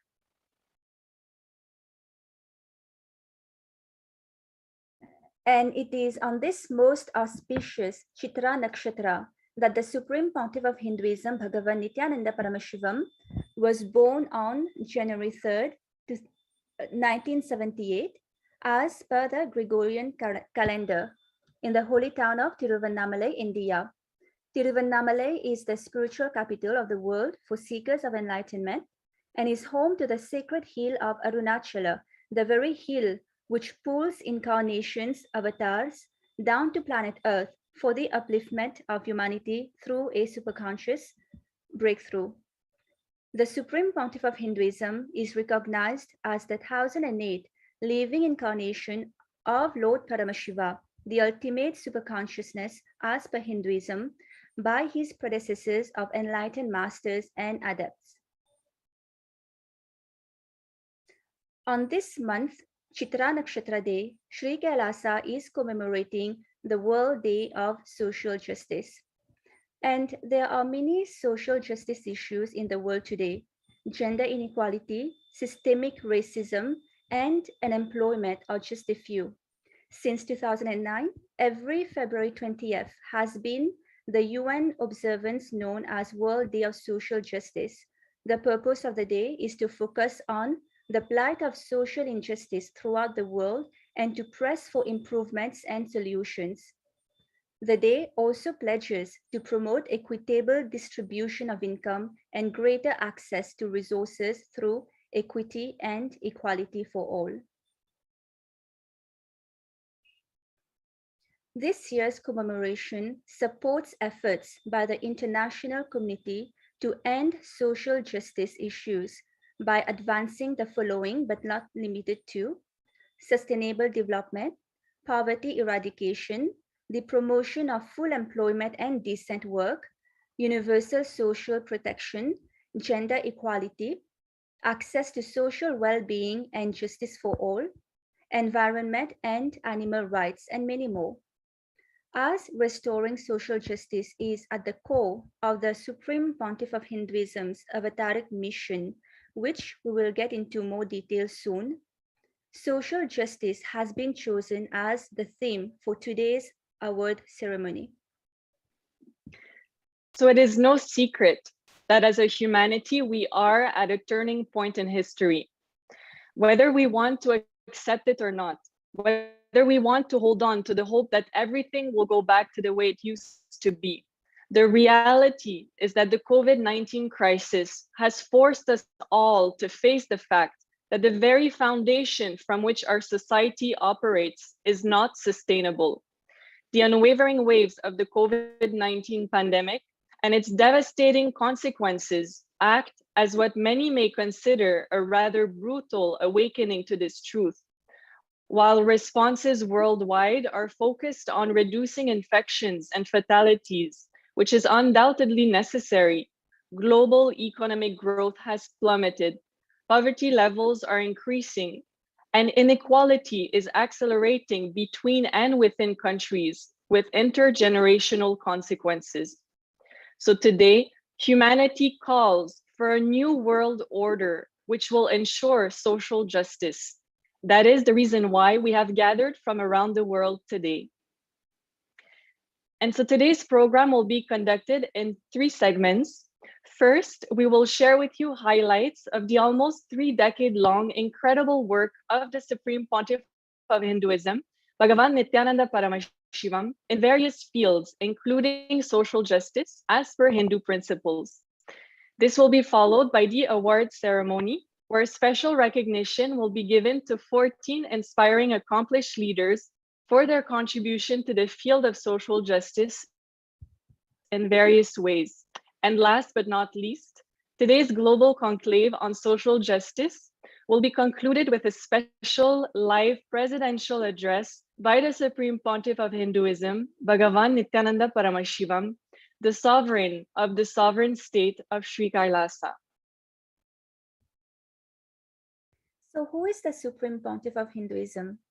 The Supreme Pontiff of Hinduism is the only legal inheritor of 19 ancient Hindu kingdoms and the successor to multiple Sarvanya Peethams.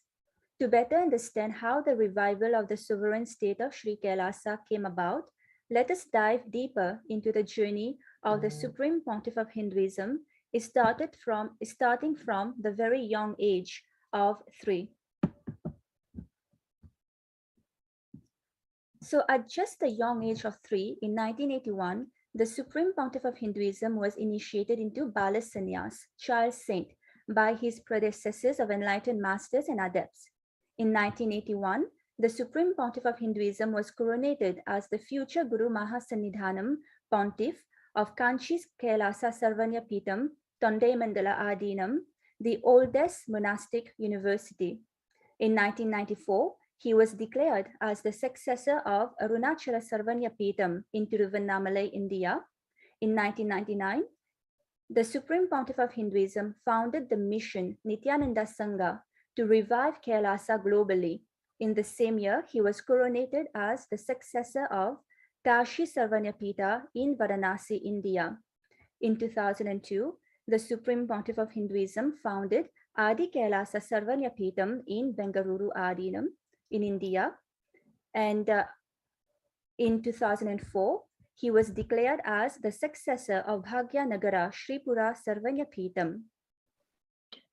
In the same year, 2004, the Supreme Pontiff of Hinduism was coronated as the 203rd incumbent emperor of the Suryavamsa Surangi Samrajyam of Suryavamsa lineage, the ancient kingdom of the Suryavamsa, or the lineage of the sun god, is an enlightenment ecosystem established directly by Lord Paramashiva through Lord Surya, the sun god.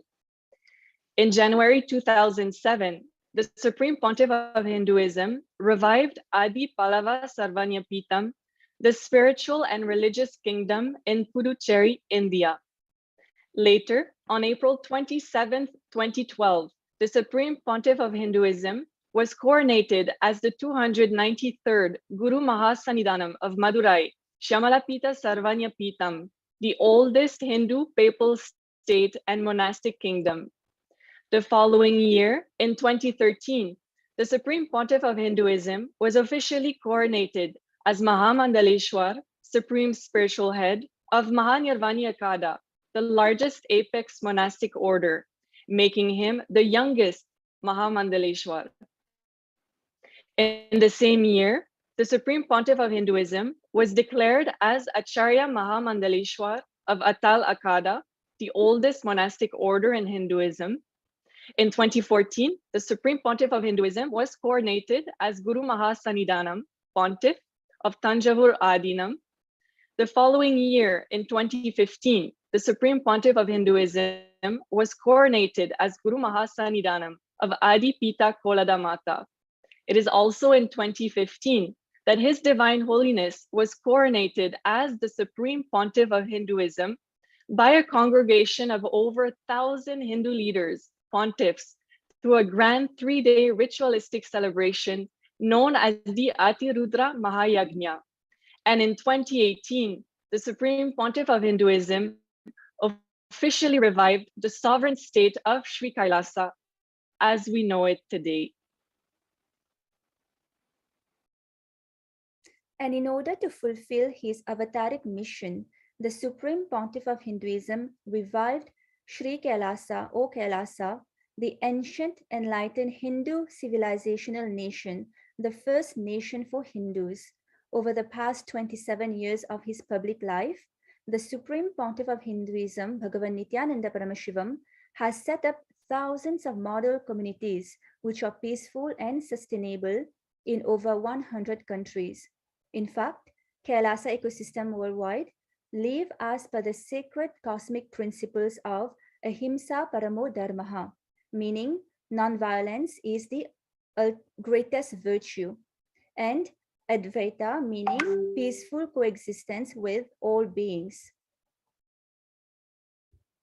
Now, let us see why the revival of the sovereign state of Sri Kailasa, which is rooted in cosmic principles, is a survival need. On May 3rd, 2020, the Supreme Pontiff of Hinduism declared, Corona is destroying the old world order. So what is the old world order? The old world order is the current social, political, economical, educational structures which fulfill only a few handful of individuals' vested interests at the detriment of the well-being of the rest of society and humanity. A couple examples taken from the World Economic Forum. Income inequality soaring. In the US, over 44 million people lost their jobs and unemployment surged towards 15% between April and June 2020. Yet, the fortunes of the top 5 billionaires rose by 102 billion, increasing their wealth by 26%.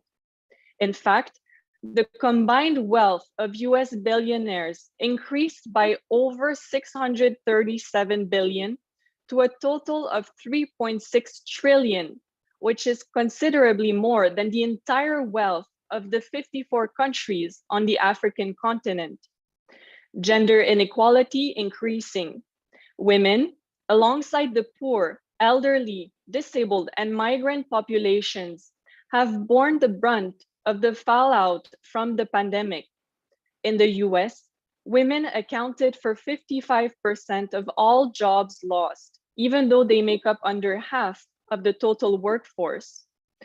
The Supreme Pontiff of Hinduism declared that although the old world order may have been there for the last 100 years, it is melting down as the pandemic carries on.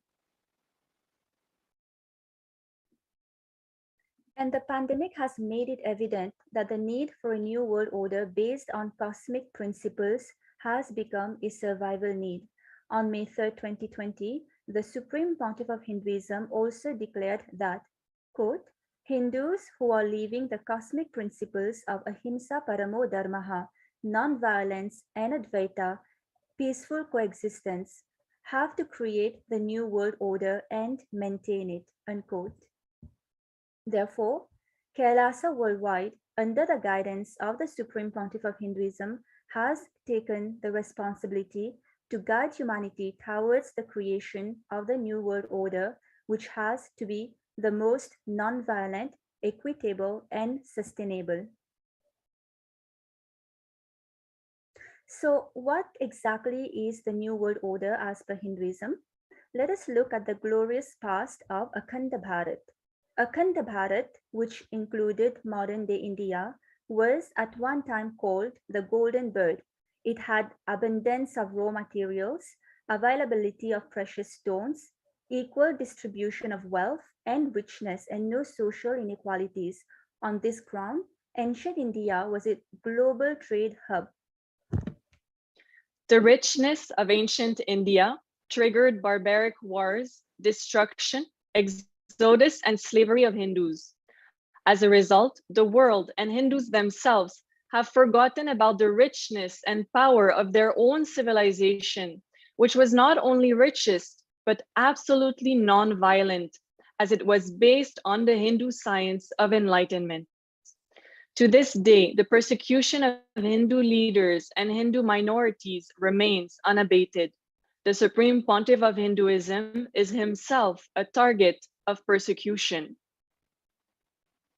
The Supreme Pontiff of Hinduism has, in fact, endured torture and murder attempts by the state and non-state actors, such as there were over 70 assassination attempts and physical attacks on the Supreme Pontiff of Hinduism in India and abroad, over 40 attacks on community members, destruction of monasteries and temples, over 60 incidents of attacks, molestation and rape of women and women monks, intense lawfare via over 100 false legal cases, intersectional persecution using the entire government mechanism, such as politically owned media, police, and judiciary controlled by politicians, and incitement of mob violence via social media.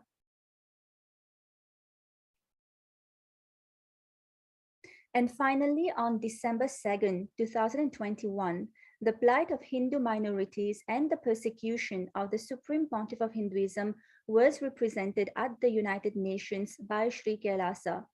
This was the first time in history the voice of Hindu minorities were heard on an international platform such as the UN.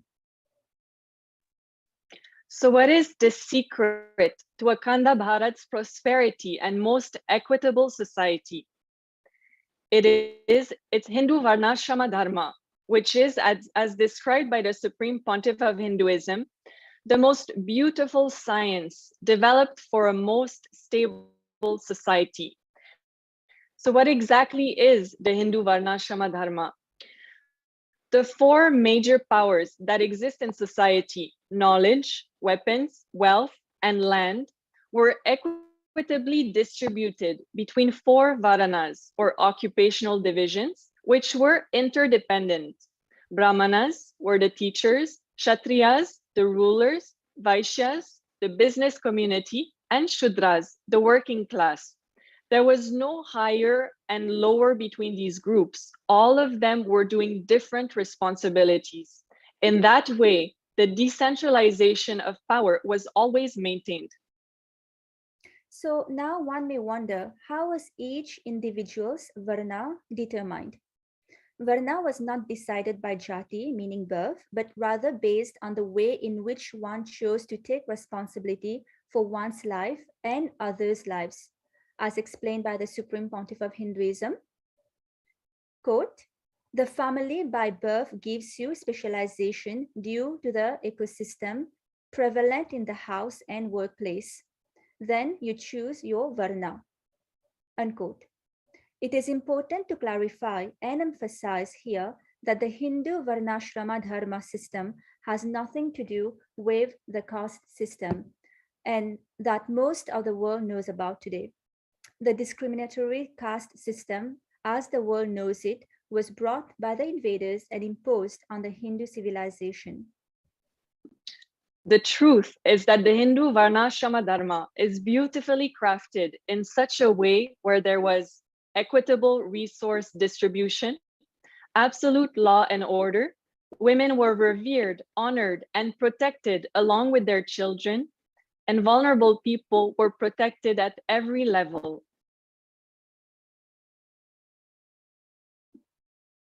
For the past 27 years of his public life, the Supreme Pontiff of Hinduism has been, through Kailasa, relentlessly working towards the revival of the Hindu Varnashrama Dharma and to evolve human beings in this science of enlightenment, Jivan Mukti, through it.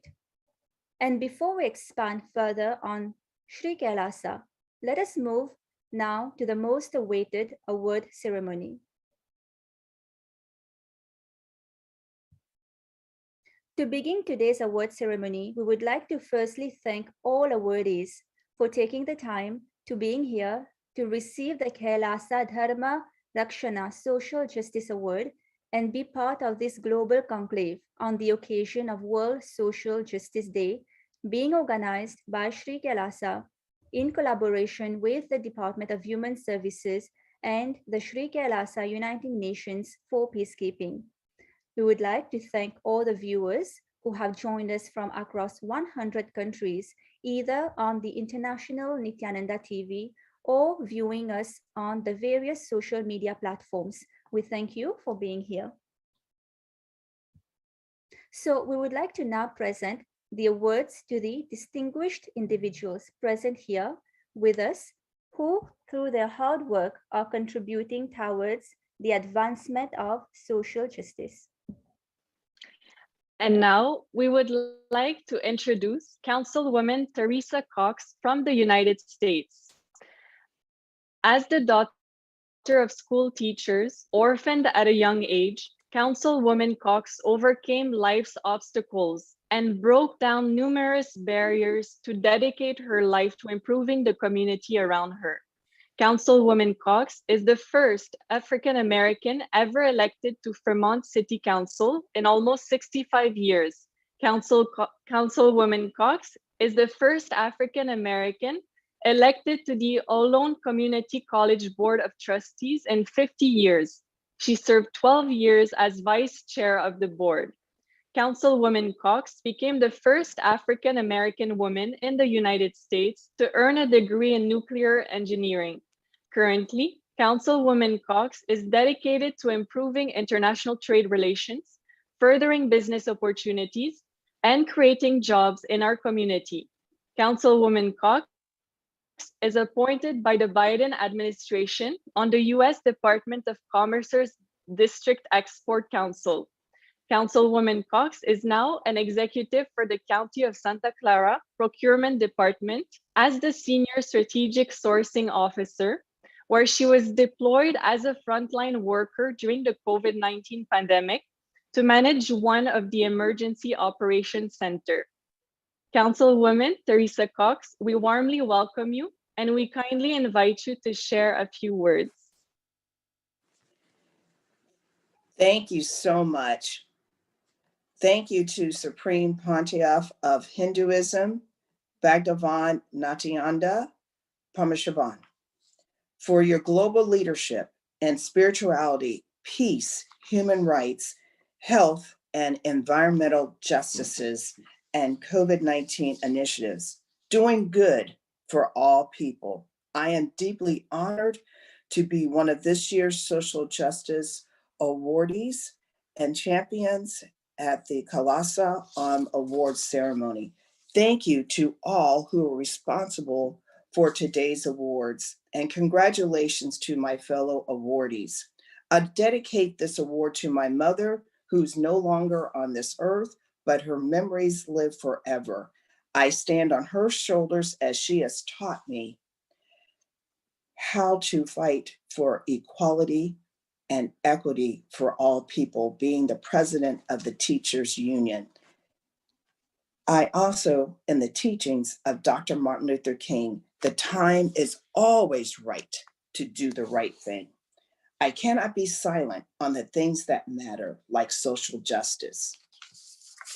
I would like to share with you words that are from a poem that's entitled Living the Dream for All People on World Social Justice Day, a day to reaffirm the ideals of freedom, justice, and opportunity for all, a day for love, not hate, for understanding, not anger, for peace, not war, a day for the family to share together, to reach out to relatives and friends, to mend broken relationships, a day when the community rids itself of the barriers which divide us and comes together for one, as one, for equity and equality for all.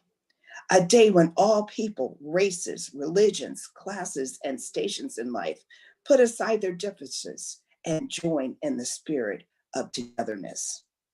A day that we pay tribute to the World Justice Social Day, to awaken all to do the best in all qualities of human mankind. A day for nations to cease all violent actions and seek nonviolent solutions, and to demonstrate that peace is not just a dream, but a real reality for one day.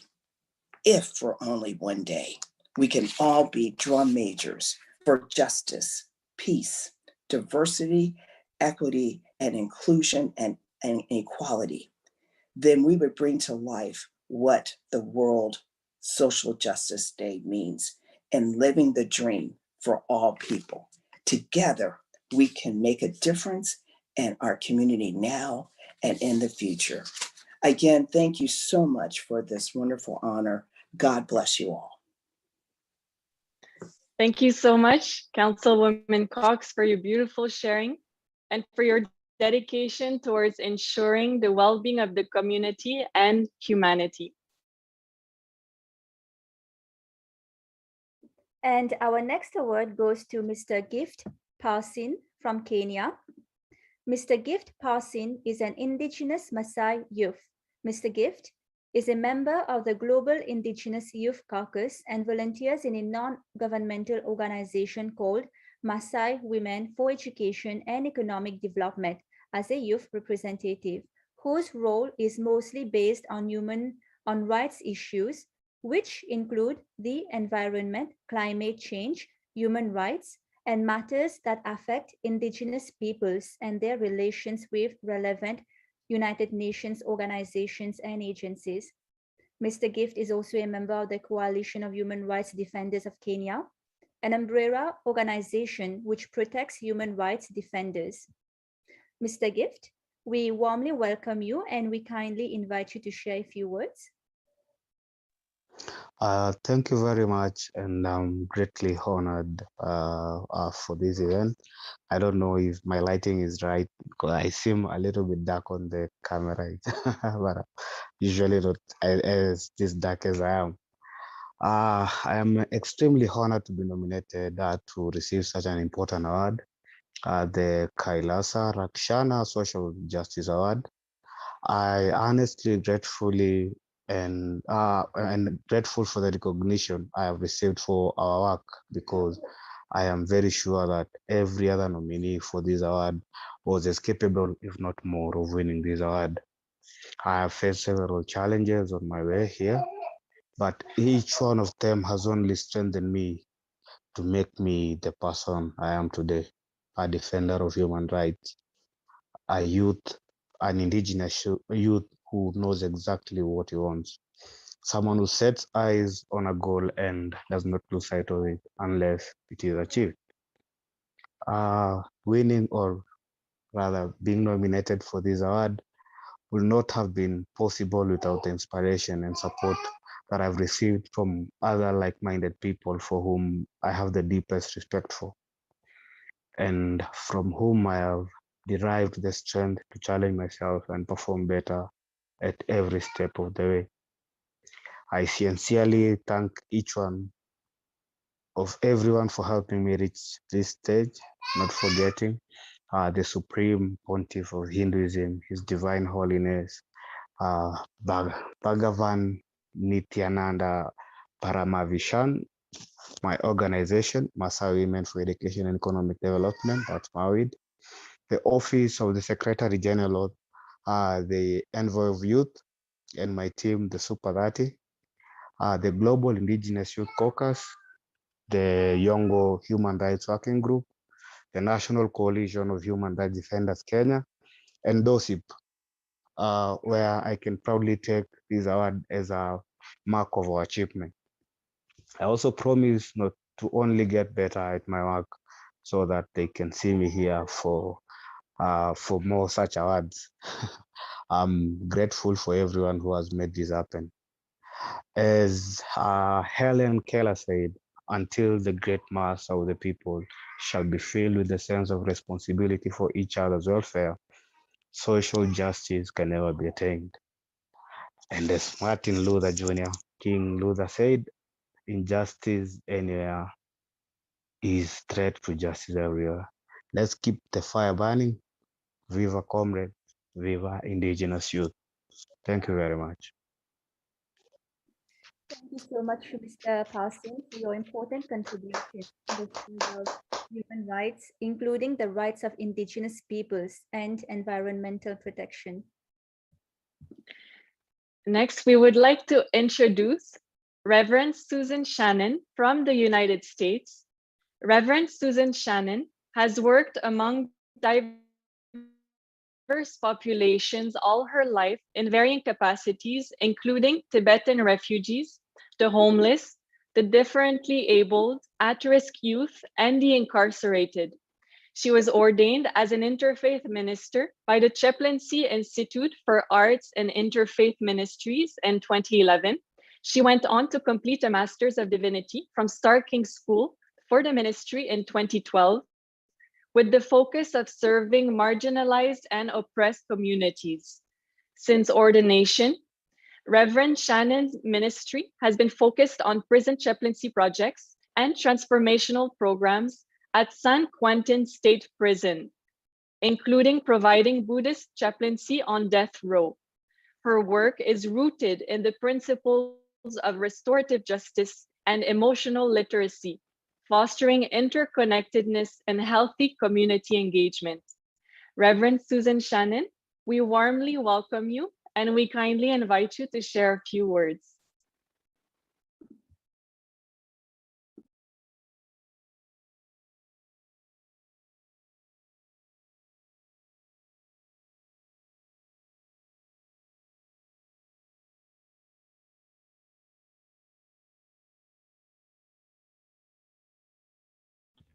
I'm sorry, I was muted. Hello and namaste. I am honored to be here today among all of you visionaries and activists working towards a more compassionate world. I especially want to thank the Supreme Pontiff of Hinduism, Jagat Guru Mahasannidhanam, and His Divine Holiness, Bhagavan Nithyananda Paramashivam, for organizing this event. I also thank my root guru, His Holiness Tenzin Gyatso, the 14th Dalai Lama of Tibet, for being my guiding light and inspiration for 45 years. Any good I have done in this lifetime is due to Guru's grace, which you represent, and the power of the awakened heart. I bow to your lotus feet. I accept this award as well on behalf of the thousands of people working in the trenches, tirelessly engaged in compassionate service, unseen except by those they are serving. You are seen, you are here. All my spiritual service is based in 3 words: disconnection, connection, and interconnection. These words are at the heart of restorative justice, or as I like to call it, restorative just us. In disconnection, there is isolation, fear, violence, and the most virulent disease in humanity, that of othering. In connection, there is love, understanding, and empathy. Connection leads to interconnection. In interconnection, there is divine light, divine life, refuge, respect for self and other, compassion, transformation, and healing. For 9 years, I served as the Buddhist chaplain on San Quentin's death row, one of the most disconnected places of extreme suffering and isolation on earth. The men in my Sangha learned to practice kindness with the spiders in their sinks, the flies on the wall. They recognized the truth of suffering, watching and praying for people on TV. Their hearts became soft. Eventually, they desired to share the joy of Sangha, connection and interconnection, which they had found in the Buddha's teachings. Their desire gave birth to my current project, the Buddhist Prison Ministry, offering a program for inmates based on the Buddha's teachings, which spread like wildfire across the United States. And now, thanks to this award, knowledge of how their intention spread is known around the globe. I leave you now with this story as an invitation, a challenge. What more can we do? Who have we forgotten? There is really just us, one love, one heart. Thank you. Thank you, Reverend Shannon, for your invaluable contributions to restorative justice and for spreading love, understanding, and empathy. And our next award goes to Miss Mia Yamamoto from the United States. Miss Mia Yamamoto, formerly Michael Francis Yamamoto, is a Los Angeles-based criminal defense attorney and civil rights activist. She was born in Boston Relocation Camp, Arizona during the World War II. Miss Mia stands for human rights and justice for women, trans, immigrants, prisoners, LGBT, and all marginalized people, particularly for people whose lives have been upended by the criminal justice system and incarceration. Miss Mia joined the US Army 1966 to 68, awarded the National Defense Service Medal, Army Commendation Medal, Vietnam Campaign Medal, Vietnam Service Medal. She is the past president of California Attorneys for Criminal Justice, a statewide organization of 2,500 public defenders, the Japanese American Bar Association, the Asian Pacific American Women Lawyers Alliance, and many more. She is the co-founder and past chair of the Multicultural Bar Alliance, coalition of minority, women's, and LGBT bar associations of Los Angeles. Ms. Mia owns a private practice since 1984.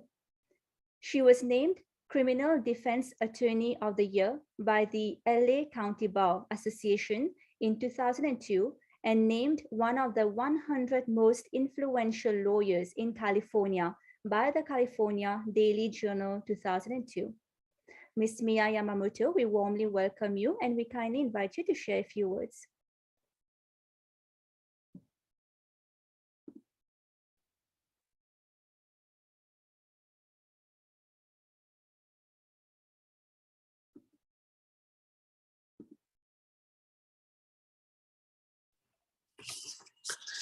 Thank you very much. I would like to convey my thanks and my greeting to the Supreme Pontiff of Hinduism, Jagat Guru Mahasanidanam, and His Divine Holiness, Bhagavan Nithyananda Paramashivam. I want to speak a little bit with you. I have 3 minutes. I would like to talk to you about what I am doing and representing where I come from. I am a transgender woman of color. I advocate for transgender people worldwide. I belong to another organization called International Bridges to Justice, and we have outposts all over the world, primarily in South Asia, East Asia, Central Asia, Africa, the Middle East, and other parts of the world. We are advocating for prisoners all over the world. We are on a campaign to eliminate investigative torture. We believe that every single country that we are engaged in has laws and rules against investigative torture, and yet this evil method of gaining information is used all the time in criminal investigations and military intelligence. There is also the issue of race in certainly in the United States, the issue of white supremacy, which has served to create great waves of anti-Black racism and anti-minority racism all across the country. Along with, I want to commend Reverend Sutton. We are all fighting against the injustice of the death penalty. We are involved right now in abolition of the death penalty across the country. It is a campaign that has been going on for many, many decades. We are still devoted to ending this oppressive, irrational, and unreliable system. And it does not ever allow anybody the right to give governments the right to kill people. Along with the other awardees, I want to emphasize too that you cannot have peace without justice. If there is the kind of inequality that we are talking about with billionaires and trillionaires from the United States creating absolute inequality and making injustice even worse across the world. I would like to commend this group. Social justice will never be enough. This campaign will never be enough to create real equality, real justice across the country. And so we have to keep working. There is no other way to end the kinds of issues that are facing us on a daily basis, including the coronavirus. I want to speak also on behalf of all lesbian, gay, bisexual, and transgender people. I'm speaking against the oppression, the inequality, and the marginalization that takes place on a daily basis here in the United States. Transgender women of color are the #1 hate crime target across this country. And again, the inequality, the bastions of racial injustice, economic injustice, educational injustice, and inequality is creating an unacceptable divide in this country. We heard last night, I am at a death penalty conference right now, and we spoke to us, Dr. Reverend Boyle from the Homeboy Industry spoke about how we have to understand that we belong to each other, that we are all interconnected, that injustice anywhere is a threat to justice on this planet. Thank you very much for this award. Thank you to all the awardees, and thank you for everything that you are doing to try to make this a more fair and just and equal world. Thank you very much. Thank you so much, Ms. Yamamoto, for your sincere hard work and the commitment to the advancement of human rights and justice for all the people. Thank you. Our next award goes to Mr. Deepan Mitra from Bangladesh. Mr. Mitra is the Secretary General, World Hindu Federation, Bangladesh chapter. Mr. Mitra is an education specialist, human rights activist, and prominent Hindu leader in Bangladesh. He is involved in different government and non-government organizations such as Save the Children. He has been working in IIT Brack University as an education specialist since 2006. Mr. Mitra gained in-depth knowledge and experience in child rights and human rights. He is executive member of Inter-Religion Harmony Society. He is working hard for social, political, economic, and religious rights for minorities in Bangladesh. He is an executive member of South Asian People's Forum, people-to-people connectivity in this region. His main motto is to promote human rights to foster social, political, and religious affinities, irrespective of caste, religion, and social status. Mr. Mitra, we warmly welcome you, and we kindly invite you to share a few words. Thank you. Firstly, I will thank the Supreme Point of Hinduism and Bhagavan Swami Nithyananda Paramashivam. I feel so honored for selecting me about Social Justice Award for this year by the Sri Kailasa. Actually, we want to see the equal and equity society in all over the world, but everywhere we see inequalities, injustice, and irrespective of religious, irrespective of economics, irrespective of sex, uh, there are injustice everywhere. But we are not hopeless. We are totally hopeful. We're trying to do the equal justice for everyone and every people in all over the world, and especially for in Bangladesh. In Bangladesh, the people are facing a extreme portion of injustice irrespective of religious, because the minorities people are facing discriminations from the states and from the majority community. And we are trying hard to ensure the rights for minorities people for their equal justice. and and we're operating in NGOs, because in Bangladesh we a lot of people are facing the social are in very vulnerable situations. They are facing economical injustice there. So we're trying to making the self-employment issues during the COVID pandemic. Most people lost their jobs and they are totally workless, and they have no money, they have no food, and we're trying to make them self-employment opportunity so that they can get job and they can earn money and they can get the equal rights in the society. And I hopeful if we work together, then in near future we'll see a equal and equity social justice world within soon. Thank you everyone, and again I feel so honored, and thanks to all everyone. Thank you very much, Mr. Mitra, for your invaluable contributions to the promotion of human rights and religious rights for all.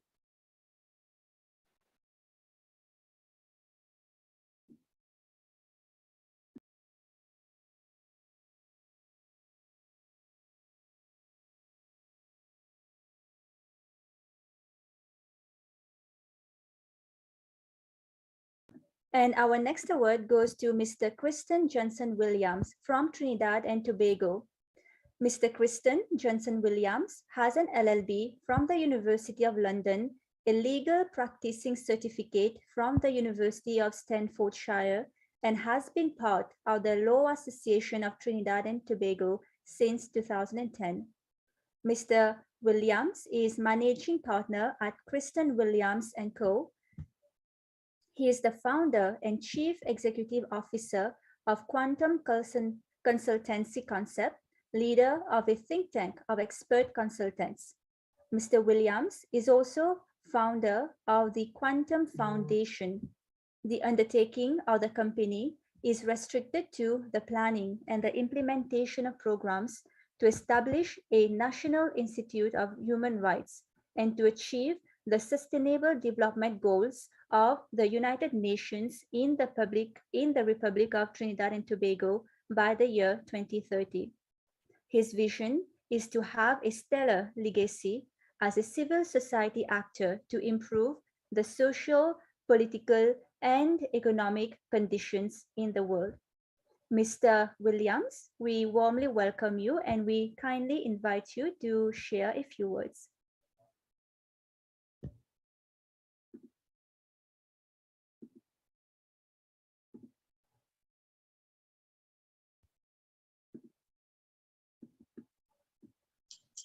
Sorry. Firstly, I would like to say thank you, and I'm really honored to be chosen for this award of social justice. Thank you to His Divine Holiness. My vision really and truly is one world where we can all be respected for our individual beliefs, spiritually as well as physically. Towards that end, I really and truly admire His Divine Holiness for the levels of persecution that he would have endured, because not much of us, I mean, we're all here saying thanks for an award, and we all go through our fight and our battles. But to say that we would have been persons with 70 assassination attempts, over 100 legal cases, that must really be admired in a quest to fight for the greater good. So on that note, I end and I say thank you, and I'd just like to encourage Kailasa to strive so that they will be recognized worldwide, and the history and the quality of the wealth of information and knowledge is spread to spread to all humans actually. Thank you. Thank you, Mr. William, for your kind words and support and the commitment to bring justice for all. Thank you so much. Our next award goes to Imam Jamal Rahman from the United States. Imam Rahman is co-founder and Muslim Sufi Imam of Interfaith Community Sanctuary, president of Northwest Interfaith, and adjunct faculty at Seattle University. A popular teacher on Islam, Sufi spirituality, and interfaith, Imam Rama works closely with the rabbi and pastor, affectionately known as the Interfaith Amigos. They travel nationally and internationally, sharing a message of inclusivity. Imam Rama is the author of several books. His commentaries illustrate the joys and benefits of interfaith harmony. Imam Rahman's passion lies in interfaith community building.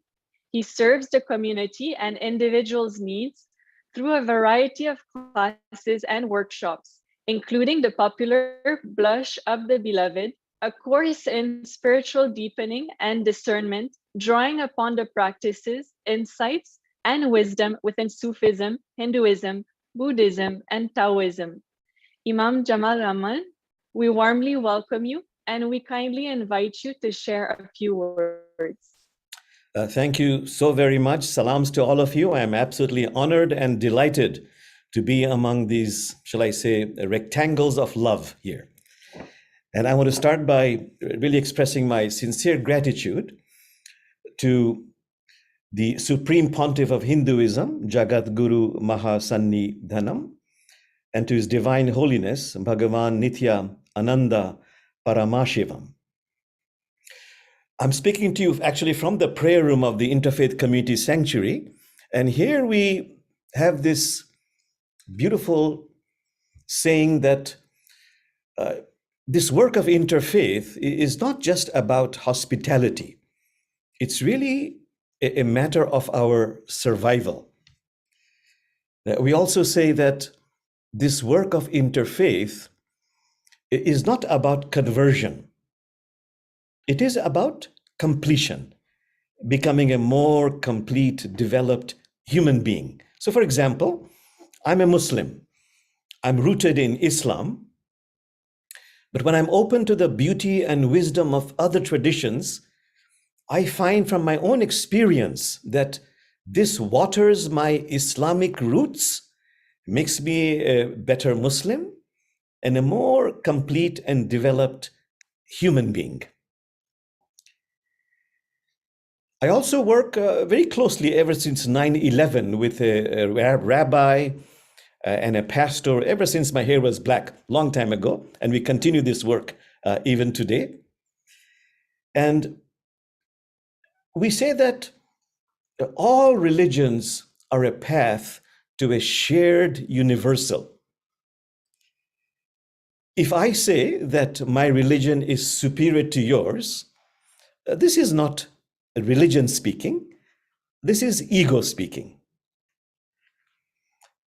And in our work of social justice, we have many, many projects in collaboration and in cooperation. I think this is best reflected in a wonderful saying of the Prophet Muhammad, peace be upon him, who said that if you witness injustice, use your hands, meaning do something, get engaged. If you cannot do that, use your mouth, speak out, have the courage to speak out against injustice. And if you cannot do that, yes, then of course, pray from your heart. But the Prophet Muhammad said in this instance, this is the weakest form of faith. One more quick thing I want to say in our work of attempting to overcome polarization, which is so endemic throughout the world. We love that Central Asian saying, can I share 3 cups of tea? Listen, respect, connect.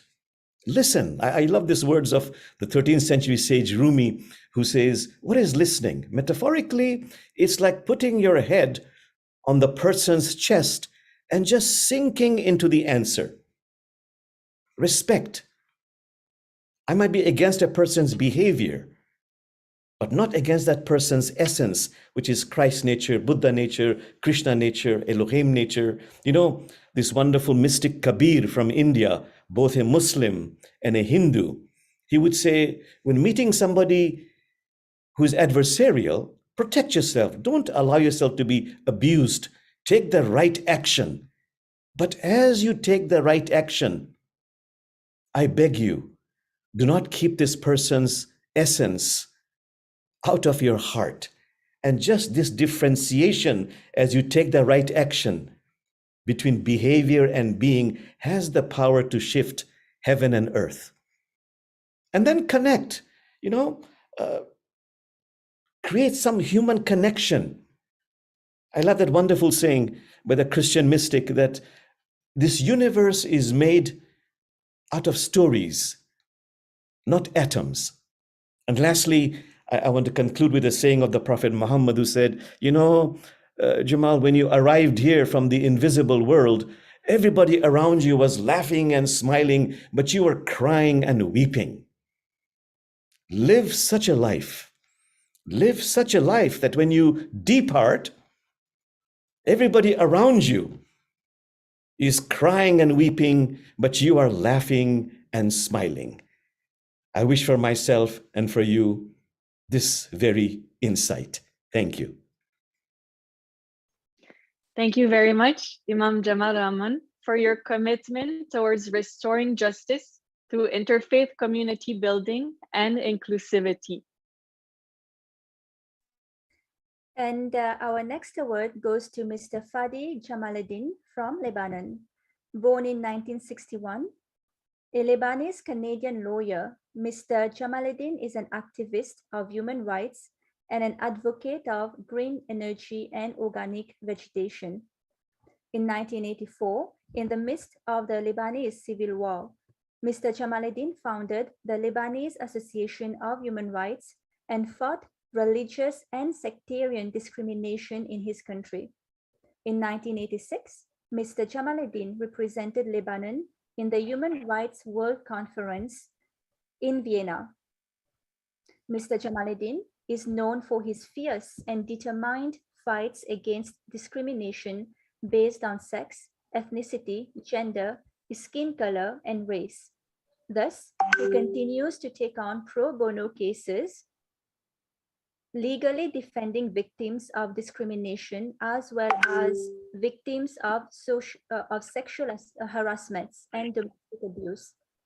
Mr. Jamaluddin is an advocate of education and believes every person, without exception, must have a proper education, thus contributing to the elimination of illiteracy amongst Syrian refugees, focusing on children and women.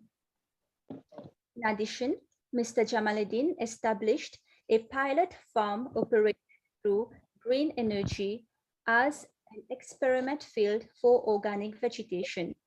He also continues to use his legal status and experience to fight for and defend all types of victims.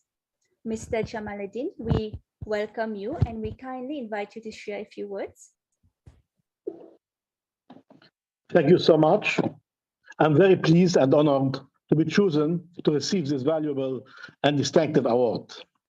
The human rights cause has been a priority to me since my early years. Is it not only a mission or a commitment, but a lifestyle? I live and enjoy my humanity in every aspect of my life and behavior. I always taught others to never differentiate between a human being for whatsoever reason. We are all equal in our differences. But humanity for me is not limited to be an act among humans, but it extends towards animal and Mother Nature. This is what I strongly saw in Kailasa, and this is why I'm very proud to receive this award from them.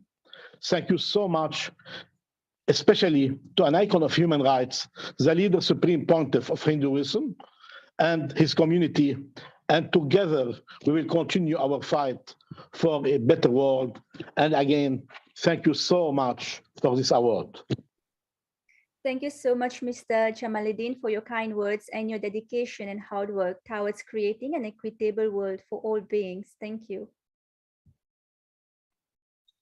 Our next award goes to His Holiness Rajeshwar Guruji from the United Kingdom.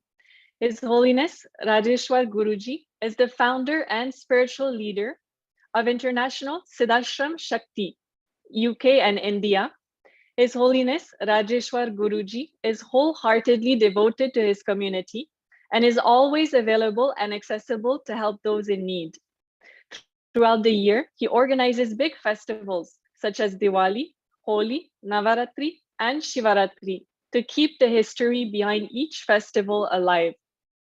Some of his many awards and recognitions include appointed as advisor and global council member of World Yoga Community, USA, Argentina. He was appointed as the Peace Ambassador for World Book of Records, appointed as Mayor Chaplain, Dharma Guru for Harrow, London, received the Happiness Ambassador Award at the House of Commons, British Parliament, London, in recognition of extraordinary and dedicated service to the community, and many more. Your Holiness, Rajeshwar Guruji, we warmly welcome you and we kindly invite you to share a few words.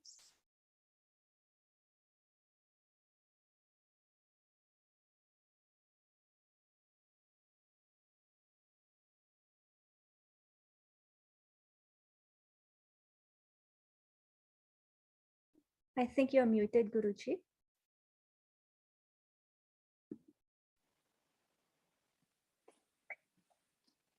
Namaste everyone. Guruvai Sadam Punamadeva Tulyam Prano Vadharya Vaitam Sadevam. Chintam Vichintam Bhavameka Rupam. Guruvai Pranamyam, Guruvai Pranamyam. First of all, thank you so much to His Divine Holiness Nithyananda Maharaji. Koti Koti Pranam. This award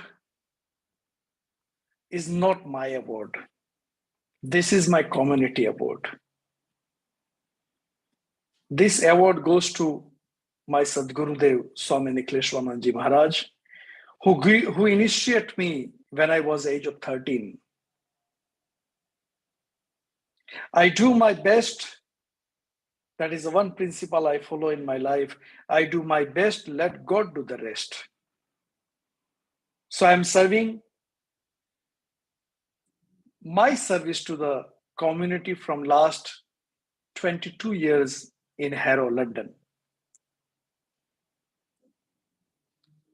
When the divine person is giving you award, that means is not person is giving you award, is the God is giving you award.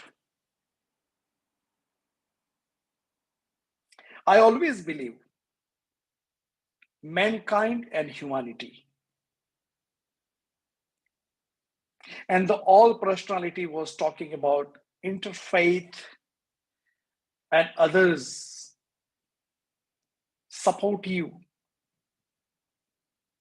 And that is a very important as per interfaith. And I'm glad I honor myself in that way. Being a Hindu, we are supporting all that interfaith community. And we have also received the respect for all the interfaith community. As per the gentleman said, the Imam, regarding about our root, we should always remember our root. When we remember our root, we'll give something to the someone who can deserve. I'm also very happy today. Our former mayor and councillor, Krishna Suresh, is achieving award today as well. And this is the call, unity. And His Divine Holiness Nithyananda Maharaj is doing a wonderful job is wonderful seva, not only a United States, is a worldwide. And this seva, I can say, is mankind and humanity, is coming from Sanatan Dharma. And this Sanatan Dharma is giving you opportunity to the world to acknowledge the seva and service to all the varnas. As per I was listening, there is a 4 varnas, Brahman, Kshatriya, Vaishya, and Sudra. But I believe beyond that, humanity, everyone is equal. And everyone can receive, everyone can achieve all the knowledge from the divine energy. And if you want to more and more, you hold to hand to your Sadguru. Whoever your Sadguru, you hold the hand. And your Sadguru will teach you, your Sadguru will take you wherever you have to go. But must remember, your fathers and mothers is the first Guru of your life. And thank you so much for this award, this Kailasa Dharma Rakshak Social Justice Award. And as per I said, this award belongs to my Sanatan Dharma community. Thank you so much. Thank you very much, Your Holiness, Rajeshwar Guruji, for your dedication and selfless service to the community for the past 22 years. Thank you. And our next award goes to Councillor Suresh Krishna from the United Kingdom. Councillor Suresh Krishna is a statesman and a community man. He was born and bred in the village of Nelyadi, Sri Lanka. Since 2010, Councillor Suresh has been an established statesman. He is also an ambassador for the Harrow United Deaf Club and Harrow Association of Disabled People. In 2015, Councillor Suresh was elected as the mayor of the London Borough of Harrow, having served as deputy mayor since June 2014. Since 2006, Councillor Suresh has been a dedicated community leader and is one of the main Tamil community leaders in London, speaking on many stages at which he spoke up for Tamils' freedom and rights in their homeland, thus bringing awareness of the Tamil culture and struggle to the public domain. He has also worked with and for other communities who share his neighborhood in London. Councillor Suresh introduced the Tamil Thai Pongal as a Tamil cultural event in Harrow Council's calendar. Since 2011, Harrow residents have enjoyed the Harvest Festival as an annual event which shares the Tamil culture and traditional values among other communities. As an enthusiastic supporter of charitable initiatives, Councillor Suresh has personally taken part in charity fundraising events. Councillor Suresh, also known as London Baba, is a very prominent figure internationally among Tamils and as a leading Tamil actor in the UK. Councillor Suresh, we warmly welcome you and we kindly invite you to share a few words.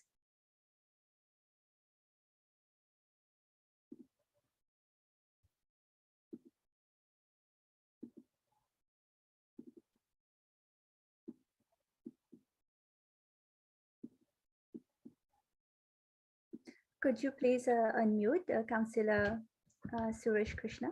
Thank you. Sorry, I was very enthusiastic without even checking my mute. It's an honor attending the Sri Kailasa'S commemoration of the World Day of Social Justice and Om Award ceremony. And thank you for your invite. First of all, my greetings goes to Supreme Pontiff of Hinduism, Jagat Guru Mahasannidhanandam, His Divine Holiness, Bhagavan Nithyananda Paramashivam. Yes, I'm very fond of Bhagavan Nithyananda Paramashivam. He has many talents and he is an extraordinary. I never seen a human being who can share their hidden talents and powers with other human beings. But I have seen it in His Holiness Bhagavan Nithyananda Paramashivam, and I have personally witnessed myself in London. Yes, Ma Adma Daya coordinated many events in London, and the opening of a third eye and the vibration of coconut are the biggest highlights. These are only possible by the Holiness Bhagavan Nithyananda Paramashivam. It's an honor being part of this celebration. And I just would like to touch upon two things: the healthy living and the peace. Yes, the global austerity hits by many countries, and United Kingdom is not an exception. Because of the austerity, we have faced with many crises in UK, and poverty is one of them. And the food poverty crisis is another one which causes obesity, which means the poor people are consuming unhealthy food and faced with health issues from all age groups: children, young people, adult, and elderly.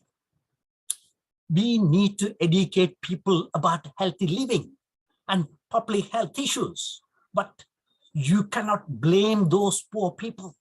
When you are starving, you tend to eat anything within your reach.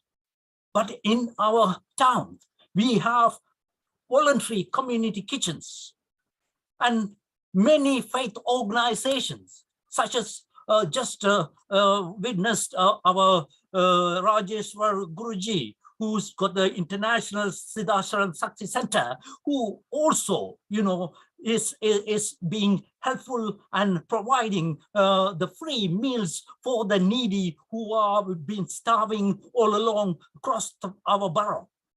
And many faith organizations are looking after people who face with food poverty, but globally, it is not there. Second one is the global peace that we really needed. As you can see, now Russia is about to strike Ukraine.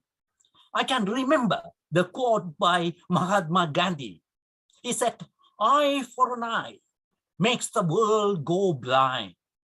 We need to value each and every citizen on this earth so that love, peace, and happiness will come your way with a smile.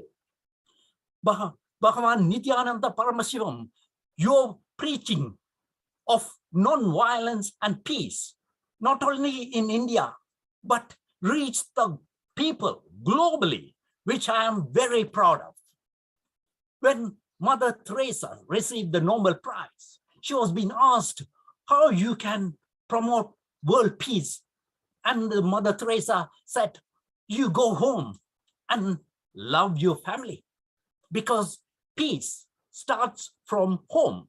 If every household loved their family, we would all have the global peace. Let's we all hold hands together and unite together, work together, and achieve the social justice for all. And thank you for your recognition of the Om Award. Very happy to see my dear friend Rajeshwar Guruji also receiving this award. And thank you to all for having me on this great occasion. Thank you.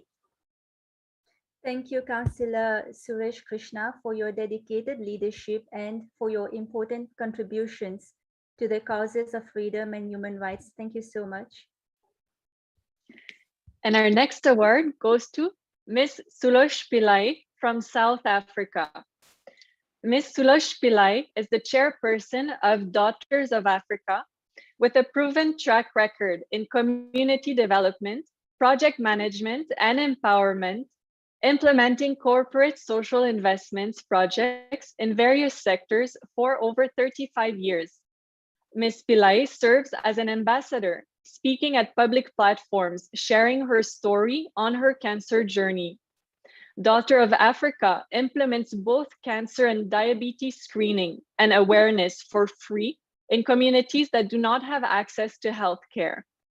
Ms. Pillai is also the Vice Chair, ACT Foundation, SA, a global charity community which operates in a growing number of countries across Africa, Asia, and Europe. Ms. Pillai has been a recipient of many awards for her philanthropy work, amongst others, Mayor's Award for Excellence in Community Work, Amen Women of the Year Award, Peacock Award Indian Academy of Essay, and many more. Ms. Pillai has recently been appointed a member of the Multidisciplinary Ministerial Advisory Committee for Social Behavior by the National Minister of Health and Social Development. Ms. Sulosh Pillai, we warmly welcome you and we kindly invite you to share a few words. Thank you so much. My salutations and prostrations at the feet of the Supreme Pontiff of Hinduism, His Divine Holiness, Bhagwan Nithyananda, fondly known as Swamiji to me. His blessings indeed is the foundation that is making this world a better place to be in, no matter where we are globally situated. As you know, I am all the way from South Africa. We as an organization, the Daughters of Africa, our vision as an organization for global peace encompasses the 3 pillars of the United Nations engagement, namely peace and security, development and human rights, most importantly though, humanitarian action. We need more people to focus on the concept coined by our late president, Tata Nelson Mandela. I was very, very privileged to be able to work with him in many projects in South Africa. He coined this beautiful concept called Ubuntu, literally translating into I am because you are. We cannot, as a community, as an organization, as a global community, function in silos, neither can we function in a fragmented means.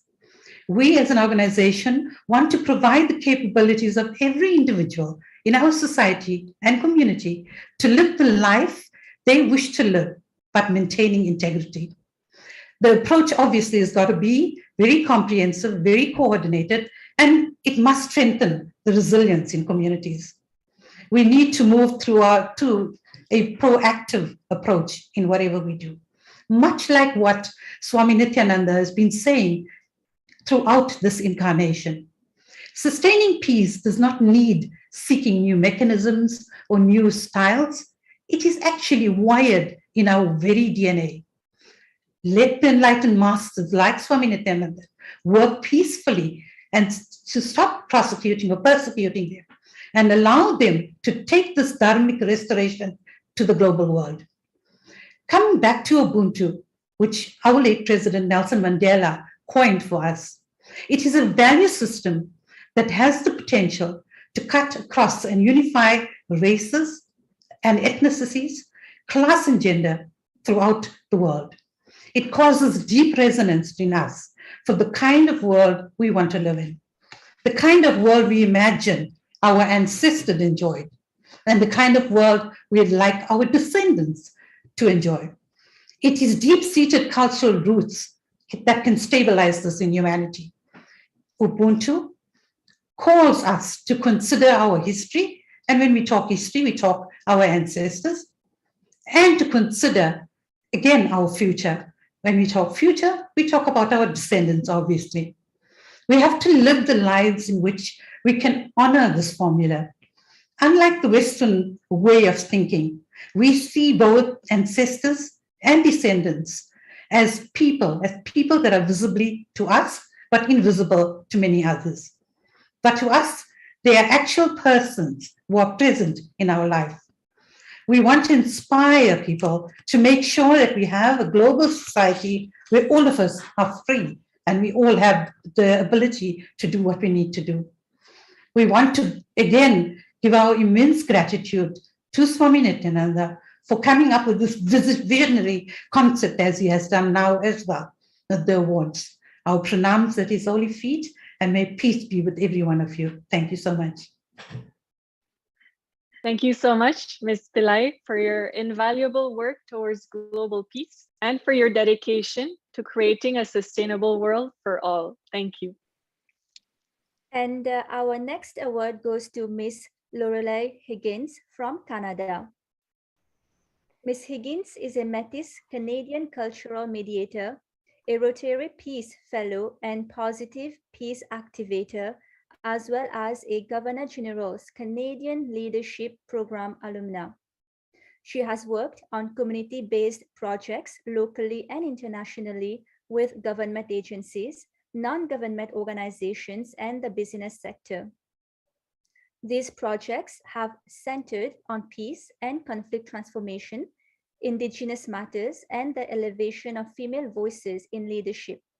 Ms. Higgins has worked across the globe in communities in Africa, Asia, Europe, North America, and South America.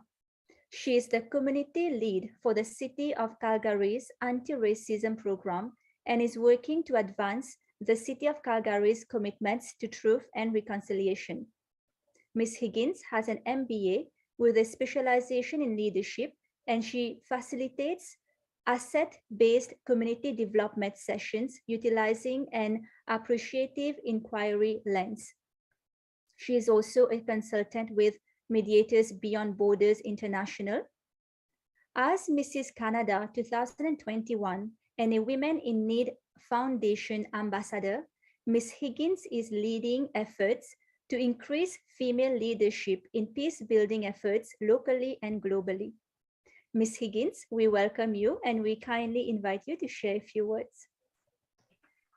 Nithyanandam, Tanshe, Oki, Danitara, Amawistich. Hello, everybody. Lorelei Dishinakashun.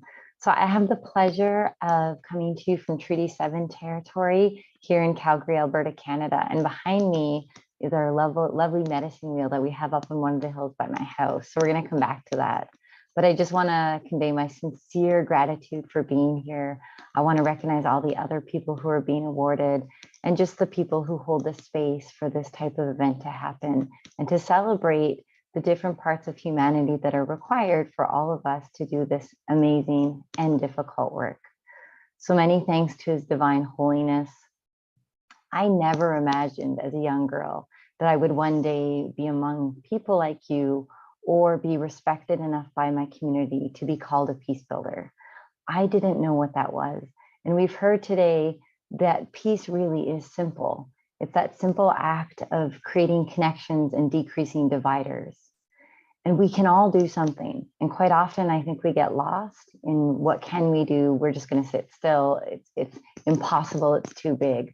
But what I hear from this wonderful group hosting us and from everybody on the call is every single person can do something. And it's only in moments like this when you realize that the things that you do every single day are spectacular and that they're meant to be rewarded. So if I can encourage everybody, one thing is encourage one other person today, that they too can be a peace builder, that they too can reach out that hand and create a connection where maybe before there was a division or an unknown, so maybe we were scared. And the more we connect, the more we reconnect, and the more that we walk together, I do really think that peace is possible. I'd be remiss if I didn't close by just thanking those who came before me. Somebody said earlier, you know, we stand on the shoulders of giants. I have so much of my family who has fought for rights as Indigenous peoples in Canada. I've worked with Indigenous populations around the world. And every single time that I stand up here, I think about all the work that's gone into this, all the blood, the sweat, the tears, but also the laughter and the joy and what's been required to be here together. So I'll just close by, again, referencing the medicine wheel behind me. For those of you who know my work, who have seen it, I always talk about the shared path forward and what's required in this work and to really, really achieve social justice is that we recognize that we're all required. So if we stop thinking linearly and that we all just have this piece or that piece, and we start to see ourselves as a circle a medicine wheel, and we start to figure out where we all fit, we actually realize that in the circle, we all have a place. So I commend every single one of you watching, listening here on this call for the place that you're taking in creating a better future, and for taking the disruption that COVID has created and turning into something incredibly positive so that we can refashion a world where we all have a place in it that's actually seen and heard, and we all feel like we have an active role in our societies. So thank you so very much. Marcy, namaste. Thank you so much, Ms. Higgins, for your inspiring leadership and commitment to truth and reconciliation. Thank you so much.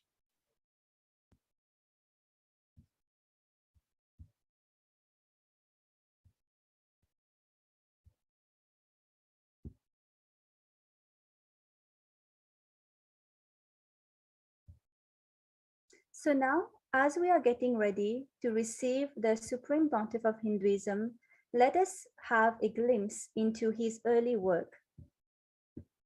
As you can see here on the slide, when the Supreme Pontiff of Hinduism was very young, the temple monastery complex behind him of his gurus, Mataji Vibhutananda Puri in Tiruvannamalai, was built brick by the Supreme Pontiff of Hinduism himself.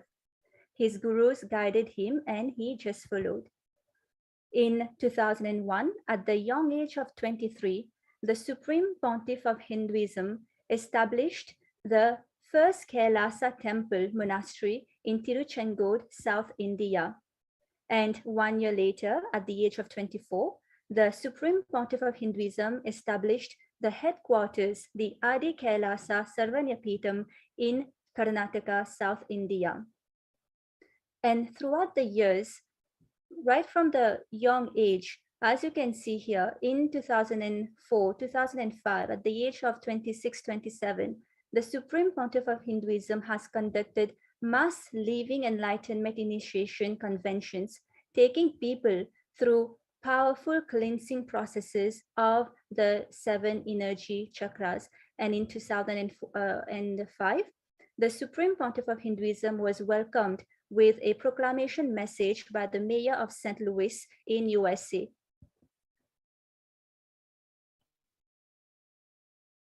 And here are just some few examples of the mass living enlightenment initiation conventions conducted by the Supreme Pontiff of Hinduism, which attracted thousands of people around the globe.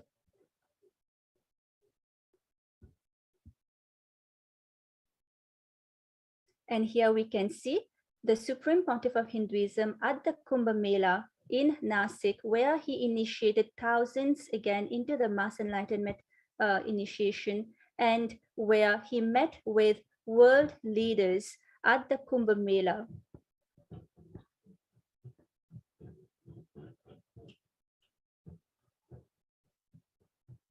And all the hard work of the Supreme Pontiff of Hinduism has translated into the 108 Sri Kailasa Uniting Nations initiatives. These initiatives support a variety of humanitarian services, which collectively allows for the creation of an enlightened, peaceful, sustainable, equitable, resilient, and thriving world. The 108 Sri Kailasa Uniting Nations initiatives align to the United Nations 17 Sustainable Development Goals and expand on to many other initiatives, incorporating other elements which are rooted in the ancient sciences of Hinduism, universal practical applications to bring about time-tested, foolproof, lasting solutions to the world's problems, whether it is economical, social, or environmental. And one such example is Qun for affordable and holistic healthcare. In the midst of the pandemic, the Supreme Pontiff of Hinduism successfully implemented multi-layered quarantine protection through Kailasa'S COVID care facilities, as recommended in Kailasa'S COVID-19 and Multilateralism report, which was published by the United Nations. The Supreme Pontiff of Hinduism opened his doors to all, and ensured that all basic needs were fully attended to for all free of cost, including shelter, food, medical care, and more. And another example is the Sri Kailasa Uniting Nation for Education Reform and Development through Nithyananda University and Nithyananda Gurukul.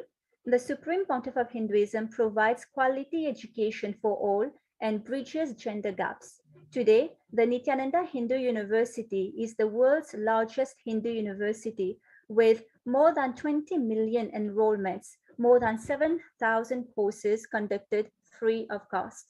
Furthermore, by establishing the Nithyananda Gurukul, the Supreme Pontiff of Hinduism has revived the ancient enlightened knowledge transmission system, the education system, as per Hinduism, and provides free education to millions of children worldwide. To empower women worldwide, including rural indigenous women, the Supreme Pontiff of Hinduism launched many educational initiatives such as foundational literacy programs, vocational training programs, microfinance services, and more. A third example is Sri Kailasa Uniting Nations for Nutritious Food and a Hunger-Free World. Over the past 27 years of his public life, the Supreme Pontiff of Hinduism has, through the launch of the No Hungry Home project, served over 1 billion free meals globally, with 10,000 meals served daily worldwide and 100,000 on festival days. The Supreme Pontiff of Hinduism works for a hunger-free world while ensuring the protection of the environment and all species. Specifically, Kailasa worldwide follows a zero-waste policy and adopts sustainable agriculture practices such as organic farming, rainwater harvesting, high-density farming, and vertical gardening.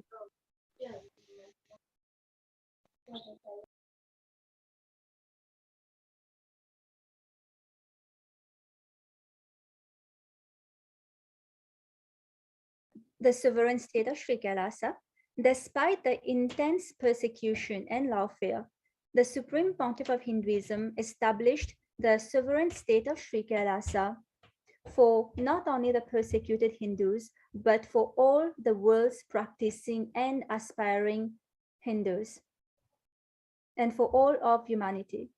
Kailasa is the ancient enlightened Hindu civilizational nation. Kailasa is not a competition for any country. It is in fact only complementing these nations. It is a seed bank for Hinduism with the vision of enlightened living for all humanity, which is rooted in the fundamental principle of Advaita and oneness, the idea that all beings can live in peace and harmony, and that all human beings are equal and divine and can reach their highest potential irrespective of nationality, religion, gender, etc. Kailasa's vision is to revive and share with today's world the practical applications of the greater sciences of authentic Hinduism. And with this vision, Kailasa has created thousands of enlightenment ecosystems around the world.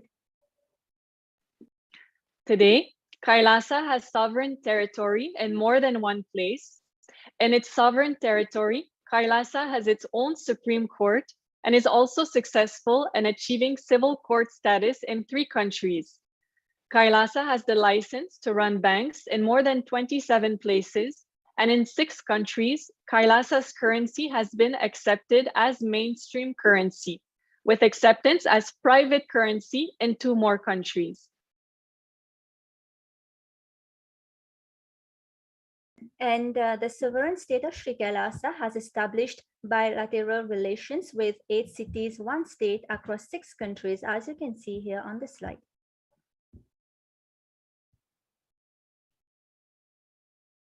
And to honor the achievements of the Supreme Pontiff of Hinduism,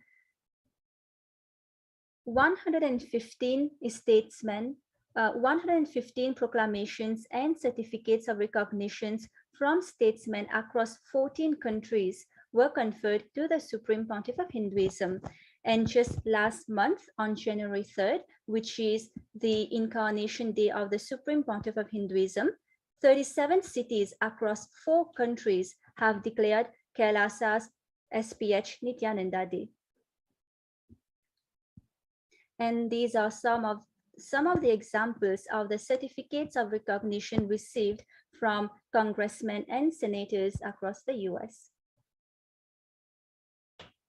And here we can see the proclamations received by statesmen from other countries as well, such as Tanzania and Belize.